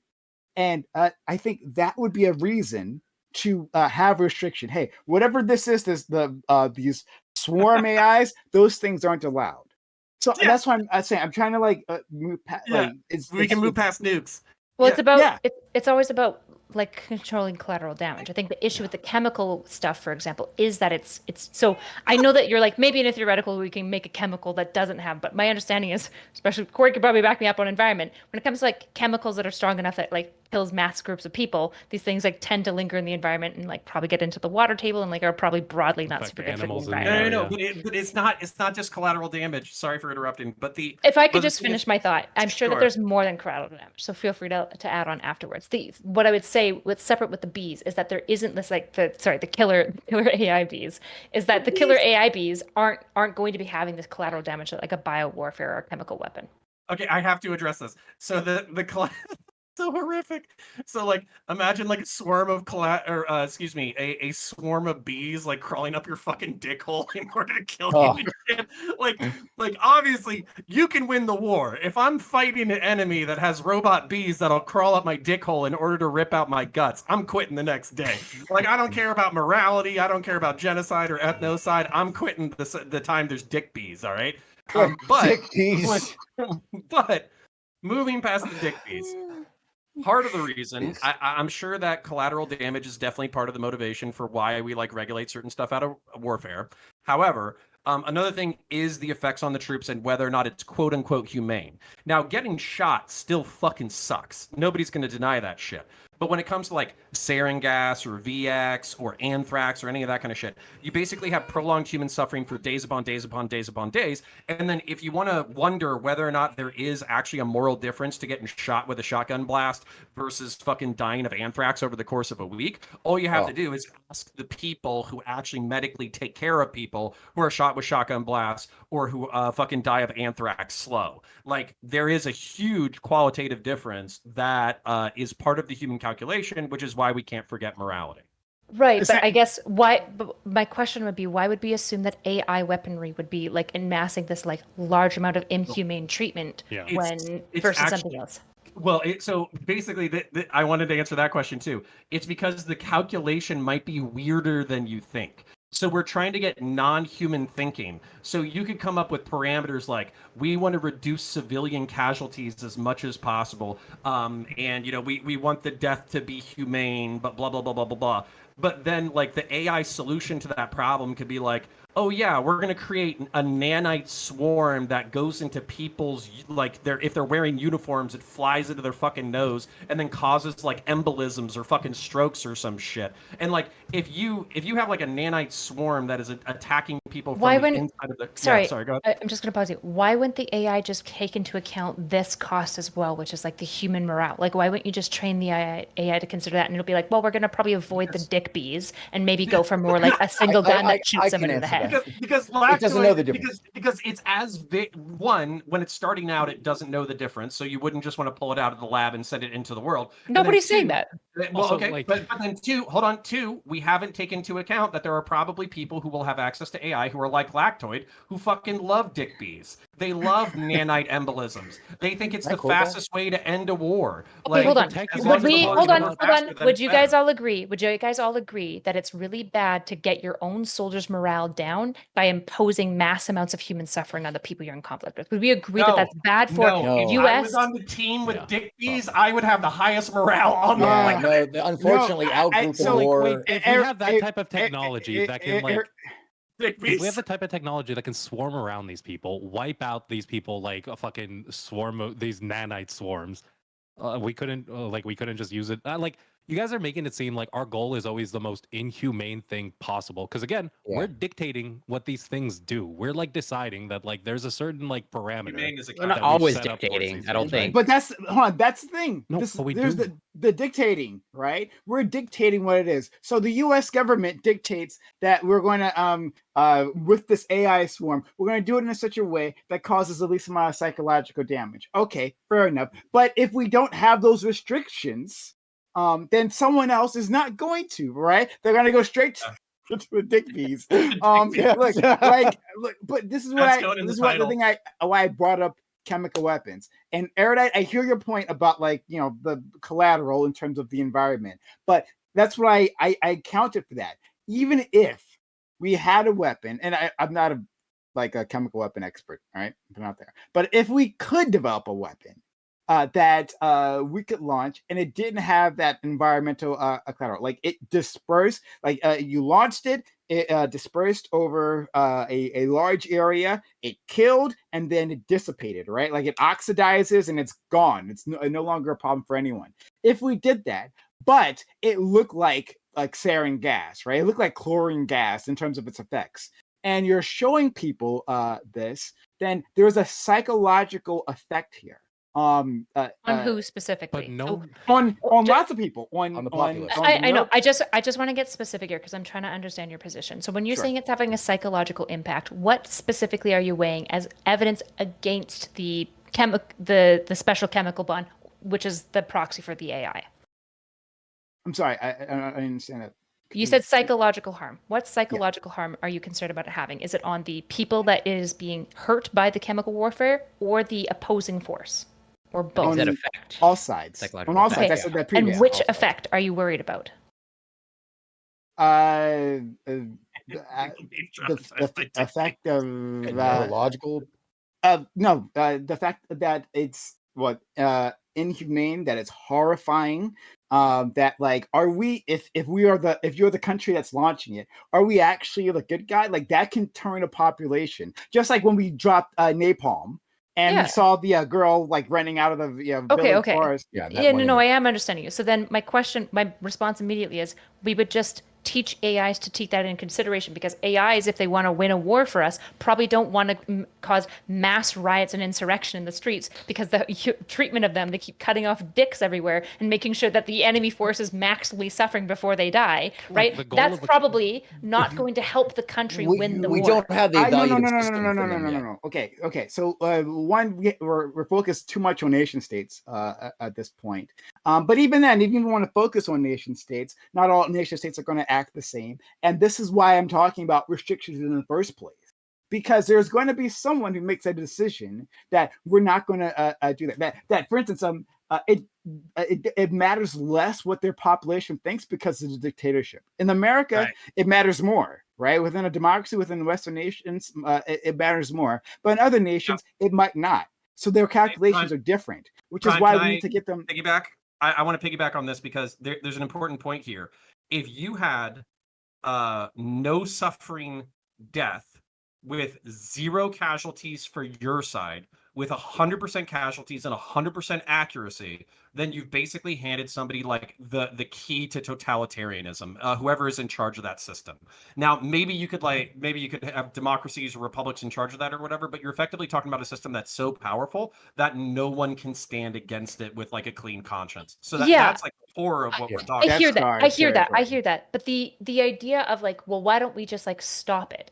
The issue is, this is the question. Why don't we just convince a whole bunch of nations to dismantle their nukes? Why don't we convince a whole bunch of nations to do these things? The idea of like biowarfare and war crimes, they are war crimes. Also, they occur still, right? They less often, which is good, but they still occur. So the idea of like, well, why don't we just stop now is like, that's a valid question, but it's also an age-old question when it comes to military technology. Yeah, but you're talking about crime. You're talking about the problem of crime. Like, why even like have laws in the first place if crime is going to happen? Yes, people are going to break rules, but those treaties have made it so we should ban dick bees in the case of harsh consequences for people who use them. So the issue is, in the case of like a country with crime, the reason why you can actually use like to tell people that they can't use these things is you have fiat to enforce it. There is no global fiat, like really. There's kind of with the hegemony, but there isn't a true global fiat where you can just get everyone to be like, okay, there's a top boss that we're all accountable to, and if I do things like release dick bees, I'm in trouble. Nuclear anti-proliferation has worked. But nuclear anti-proliferation, the ban on chemical and biological weapons has worked. You're correct. Relatively it happens sometimes. It happened in Syria, but like these things have worked. So I'm saying it can work within AI. So hold on, I got to go to Lacto. He's been waiting so long, and Corey. I appreciate it. So I want to make just the record completely clear. So Counterpoints has said multiple times. He's brought me up and said that I am in favor of dick bees. I want to be very clear. I am indeed in favor of dick bees. I think this is a great idea. I knew it. I think often the rules that we have on this, as I think Prime actually just exemplified a little bit, are extremely arbitrary. So if you guys know anything about white phosphorus, which currently the U.S. uses in munitions, this is one of the most horrific weapons you could possibly think of. It is a floating white fog of death that melts your skin on your body. People who have who've lived through it have described it as one of the most painful and like agonizing experiences that they've ever had in their life. It's a fire that doesn't go out easily. It's very similar to napalm. If you could imagine napalm being a floating fog going over you. Water makes it worse. Don't let it get on your skin. That makes it worse. It's an absolutely wild weapon. That is not a banned, but tear gas is. Right? Tear gas, a non-lethal agent that we use to control riots, we can't use in war. Now imagine how useful tear gas would have been when we're flushing out Taliban caves in Afghanistan, or when we're flushing out the Al-Qaeda, right? Throw some tear gas in there, they have to run out, right? Instead of hiding in their holes and then coming out to shoot American soldiers when they're able to. And tear gas, relatively non-lethal. I mean, obviously in an enclosed space where there's not a lot of oxygen, it could have proved to be lethal, but we're blowing up, we're aiming to blow up the insurgents when they come out of the holes anyway. Where I don't understand why, like, again, it just seems to me that it's a weird handicap that seems to be more rooted on this sort of kind of psychological fear that humans have of we don't want to see like gas. There's biological agents like scare people a lot more than physical agents, right? People are a lot more afraid of disease than they are other things that are much more likely to kill them, like, you know, car accidents. It's not about fear. It's not a fear. A huge part of it is not fear. A fear thing. Not from the strategy side. Not from the strategy side at all. I was trying to say it earlier, and I got yelled at. The reason these countries don't have it for biological and chemical is because at the end of the day, to develop these weapons, you have two goals, right? One, you're making this weapon as deadly, and it's not really deadly. You kind of want to make it as much suffering as possible so that it like takes out as many people as possible, where people are dying, but they're dying slowly, right? And debilitating the army. And two, to develop these weapons, you need a lot of tech and you need a lot of test subjects and dangerous equipment that you kind of don't, like other nations don't want just being transported around, right? When you're developing biological weapons, that's like really dangerous because if something happens, you have a whole region just fucked, and then you have the risk of that spreading somewhere else. When you're developing chemical weapons, there's a lot of chemicals that are transferring around that these bigger nations don't want just like willy-nilly going everywhere, right? Yeah, I want in on this after tear gas versus white environments when you're testing these things. The white phosphorus that was used by the U.S. was like the U.S. has, I'm pretty sure, used it in the past, but like I think the one case it was used as like an illumination thing, and I think wait, they say that. And in another case, in Fallujah, we directly shot it at insurgents. Yeah, they were using it against people, but again, these aren't like, we're not talking about that. We're talking about chemical and biological weapons being developed by these smaller nations, which adds so much more risk. We're not talking about just the use of white phosphorus. Okay, so hold on, Laxo. He did say some things that are really important that I just want to break down real quick because I don't think you'll disagree with them. So, and you are right. Like, I'll just tell you that you're right. Like, we used illumination as an excuse. We used concealment as an excuse to launch white phosphorus at fucking people. Now, to be fair, this was during the Second Battle of Fallujah, in which we gave them 6 months of warning saying, hey, everybody who's a civilian, get out of the city. If you're not a civilian and we come in, we're going to fucking kill you. So for me, if like you got the 6 months heads up and you got to build your spider holes and your booby traps and your Home Alone fucking sabotage devices and all that kind of shit, I don't give two fucks if you get fucking white phosphorus. Now, that being said, what FK just said that I think is really, really pertinent that we have to pay attention to is that like anthrax, botulism, VX, all of that kind of stuff. Part of the reason isn't just the suffering that it inflicts on human beings, which we should care about because there are good and worse ways to die. What we should also care about is whether or not these things are risky in these like small countries. The perfect example being that in northern Iraq, they actually discovered like anthrax and botulism factories left over from the 1991 war that weren't in control of the government. They were in control, or they were being controlled by a jihadist organization. So the only reason why that wasn't being used was because of a lack of imagination and logistics on behalf of the jihadist organization. So like, these things, whether or not they proliferate to smaller, potentially failed states, is incredibly important. Sure, I get that, and I can see how perhaps like biological things that can cause like a worldwide pandemic, perhaps are. Although it doesn't have to be worldwide, even chemical can fuck a region. Weaponized anthrax, I'm pretty sure like is.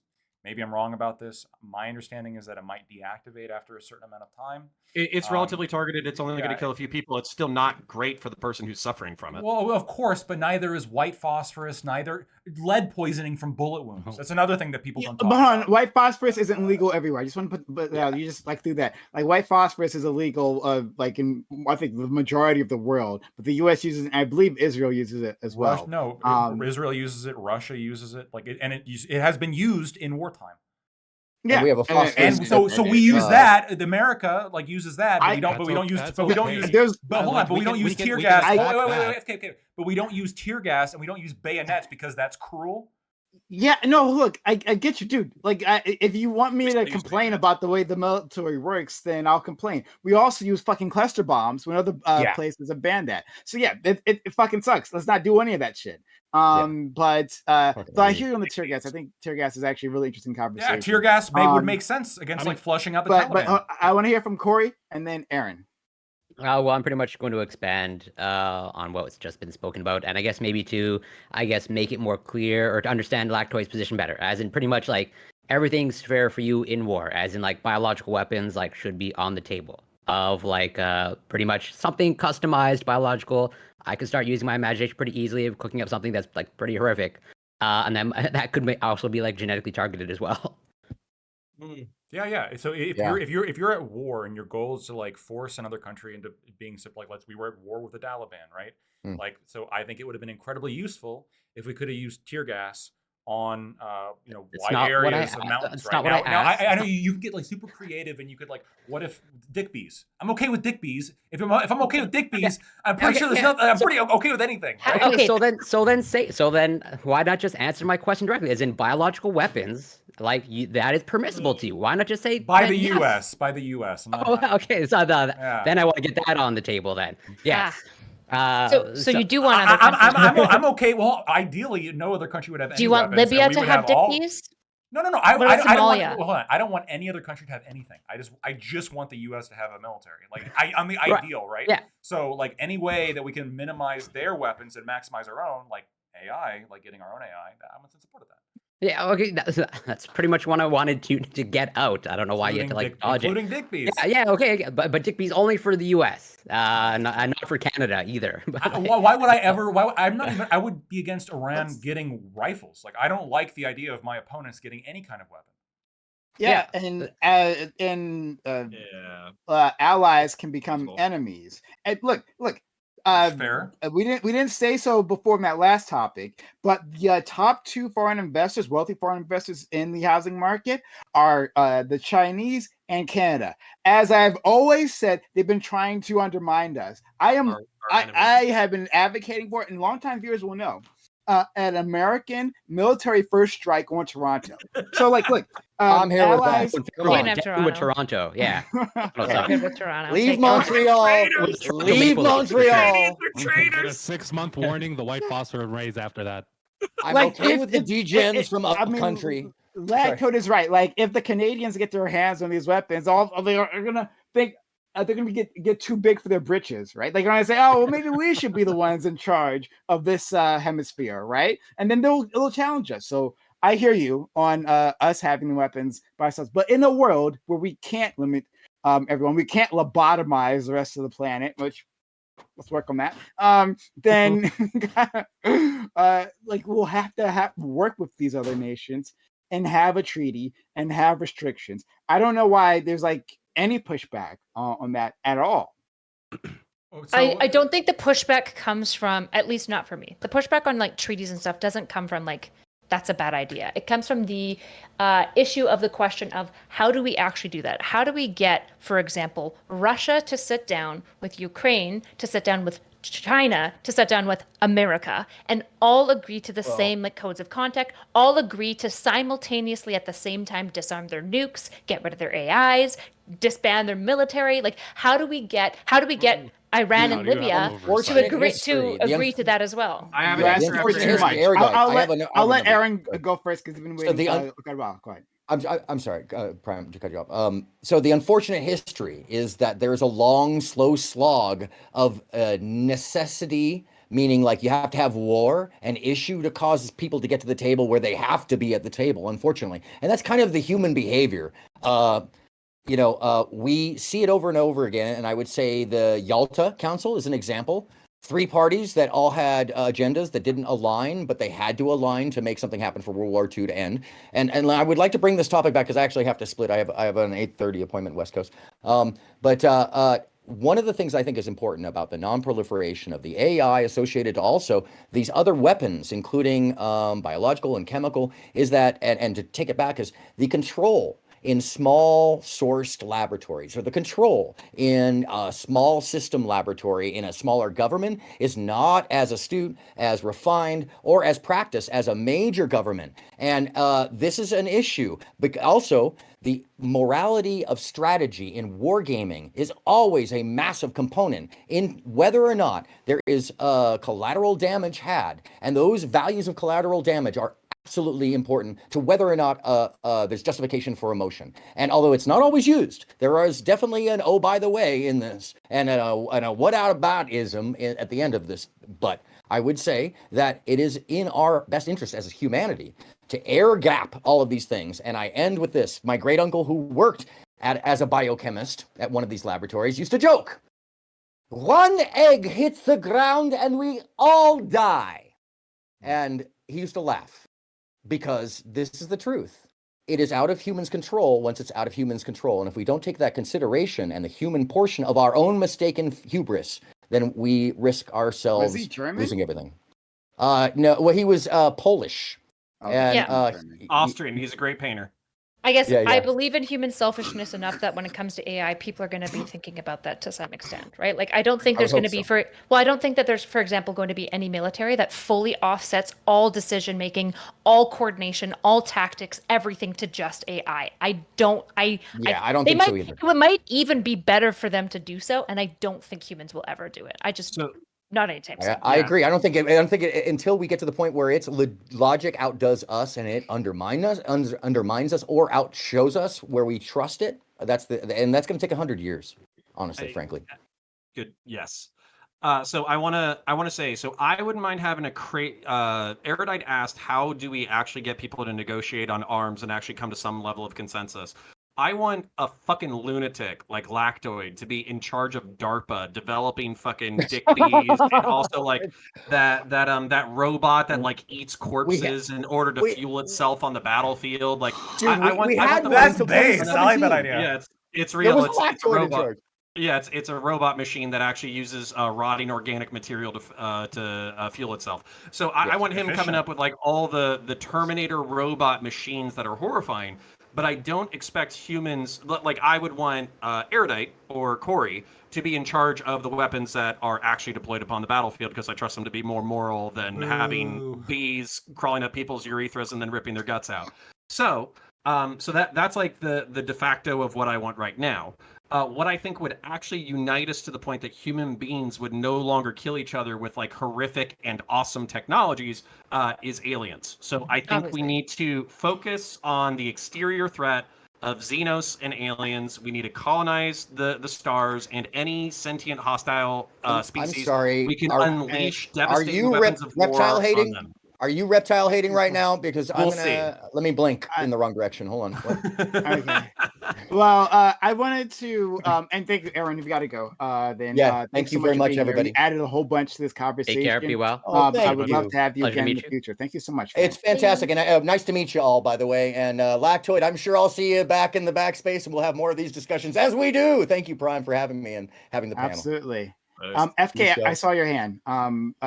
Erudite though, like my problem with your statement from previously is that one second. Okay, I just have to disconnect them. But yeah, my problem with your statement previously, you talked about like, how do we get all nations to like, stop using chemical weapons and developing biological and dismantle all their nuclear. But like, that's not what I was aiming for. That's not what, at least I don't think that's what we were discussing previously, right? Like, we understand that there's only so much we can ever ask for, only so much you can get, right? Like it's worth it to have like a ban on like the number of a limit, a cap on the number of a type of weapon, right? Like intercontinental missiles. Like it's worth it to do that, even though you haven't gotten rid of the technology. That's worth to have in place with your adversaries.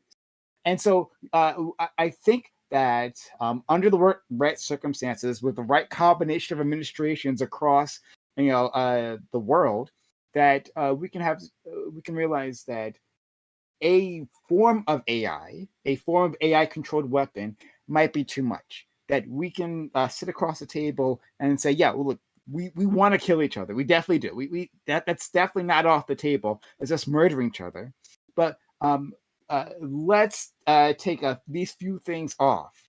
Let's make these few things a step too far, right? Sure. But I guess my response to that would be essentially almost all these agreements like Yalta almost always comes after we're like so tired of war that everyone wants to stop. Or the agreement on like nukes, for example, it didn't come before Hiroshima. It came after, right? In fact, some of the disarmament is mostly coming from mutually assured destruction, where everyone just realizes like, there's one thing that's unifying us, which is that if one person fires a nuke, we're all fucking dead. So maybe we should chill a little bit. So like, would I like a world where adversaries come together before something happens, before a chemical bomb gets released? Yes, I think it would be better if we could come up with like banning certain things in global warfare before an event occurs. I don't see it occurring in the case of AI, and I haven't seen it in the past. And that's not me saying like it's not a good idea. I'm saying I don't know if that's likely. So what I think is like a better strategy is how do we talk about the way that we're implementing AI into our military? Personally, if that's your objection, that it's unlikely to happen before a horrible incident that splashed all over fucking the internet, right? Then I agree with you. I agree that it's unlikely. The public and the publics around the world are going to have to see some genocidal shit. Something that's unbelievable. Like a city is going to get hit. Hopefully not the one you're in, right? Unless it's Toronto. Hopefully not the one you're in. And the images have to be all over the globe, and then something's going to happen. Agreed. And it's unfortunate, but like, yeah. I guess that's all I was going to say. Okay. Yeah, I think the issue is like, again, we don't have any idea what this AI could do. It could be the case that people are like these nations are giving AI control over like some of their weapons systems, which might be like really problematic. But like the way that a nation, I guess, would have to deal with that would be like large nations like the US mitigating like who's getting certain types of like microchips or what certain types of like chip producing technologies are allowed in certain countries. It would probably be some boring shit like just going into these nations. Like this one would be really hard, but you would have to find ways to get these nations to agree to allow other nations to come in and actually look at their weapon systems if you want to avoid this from happening. And that part is like the hardest part, right? But like, again, But we did that before. Like we have done it before, but when it comes to AI, it's very different. It's one thing to be like, yo, we want to come into your labs and there's going to be like some type of specification of like what we can look for, how we can look for that. But like when it's like, yo, we need to get into your like weapon systems to look at what's going on in there, look at how your programs are running, how they're running your systems, then it's like much more difficult. No. I don't. But I don't think it has to be, right? It depends. I think you can focus on applications rather than like specific system design, right? Like you can have your swarm, but they can't be dick bees, right? You can dick wasps do all instead. kinds of things, right? Yeah, like there's no way that we're going to be able to have like a code audits on all these things. That's just not going to work, right? And like you could, especially with something that's digital, that you can easily pick up and hide. So yeah. How do we create those rules though? Again, without knowing exactly what AI is capable, because like or right what now, it could be capable of. Like the way I'm viewing it is the equivalent of like if a bunch of lawyers got together with a bunch of tech bros and they just took a bunch of data regarding some specific type of law and they built out a database to like function in that section, right? But that's like that's not a transferable weapon, right? That seems like what the military is doing. They're trying to like build out this database a little bit more with like the fighter jet, but even that, I don't know how like different that is from just having like a person fighting in a fighter jet, right? Like no, I agreed, but like that's what an error that I think really addressed this point, and that like it has to happen first. One, we have too many unknowns at this point, so I can't tell you. Other than dick bees, which we've I think we all agreed on. Oh, except for Lactoid, he's pro. But we don't know like what these future applications are going to be, and once they happen, it won't be until they're used on the battlefield. And something atrocious happens that will actually be taken. So I agree that we can't like maybe look into the future and just like start designing laws right now. There's a limited space to do that, but I think we got effective space. I think we all agreed on like the idea of like maybe there should be like always a person behind these decisions, but I think like the reality is I can't see the U.S. military giving up some type of autonomy from like individuals. And the most I could see is some sort of agreement of which countries don't get access to AI, and they'll get like in trouble if there's like suspicions that AI is being built. Like that's the main type of like preventative thing that I could see. So like unstable countries that are like, I think maybe you're muted, my Prime, just so you know. I'm not speaking. Oh, okay, sorry. So I can see that. Again, I'm not opposed to preemptive policy. The issue with something like a nascent technology is what do you preempt? Say you get a really good, say everyone does come together. They sit together and they agree to policies. We're not allowed dick bees. We're not allowed weapons that cause mass amounts of harm. Any weapon that's developed must like kill the individual as like swiftly and quickly as possible, right? All sorts of things to no collateral damage, all sorts of good stuff to kind of limit the potential risks we see with AI. The issue is we have no idea of like the future progenitors of like the technology and like what other things might need to be litigated and will be missed in the nascent. So like I'm not opposed to it at all. If it turned out that everyone got together tomorrow, I would be happy and excited. I think these are just the limits that I see essentially. And last thing I'll say, unless someone else has something else they want to throw in, but like it doesn't have to be one and done. Right, so even if we, at this moment in time, countries gather together, they realize a future threat is looming and try to limit that technology. Okay, good. Hopefully that's helpful. But we can also like do this again, right? Like, so that's an option. Just because we miss the problem now doesn't mean we can't recognize in the future. So, all right. I guess that's it. All right. This was a lot of fun. Thanks all. But this was a really, really great time. I'm going to give an outro to all these individuals. So stick around. We will have more content in our open walk on panel where you sitting at home may participate. And we really love to have you. But before that, guys, hit that follow button if you're on Twitch. Hit that follow button and stick around with this community. We'd love to have you. Subscribe to the channel. You get ad-free viewing, and you get what's the other thing? Emotes. That's the thing. Yeah, ad-free viewing and emotes. So consider helping us out that way. If you're on YouTube, subscribe to the channel. Hit the like button because that helps. I am told, and also like super chats or appreciated memberships or anything like that. I really appreciate it so that we can power this. So shout out to our live YouTube audience and our Twitch audience. And you know, guys, your super chats get read at the time. So if you want to like yell at people, right, that's your your place to do so. Okay, I'm gonna start with our friend Lactoid. Lactoid, this was great. You got fired up today. Erudite brought it out. Erudite and Counterpoints, I think, brought it out of you, and I love to see. I think what happens sometimes is that Scott, being the lightning rod that he is, all the goddamn time, like all incoming fire is focused on him. But you, friend, also have atrocious ideas, and you deserve that attention as well. So, Lactoid, please. Thank you for being here, friend. Thank you. Yeah, I just want to emphasize, just in summary of my wonderful ideas, not atrocious, like Prime says. Public housing, no. Killer dick bees, yes. Unironically, I think these are the perfect moral opinions. If you agree, or if you like what I had to say, you can find me at Lactoid TV on Twitch, Twitter, and YouTube. Thank you all for debating with me, and it was a fun time. Okay, thank you so much. Next, FK. FK, thank you for coming through. Really loved having your perspective here. I think you added a lot as well. And I would love to have you in the future if you'd be kind enough to come back. Thank you for having me, Prime. I'm always down to do whatever. I'm just, I'm scared to message people. But it was fun.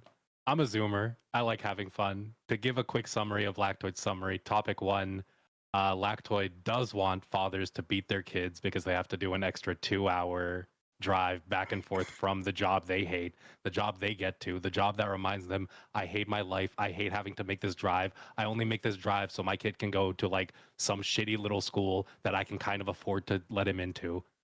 And topic 2, AI is really complicated, it's really hard, but like we're slowly getting to understand it. There's certain issues we're going to run into, but it seems like with every weapon that we've developed, we end up dealing with those issues.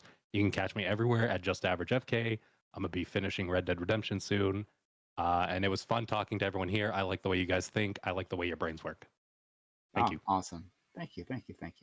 Let's go. And one of the people, I love how his brain works, even though he's so quiet. Corey, the lurking legend here. Thank you for being. Yeah, thank you so much for inviting me. So even though there's a lot of disagreement between Lactoid and I, in his defense, I know Lactoid is staunchly against the corporal punishment of children, as he should be. And there is some overlap between Lactoid and I in that, well, there's disagreement of like, I am all for public housing, but yes, dick bees specifically towards Torontonians. That's where my line is. Also on the topic of AI, pretty much like, yeah, the cat is out of the bag. But I can see a world where hopefully we can mitigate it, as you said, Prime, and that may take steps to limit it. But I think the day is coming where a general gives the order of, I can't wait for it. Pretty much send in the large language models. I think that's going to be a great world to live in. But yeah, and the last thing that I'll say, as to sort of like wrap it up, I think we need like a running counter of like a company, Days Without Incident, because I'm glad we got through another panel where Counterpoint's newborn isn't painted as a Warhammer figurine. But yeah, you can find me on Twitch, twitch.tv Corey Campbell 84. And you can find me on Twitter and Instagram, literally it's Corey Campbell. I'm a biochemist. I cover science, research, and news. Yeah, thank you so much. Not So Erudite, Counterpoints, FK, and Lactoid. Always a pleasure, and love you, Prime. Love you too, friend. Now we're gonna go to Counterpoints, like who once again proved how much I love him. Well, not just because he's a great individual, right? Seems to be a wonderful father and all that. But he makes these panels so incredibly lively. I really love hanging out with him. And he coined the term dick bees. If you get tired of it, if you get tired of saying dick bees over and over again because people are getting confused or they get frustrated or whatever, my chat was also saying that you could do dick wasps or dick hornets, which to me, while not as like, it doesn't roll off the tongue, it does sound more horrifying. So there are options and variations out there. Here's the thing. Here's the thing that's going to make the anti-proliferation of dick bees like nearly impossible, because somebody somewhere is going to want to say the term release the swarm. Right? Like that's gonna happen. Someone wants to do that, and they're gonna develop these weapons. Bees are stored in the balls. Yes. Oh, yes. Counterpoints, thanks so much. No, my sincere pleasure. If you enjoyed my showing tonight, Counterpoints Coliseum is where I post all my stream VOD. So if you just want to catch up on all the debates that I do, the one-on-ones, the conversations, whatever, then you can catch those there. I also do post. I have I have 3 channels. My third channel is just an essay channel. So if you just want to check out high quality essays, those are posted there and on Counterpoints Coliseum. I just wanted to have a nice little home for them if you're politically minded.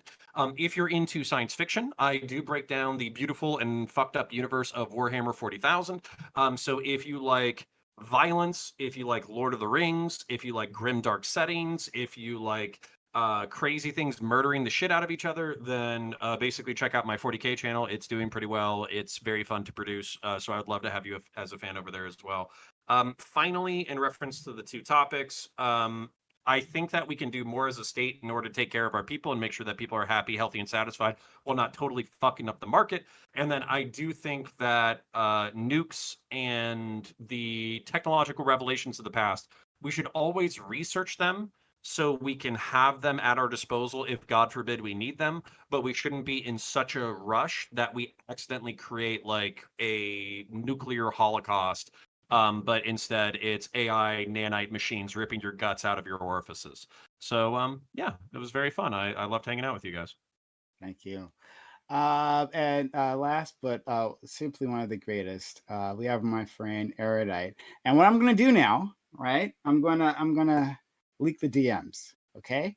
Because what Erudite said to me after asking her to come on, it says, to be clear, none of these topics are in my wheelhouse, so I won't have much to say. Okay. And I said, oh yeah, sure. No problem. I understand this woman. Okay. I understand that she is more than capable of jumping into any of these topics and having a fun opinion and making this panel fantastic, which she absolutely did. And so like I think none of that was going to stop her from yelling at someone who she thinks is wrong. In this case, namely Lactoid. But thank you, friend Erudite. This was a lot of fun, and hopefully we can have you in again soon in the future. Again, not super big fan of the intro or the outro this time. You're welcome. I appreciate being on for sure. But I said good things about you. I said good things. Okay. Okay. But anyway, it said nice things. But anyway, I defend you. I stand Prime. You did have a lot to say, and it was fun, and you are very charming and good at fighting outside of your wheelhouse. Take the compliment. I'm not looking for compliments. I'm sorry. I'm good. I appreciate it. Thank you for having me on. Okay. Well, okay. We can do criticisms. Yeah. We can do criticisms. But yeah, so anyway, I'm happy with all of you guys, and I hope to have you again in the future. All right, have a good one. I'm going to do open walk on panel. Anyone here can join us, but if not, that's okay. Thanks for your time, your energy, your knowledge, and your passion for my community. I know they appreciate just as much as I do. Have a good one. Bye.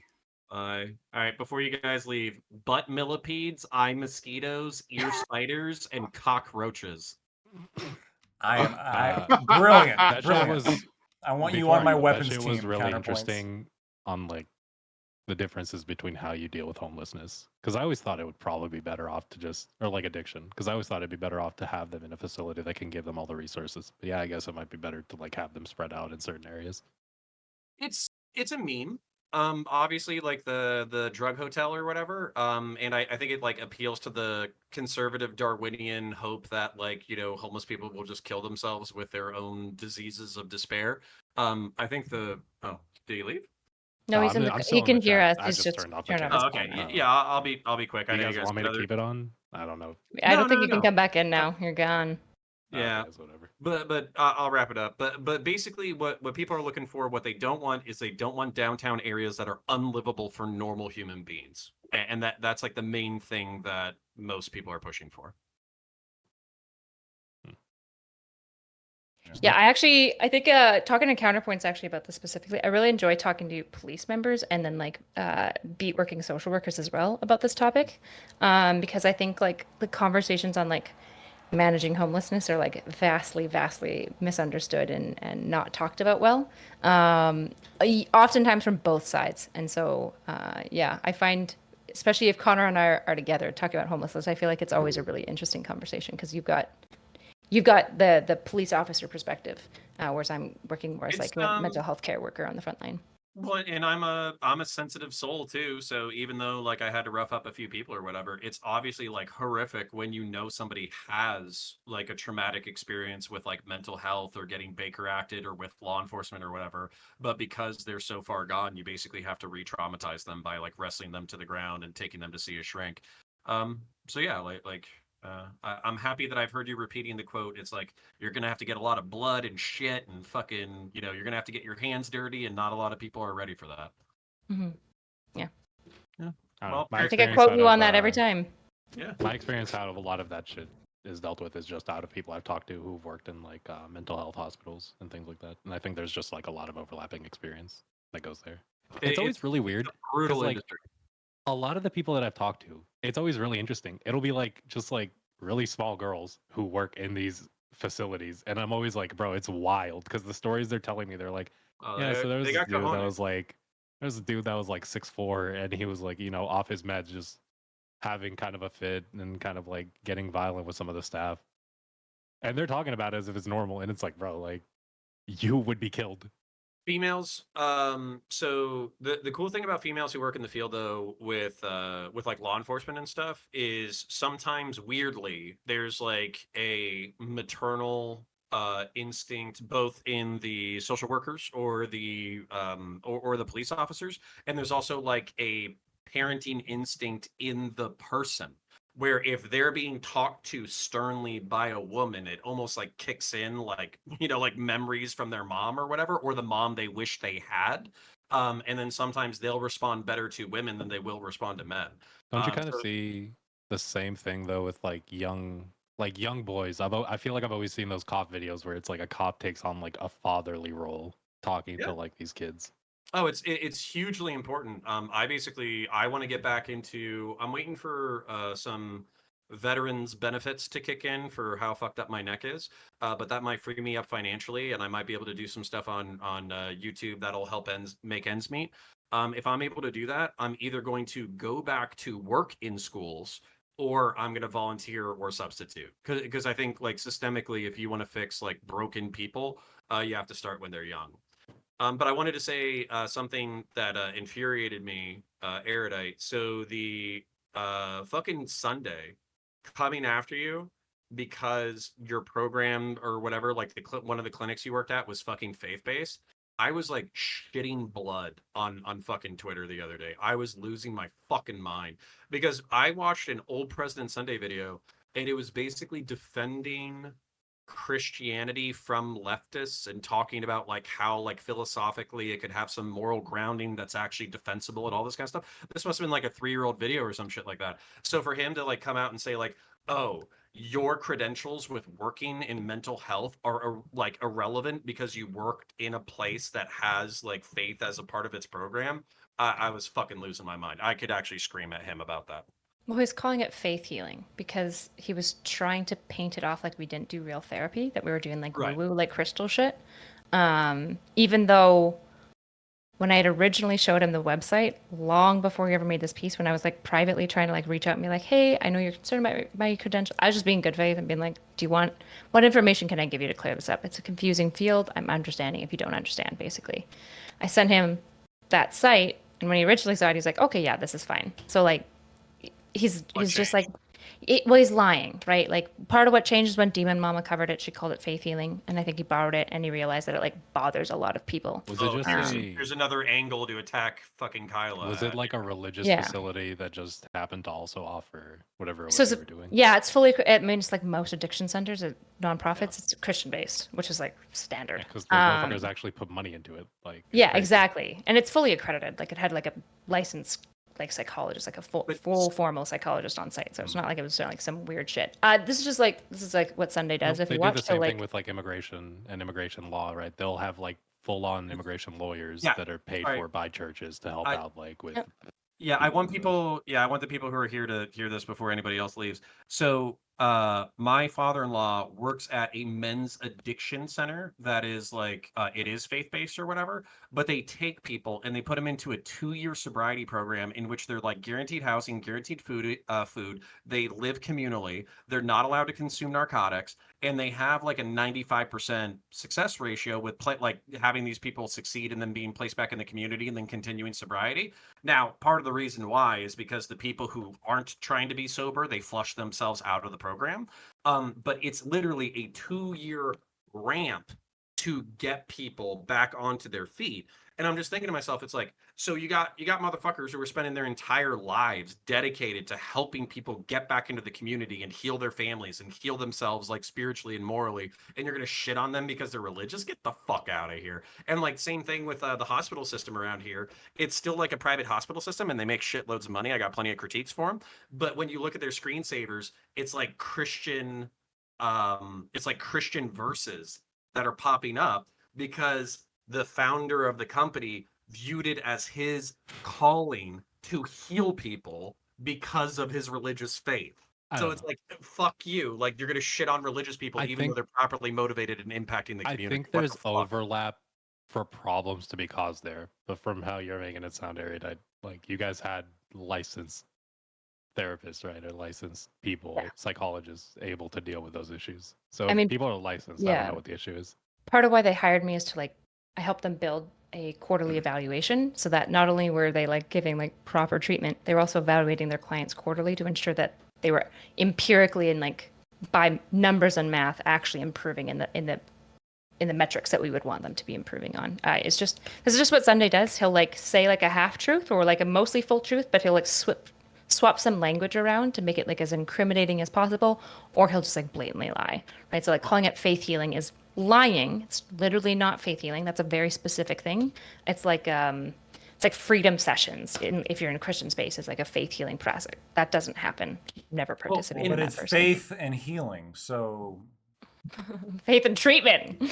But yeah. So the Catholic hospitals, they engage in faith healing too. Could he say faith-funded healing? Not so even. Not really. I mean, kind of. It's just Christian based. I don't. Faith funded feels weird. Like, what does that mean? Y'all are getting paid on prayers or something. I don't know. Yeah, exactly. So, all right. So apparently I got a raid from IRI. So I guess I'm staying online and fucking reviewing shit. Hi, IRI fans. Hello, hello, hello. But what I was gonna say, and then I'm probably gonna dip out and like do a content review. Nice. What the fuck was I gonna say? Okay. If somebody worked in a field, this is like the wildest shit to me. So I worked in a field. I worked in law enforcement. I wasn't a detective, but I conducted investigations. If I wanted to talk about fucking law enforcement, people ask me all the time. They're like, hey, I got a DUI. What do you think I should do? I got caught with possession. What do you think I could do? I'm not a fucking lawyer, but I'm still telling them like, hey, this is how cops on their side view it. This is how state's attorney on their side view it. This is how the courts view it. So basically, this is what I would do in order to maximize your potential within this field. I'm not fucking accredited in order to do that shit. And then the same thing, like if I saw somebody like a dispatch person, and they were talking about law enforcement, and they were talking about like fucked up calls that their like department went on to or whatever, or they were giving people like similar legal advice about how to interact with the justice system. I'm not going to shit on them just because they don't have like, they're not the specific like high level captain or lieutenant of a fucking police department. So what frustrates me too is Erudite. I maybe I'll say this to Sunday eventually, but it's like, if you have somebody, even knowing the internal language of a specific field is important to help people navigate that field. So if what you're really offering through the psych service, which by the way, I doubt you're getting rich off of the fucking psych service. I'm sure it's like half a dozen people. I forgot what was it again. On that. I've seen this like glancing. You were charging like 20 or 40 50. bucks I charged 50. I was charging 40. It's up to 50 just because I was getting like so many requests that I just like increased it to create a little bit of that friction. Yeah. Just to be clear, I also have a I also have a fully free video that I send every single person before I even work with them and tell them, please go through this. I go through my process. My process is updated now, so I'm going to make a new video. But I give them all the resources that I use, all the questionnaire that I use when I talk to them, and how I utilize the questionnaire to find them a therapist for free. And then if they still want to work with me, then I work with them. Some of So us like are just lazy. the idea that this is like malicious is just it's just wild. And I vetted it with like multiple professionals in the field. It's the part that I totally find. fine. Do you still do? Because what I saw, did you have like a refund policy where it's like if somebody went through the steps, tried to get something, and it just didn't work out, you would refund them for that?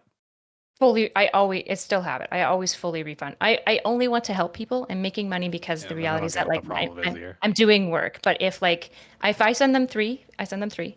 And if none of them work out, I ask, do you want a refund or do you want me to look for more? If they want me to look for more, then I look for more and send them. I've only refunded one person, and I did refund them immediately. So I don't know. Well, and then just to put this, I'll wrap this up, and then I'll do a content review. That way, I can entertain the little ADD babies at home. Yay. But basically, like, that's my frustration is like, even knowing the internal lingo, if there's different tiers of like psychotherapists and different specializations and all that kind of stuff, and you're able to articulate those specializations, I can tell you what a detective does, I can tell you what a SWAT person does, I can tell you what a narco person does, I can tell you what a canine person does, I can tell you what a patrolman does, I can tell you what the EMTs do, I can tell you what the fire department does, I can tell you what the air life flight people do, and that's all through not necessarily being those titles myself, but by working in proximity. So if somebody wanted to know the logistics of how to navigate or to talk to those people or what kind of experiences those people have, I know those because I worked with those people for 4 fucking years and we had conversations about their shit. So the fact that he's acting like, oh, you might as well be a fucking burger flipper who doesn't know shit about the field, it drives me fucking insane. Yeah. But it feels odd. It feels like the equivalent is just somebody who's worked around lawyers their whole life, or not their whole life. I guess I don't know. Did you work in this field for your whole life, pretty much? Yeah, I've been volunteering in this field since I was like 16, but like working professionally for since like 2018 basically. So if somebody's been around lawyers their whole life, right, and they know a district pretty well, or they like can study up on districts pretty well, they can look at who has connections in certain districts, and they offered like a service where it's like, hey, listen, like if you just don't want to find a lawyer in your area, I can kind of help you out based on like my experience with like the option of a complete refund if you go through these processes and it just doesn't work out. I can't see an issue. Yeah. Well, I gotta go, but parasocial love to you and yours. Fun hanging out with y'all again. Have a great one. Peace. Catch you later. Have a great one, bro. See you. Bye, guys. I think I'm gonna skedaddle too. I'm gonna go play. No, for sure. I'm gonna go play Red Dead. Good debate. It was fun talking to you guys. Bye. Oh fuck! None of these are. Okay, 1 second. All right. It is my room now. I am the last one in the Discord room. What's up, guys? This was actually pretty good. You know, I did get a little bit heated when it came to that the public housing and that shit. The projects, otherwise known as, by the way. All right, people don't like to talk about that. Public housing used to be called the projects. Anyway, really, yeah, no, the heated part was when I was going back and forth with Erudite, counterpoints on public housing.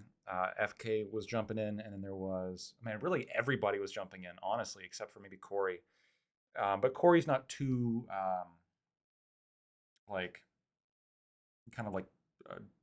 dogfighty in the sense of, I think he contributes a lot, but I think that when he makes points, he's, which I appreciate, by the way. I think it's a good way to operate, where like beginning to end, like question, exploratory, and then try to get an answer. But when you have 4 or 5 people coming at you, you gotta like assert yourself, and you gotta yell back at them, because FK and apparently a Darius, I don't know. I guess that's how you pronounce his name. I've been calling him Darius for like a long time now, so I kind of feel bad. But yeah, no, there was a lot of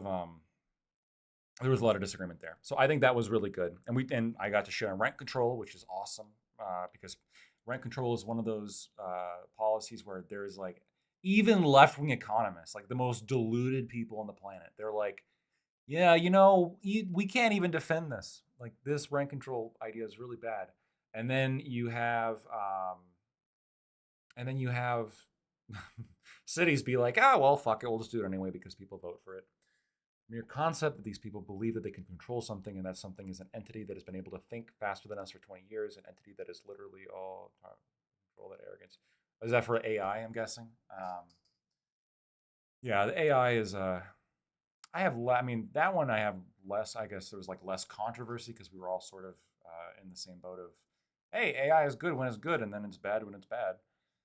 But the whole public housing, rent control, giving people free condos, shit like that, like in San Francisco. Yeah, that shit was dumb. And the stagnating wages point. Wages are not stagnating. You can, if you Google this, you're going to get two types of sources. You're going to get one type of source, which is a headline saying wages have stagnated. And then if you look at all of the actual like academic sources where they're like laying out like what are wages, how have they been going up? We'll look at household versus individual, real median income increases per quartile. They've been going up significantly. So wages are going up, undoubtedly. Suburbs are awesome. I know some people don't like that lifestyle. That's totally fine. While you can be in your 200 square foot room and you can hear your neighbors having sex over here and your upstairs neighbors stomping and your other neighbors blasting loud music, I am over here with a yard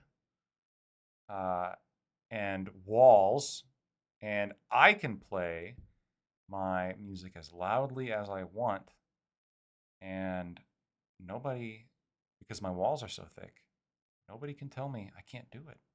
So I can be at 2 o'clock in the morning. I mean, I don't do this. I'm old now. But I can be at 2 o'clock in the morning blasting in my in my suburban home. My big suburban home. It's not super big, but it's a suburban home with a yard. It's got a yard and it's got walls and a window. It's got multiple windows.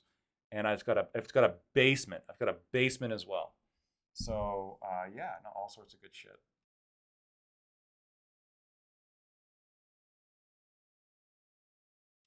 I didn't get an I'm not involved in an HOA. But if I did, that would be an agreement that I had to make. Suburban lawyer ASMR. So this is a weird confession. I really do like ASMR. ASMRs are, I don't know, like for me, like there's the hardcore trigger in like the back of my neck, right? The tingles that you get. And for me, it's always like the weirdest shit. So like, for those of you who know ASMR, it's autosomal motor sensory response, I believe. And it is a totally non-sexual tingling feeling you get all the way up like the back of your neck into your head when some weird like stimuli is being encountered. And for me, it's watching videos of Indians smacking the heads of people they're doing like a head massage, because apparently Indian head massage involves smacking like the heads of their clients, which is fascinating. And I don't know why I get this kind of zone out, whoa, kind of sensation. Some people like finger tapping. Some people like whispering. Whispering is a good big one for people. Whispering never really did it for me. For me, whispering actually brings a little bit of like stress, because I always feel like, oh shit, why are we being quiet? Is there like some animal or something? Who knows? So I don't like whispering. The tapping, not really either. When they're trying too hard, it doesn't work. But like if they're like cracking backs, especially like chiropractic stuff, if they're popping backs, that shit is sick. I love that shit. That shit is sick. Basement or dungeon? Unfinished basement. So I'm working on it. I've got it a lot finished, but not enough for me to count it as livable space legally. So it's not. If that should answer your question. The walls are painted. If I could actually do ASMR, I would do it. So right now, basement is storage, and I want to put a bar down there. I think that'd be really cool. Some games. Toys. Yeah, I once got ASMR with old StarCraft videos where there was a guy explaining StarCraft, and he was just wrong. Like it was bad. It was bad advice. Because he was like, yeah, when you know he's going Marine Marauder Banshee, and so like he's like, and you want to build stalkers to shoot down the Banshees, which was just not a good idea, right? You don't. I guess a Marine Marauder ball, especially Marauders, you want to do other things. You know, I suppose maybe a few stalkers, but anyway, beside the point. But for some reason, him doing this just really, really triggered ASMR, and I watched that video for a while. It's probably doubled his views. Just me. Do Supreme Court case reading ASMR. That would put you to sleep. Okay, that would put you to sleep. You might want to get that checked. So I've looked into it. ASMR is a completely natural response, according to Wikipedia at least. Is it weird? Yeah, it's kind of weird. Human beings are weird.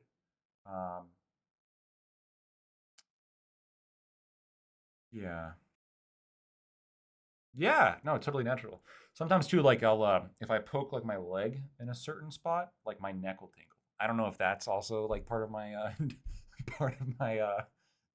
when you want me to go get checked out, but yeah, that happens. All right.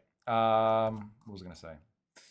Yeah, so I thought the first topic was really, really good. The second topic was good. I think AI topics are getting a little bit much, I suppose, these days. I mean, I understand why people are scared. I'm scared too.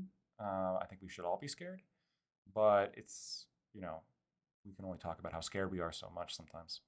But I thought this was a good avenue to go with. I do think Prime has a talent for picking topics, and I think he's maybe like the AI topics might be a little bit oversaturated, but I mean otherwise he's got some solid stuff. I thought the housing one was, even though that initially was posted as a foreign thing, we kind of went off into like domestic stuff and anti-landlord propaganda. So that was fun to fight against. I listened to ASMR where the person played with a brush or the foam on the mic made my back hurt. Yeah. It's weird. I had it a lot in school and everyone was quiet and just writing or whispering. Have you ever had it where like if somebody was like going to help you with a math problem or like help you like do some kind of work, like that also triggered it as well.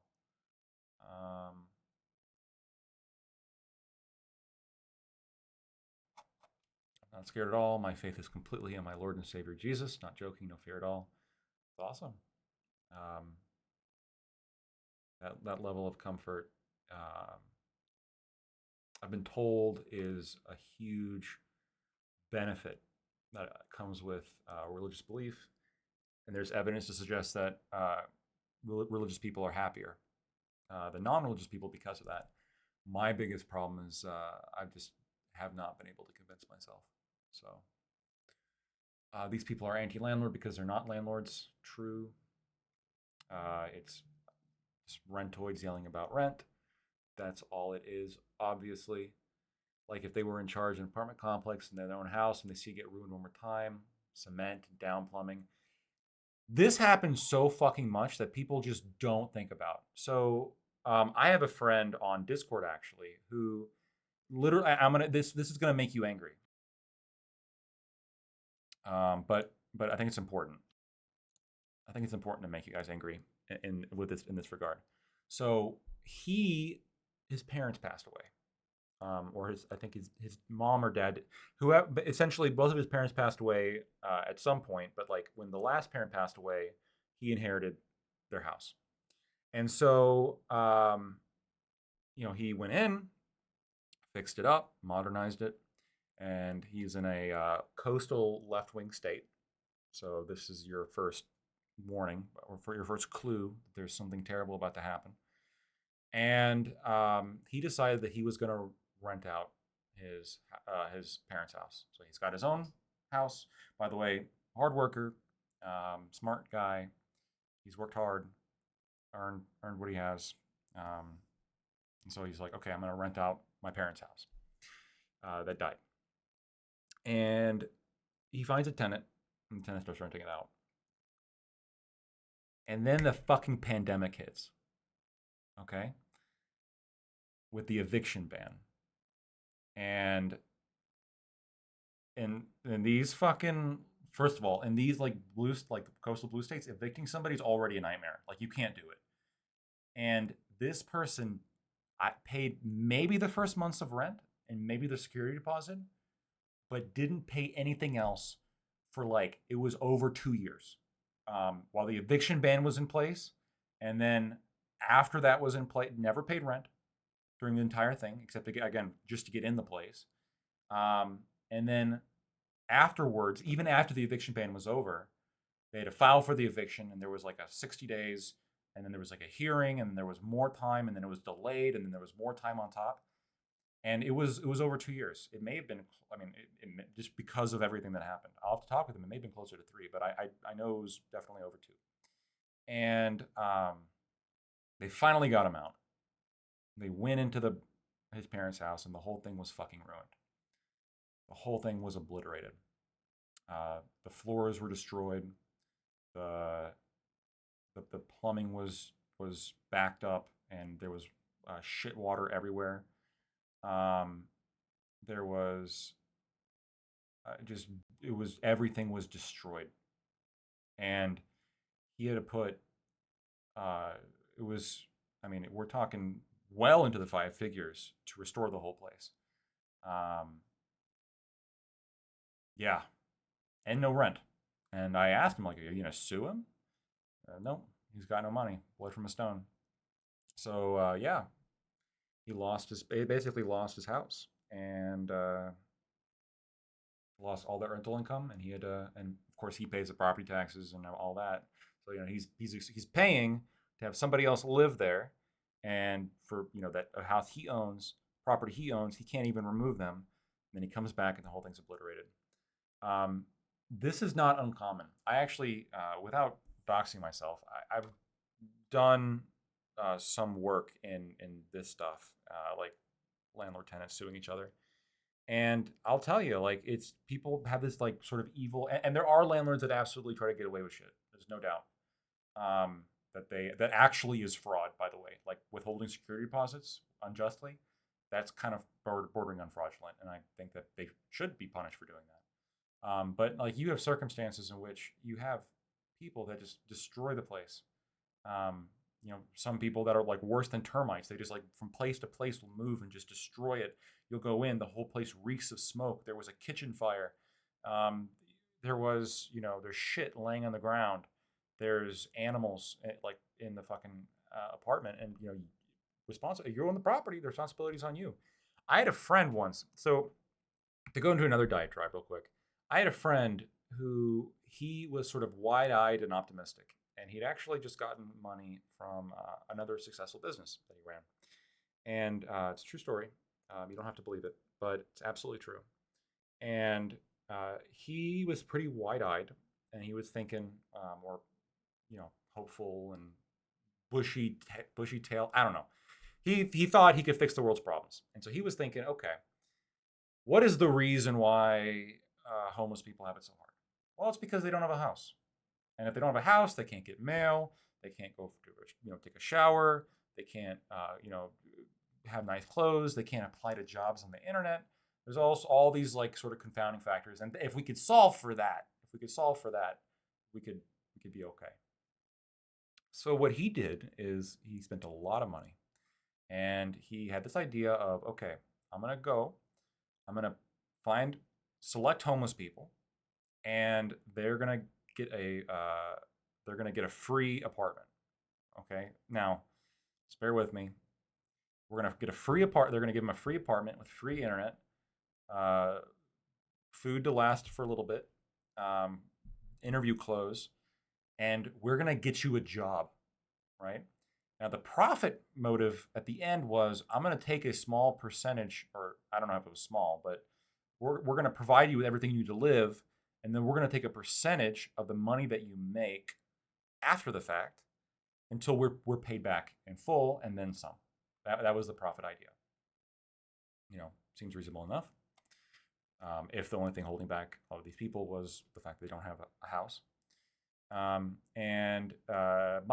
My dude blew through hundreds of thousands of dollars in the course of several months, because what would happen is they would do that. They would lease, lease free.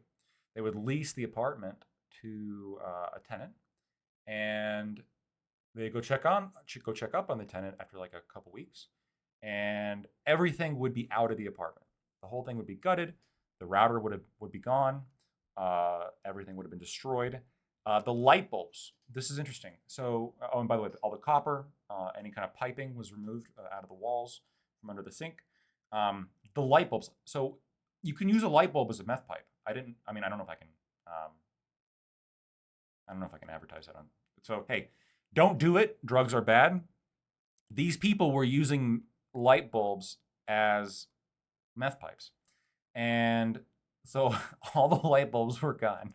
It's a small thing, right, when you compare it to all of their damage, but like, he was just interested. Like, every time I walk in here, there's no light bulbs, and I can't. I got to bring a flashlight because all the light bulbs are gone because they were using the light bulbs as meth pipes. So yeah, the business didn't work out, believe it or not, and he's a little bit more jaded now. So I've heard some ideas like, well, what about if there are titanium cubes, that are indestructible? Then could that be public housing? I don't know. I mean, we're talking an incredibly high down payment now, higher maintenance costs. You can look this up. Like, when you put public housing in a place, there is a significant increase in crime in the surrounding area. Obviously, the people who live there are going to be very upset. Oh, hey, now my property crime rate just went up 57%. Because somebody put a project across the street. Now, I don't think zoning is necessarily the best way around that, but I think a homeowners association would be, which is essentially private zoning, if we really want to be honest about it. Yeah, too bad. It's a rough way to learn a lesson. It was a rough way to learn a lesson, and I feel for him. But at the same time, that is one way to learn a lesson. What will you do to solve it? I mean, implicit in the question is like, we have to go do something. If the cure is worse than the disease, then I don't think there is a way to solve it. But I do think there's positive things to do. I think, and of course, I mean, I think you had, what was it? During the panel, Counterpoints brought up how this charity was outperforming government rehab programs with what they were doing. Now, are they selecting for people who are likely going to succeed? Yes. And by the way, a lot of those programs are flawed in that regard, in that they'll be like, oh, we have this really high success rate. But then when you look at it, you're like, oh, wow, but 95% of the people dropped out of your program. How can you say that you actually had... how could you say that you had the success rate? Which is a fair critique. That's unfortunate, but you should have just started a business and found people who wanted to work, much more effective way. I agree 100%. That is the best way to do it, and that is his intention now. It's all about human capital, finding people who are trustworthy, are good people who will stick with you, or running your business by yourself. Right, having the lawyers, a lot of lawyers, I think it's like, well, half or more that are sole proprietors. They just work for themselves. It's pretty sick. Restaurants can be difficult because of all the staff required, but there's other businesses, I'm sure. I know a lot of people who work for themselves, and I appreciate them. Well, thank you guys for bearing with me in my stories. That was, some kind of military program. I don't know.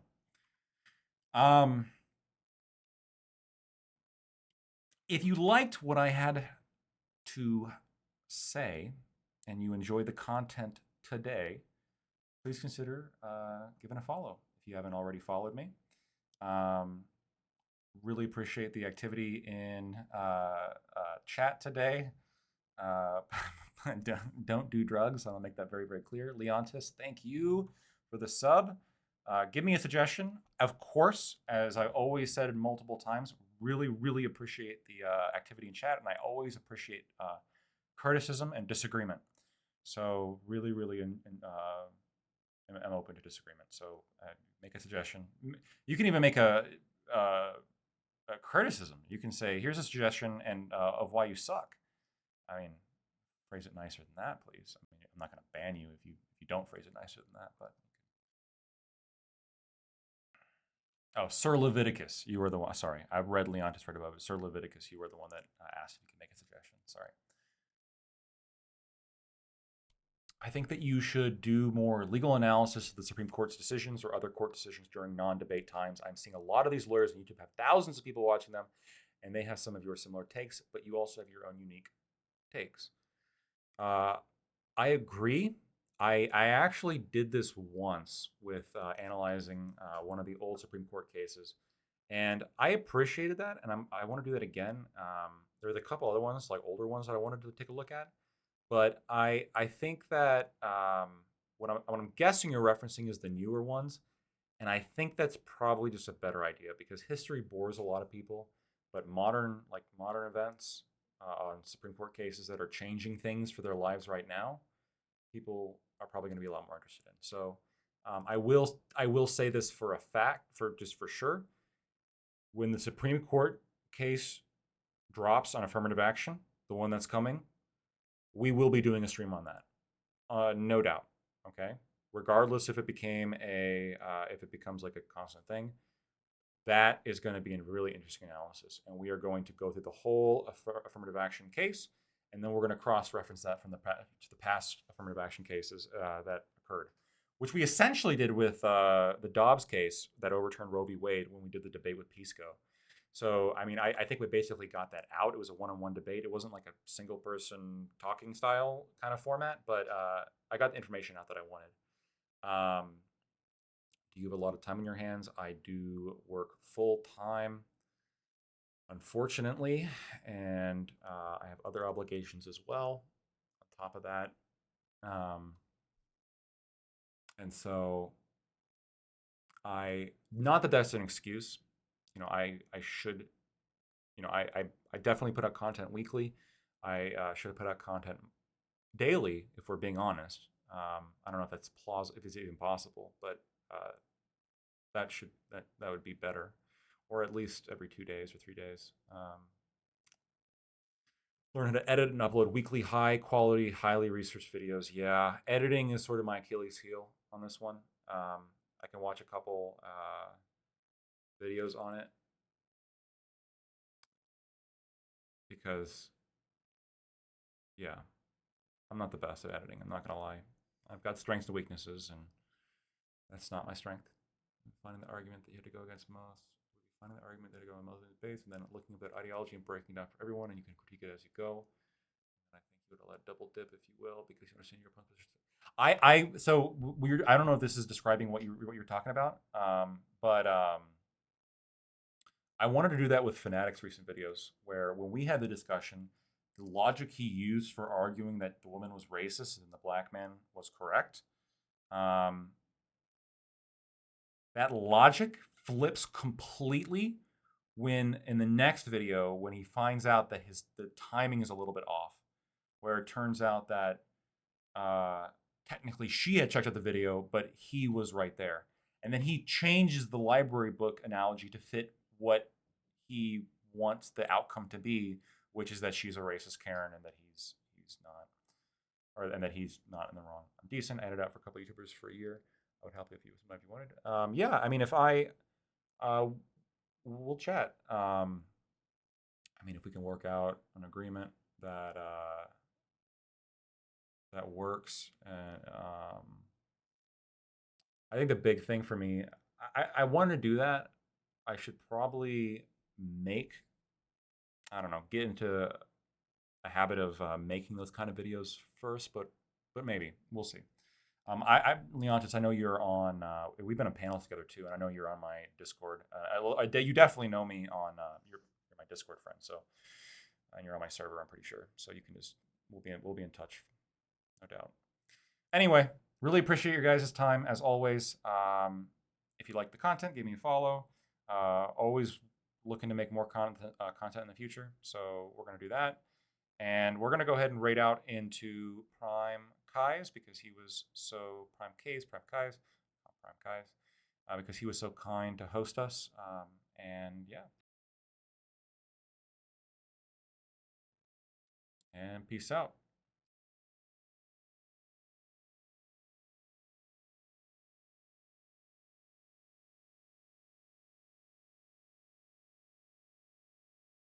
Thank you guys for all the support. Just want to one last farewell. All right. Midwestern goodbye. Catch you later.